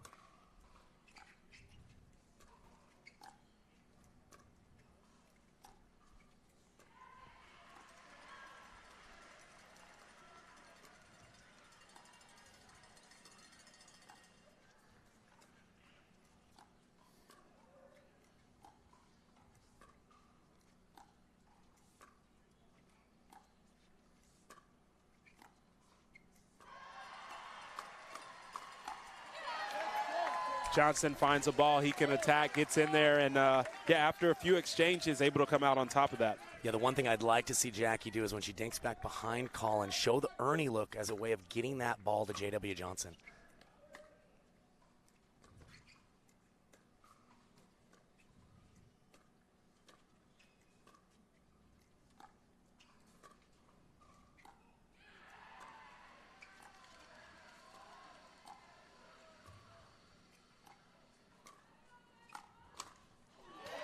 Oh, and another lob by Kawamoto. Ends up shorter from Irvin, but Johnson cannot connect. And did Jessie Irvin just save that match with a left-handed sky hook overhead? Because if so, we need to talk about that. That's unbelievable. Wow.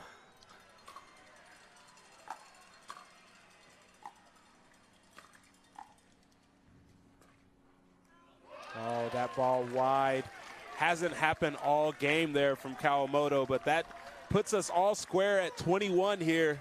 It's become standing room only out here, Brandon. We've doubled the size of our crowd in the last 5 minutes.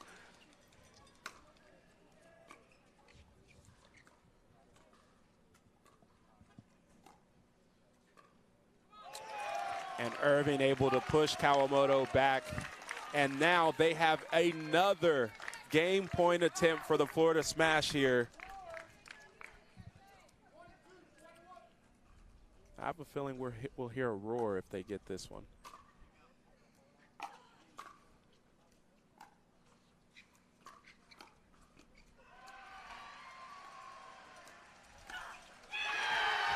And they finish it. Jessie Irvin with the in and out ball as she had a beautiful reset earlier in that point. Florida Smash take this match to a dream breaker. They put absolutely everything into that, Brandon. And Jessie Irvin specifically, she played so many balls, her and Jackie Kawamoto, in that cross-court pattern. Neither one of them gave much up, but ultimately the Florida Smash pushed this into a dream breaker, and the crowd is loving it. Wow.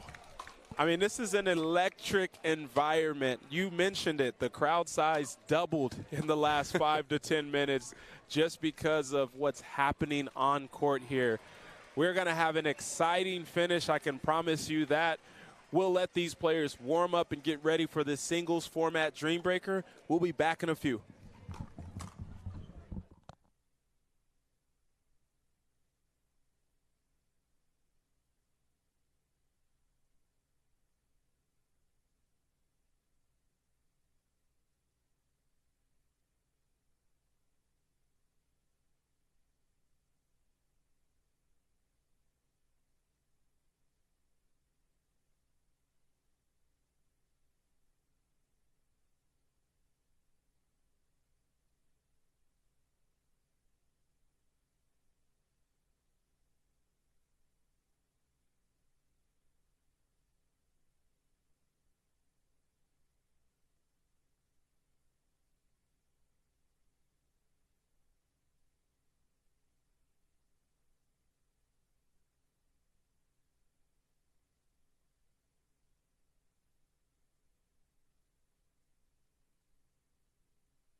first point of the Dream Breaker. Travis Redmeyer versus J.W. Johnson here, and he gets a 1-0 start for Florida Smash.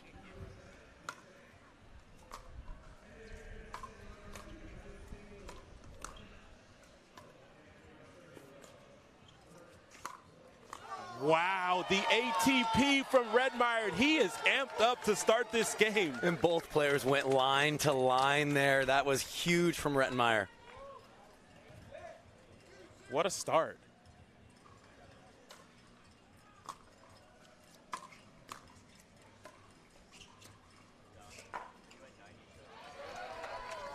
J.W. Johnson gets one back there as he goes cross court. Yeah, a little too far. Just enough spin on that to get that out of the Rettenmeyer reach.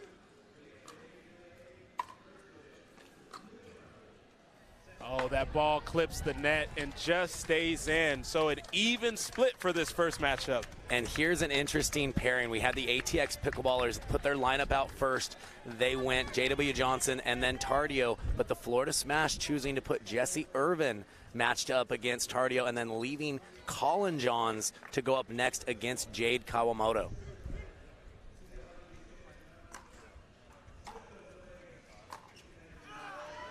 Starts out well for Tardio there as he cracks a backhand down the line. Yeah, it was a great return from Irvin, but she kind of ran to the center rather than following the path of the ball.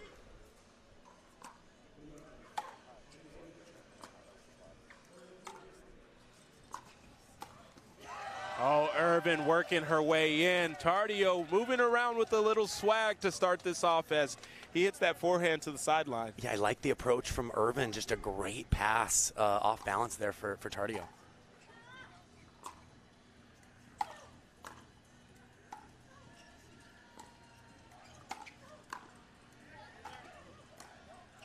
Oh, Irvin made him hit one more ball, but Tardio just too good right now.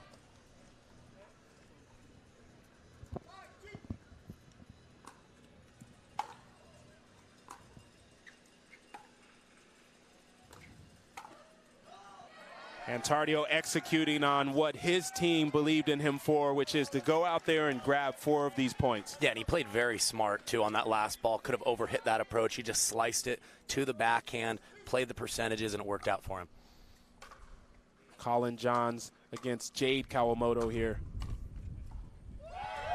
And Johns gets the first one. Most people don't know, Johns used to play a lot of singles. He's a very good singles player. If he did it more often, he would be a household name in that department as well. Misses the slice there. Maybe a chance he doesn't need a take in this matchup. Yeah, obviously he's trying to apply some forward pressure. We'll see how the next couple points play out.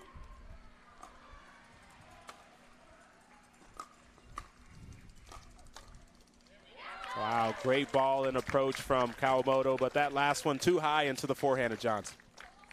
Yeah, really important for Johns to get this next one as well and get that 3-1 in this pairing.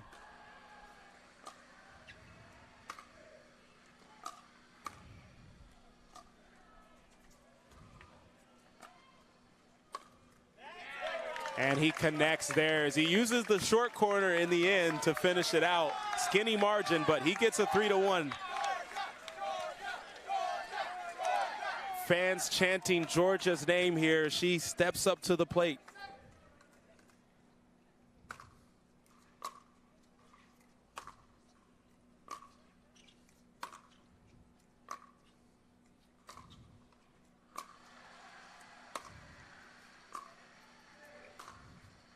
And that ball is in, and she's answered the call initially. Wow, look at this lateral movement here from the other side of the court all the way here and then hits a winner cross court. And a roar from Georgia Johnson after she thread the needle there.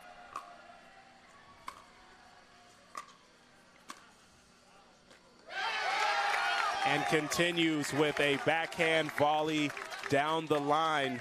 She's tied this up for Florida Smash here, all square at 7.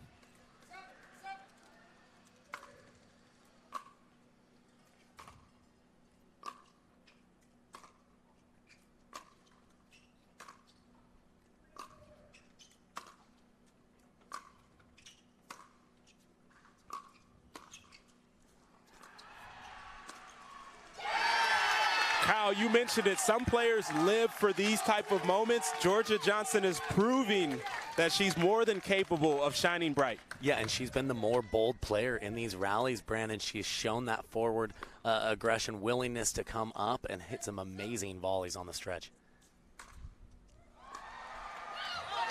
And she gets all 4 for her team.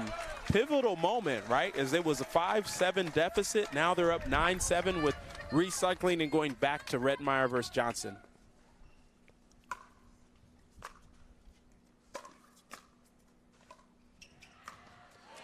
Oh, Johnson had a lot of options there. Chose to go down the line for the first point. Yeah, that's huge for J.W. Johnson and his confidence. Can he bounce back as his team's top player?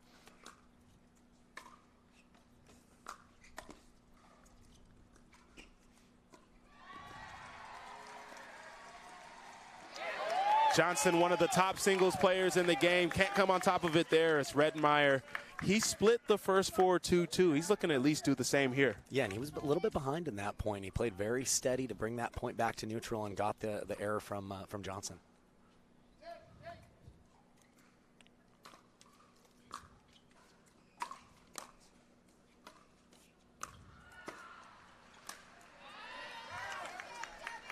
Redmeyer yells, get it down, as that last ball just too high for Johnson, with a chance to tie this game up here, down 1.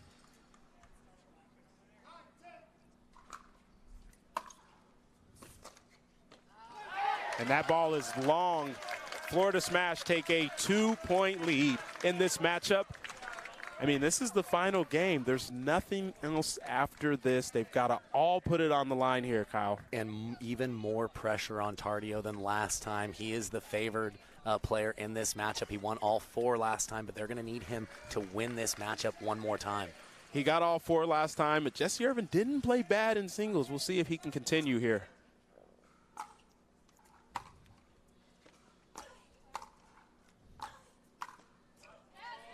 Oh, she goes for the big pass, and Tardio is there. You mentioned him being long and able to move around the court easily. Yeah, he cuts down those passing shot angles with the best of them.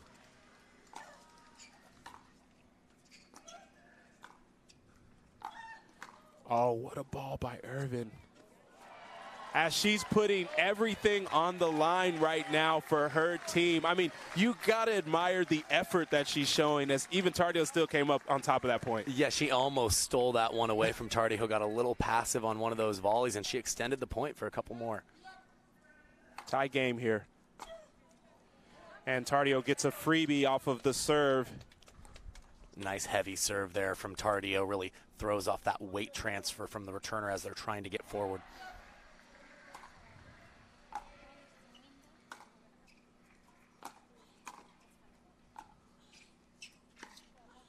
Oh, a great play by Tardio as the net helped him out, but it looked like he had the angle regardless. I think Irvin was playing some pretty good points there. Yeah, I think Irvin, all 8 points that she played, she did a pretty solid job except the one missed return, and kind of unlucky for her that she wasn't able to steal a couple of those away. The smash down 2 with Johns against Kawamoto here. And Kawamoto comes up big on the first point with the 2-hand cross court. Yeah, leaves John's frozen. John's such a percentage player in singles. He's going to make you beat him with something great, and Jade was up to the occasion on that one. That's such a good point, Kyle. Players like Colin Johns tend to take away what you do best, but we see Kawamoto is responding and answering the call.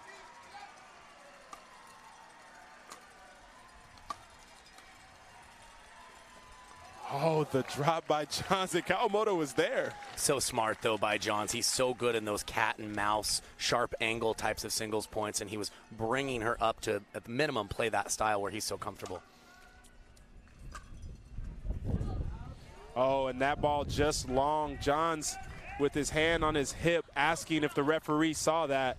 They're going to use a challenge here as why not, right? You've got 2 free challenges. Right now you're down 3. These are all pivotal moments here.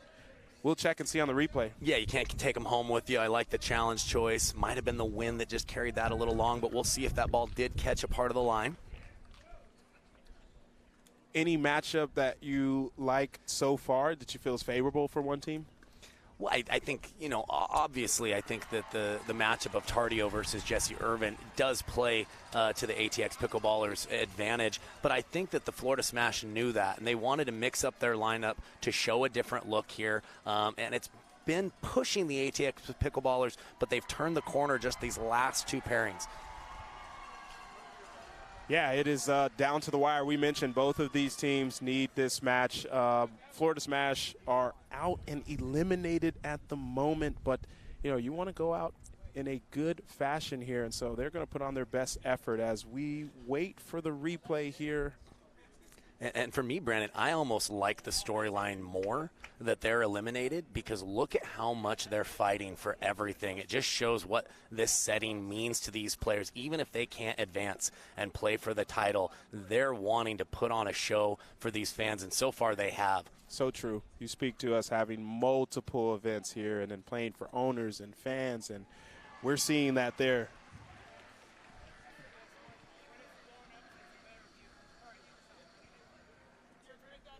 Everyone awaiting the ref's call here. Here we go. We can take a look and see. It's really going to be one of those that's as close as they come. I think the call on the court was out.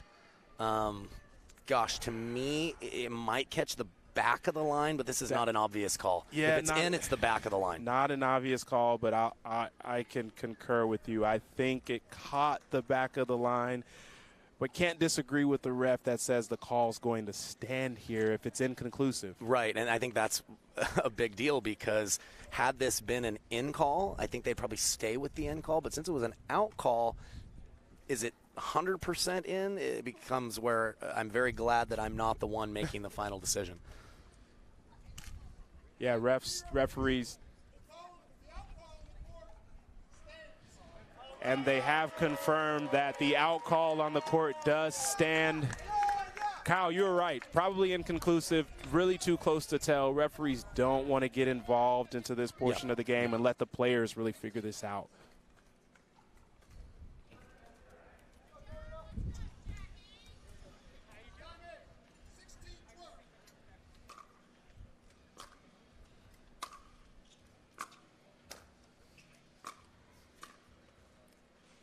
Oh, Johnson turns on the jets to see if she can get there, but it's just too good of a drop by Kawamoto right there. Yeah, to show that kind of touch in that moment in singles, just so high level there from Jackie Kawamoto.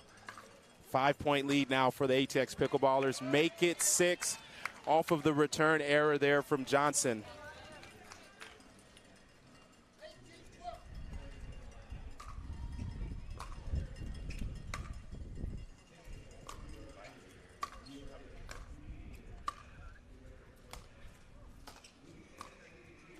Wow, what a cut drop there from Georgia Johnson, and she was all over the court in that point. Yeah, Jackie Kawamoto had Johnson moving left and right and even having to dip for that volley, but she straightened it out perfectly.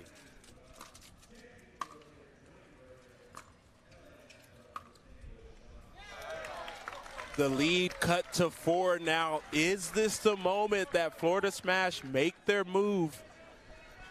Yeah, these points are huge for the Smash with Rettenmeier here. Can he catch fire? They're going to need him to.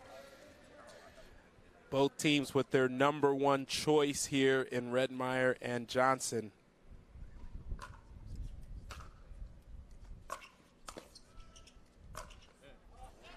Oh, and that ball just long. I think Rettenmeier did see an opening but overcooked it. Yeah, he hit a beautiful first backhand pass, very low to the net, but just couldn't complete the play.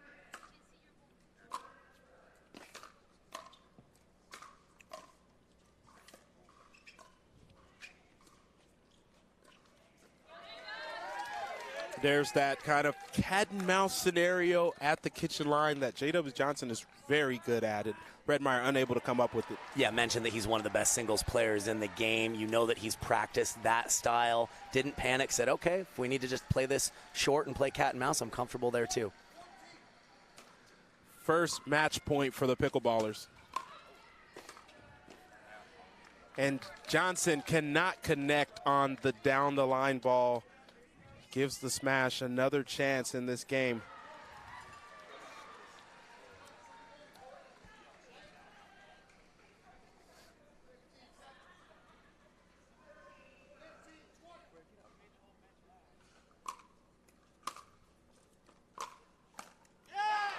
Great ball there by Rettenmeyer.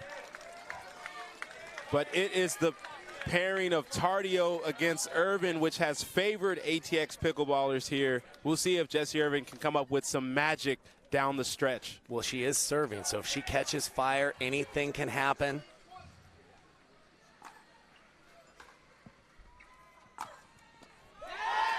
And she gets the first one as she wants to put her hand up and say sorry, but pretty happy about that point there. And the crowd is loving it here. Well, if you need to catch fire, that's one way to do it. Brandon, does she have a few more in her bag of tricks?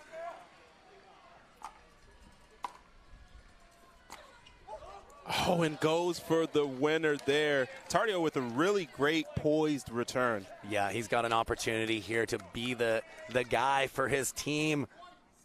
Match point for ATX Pickleballers.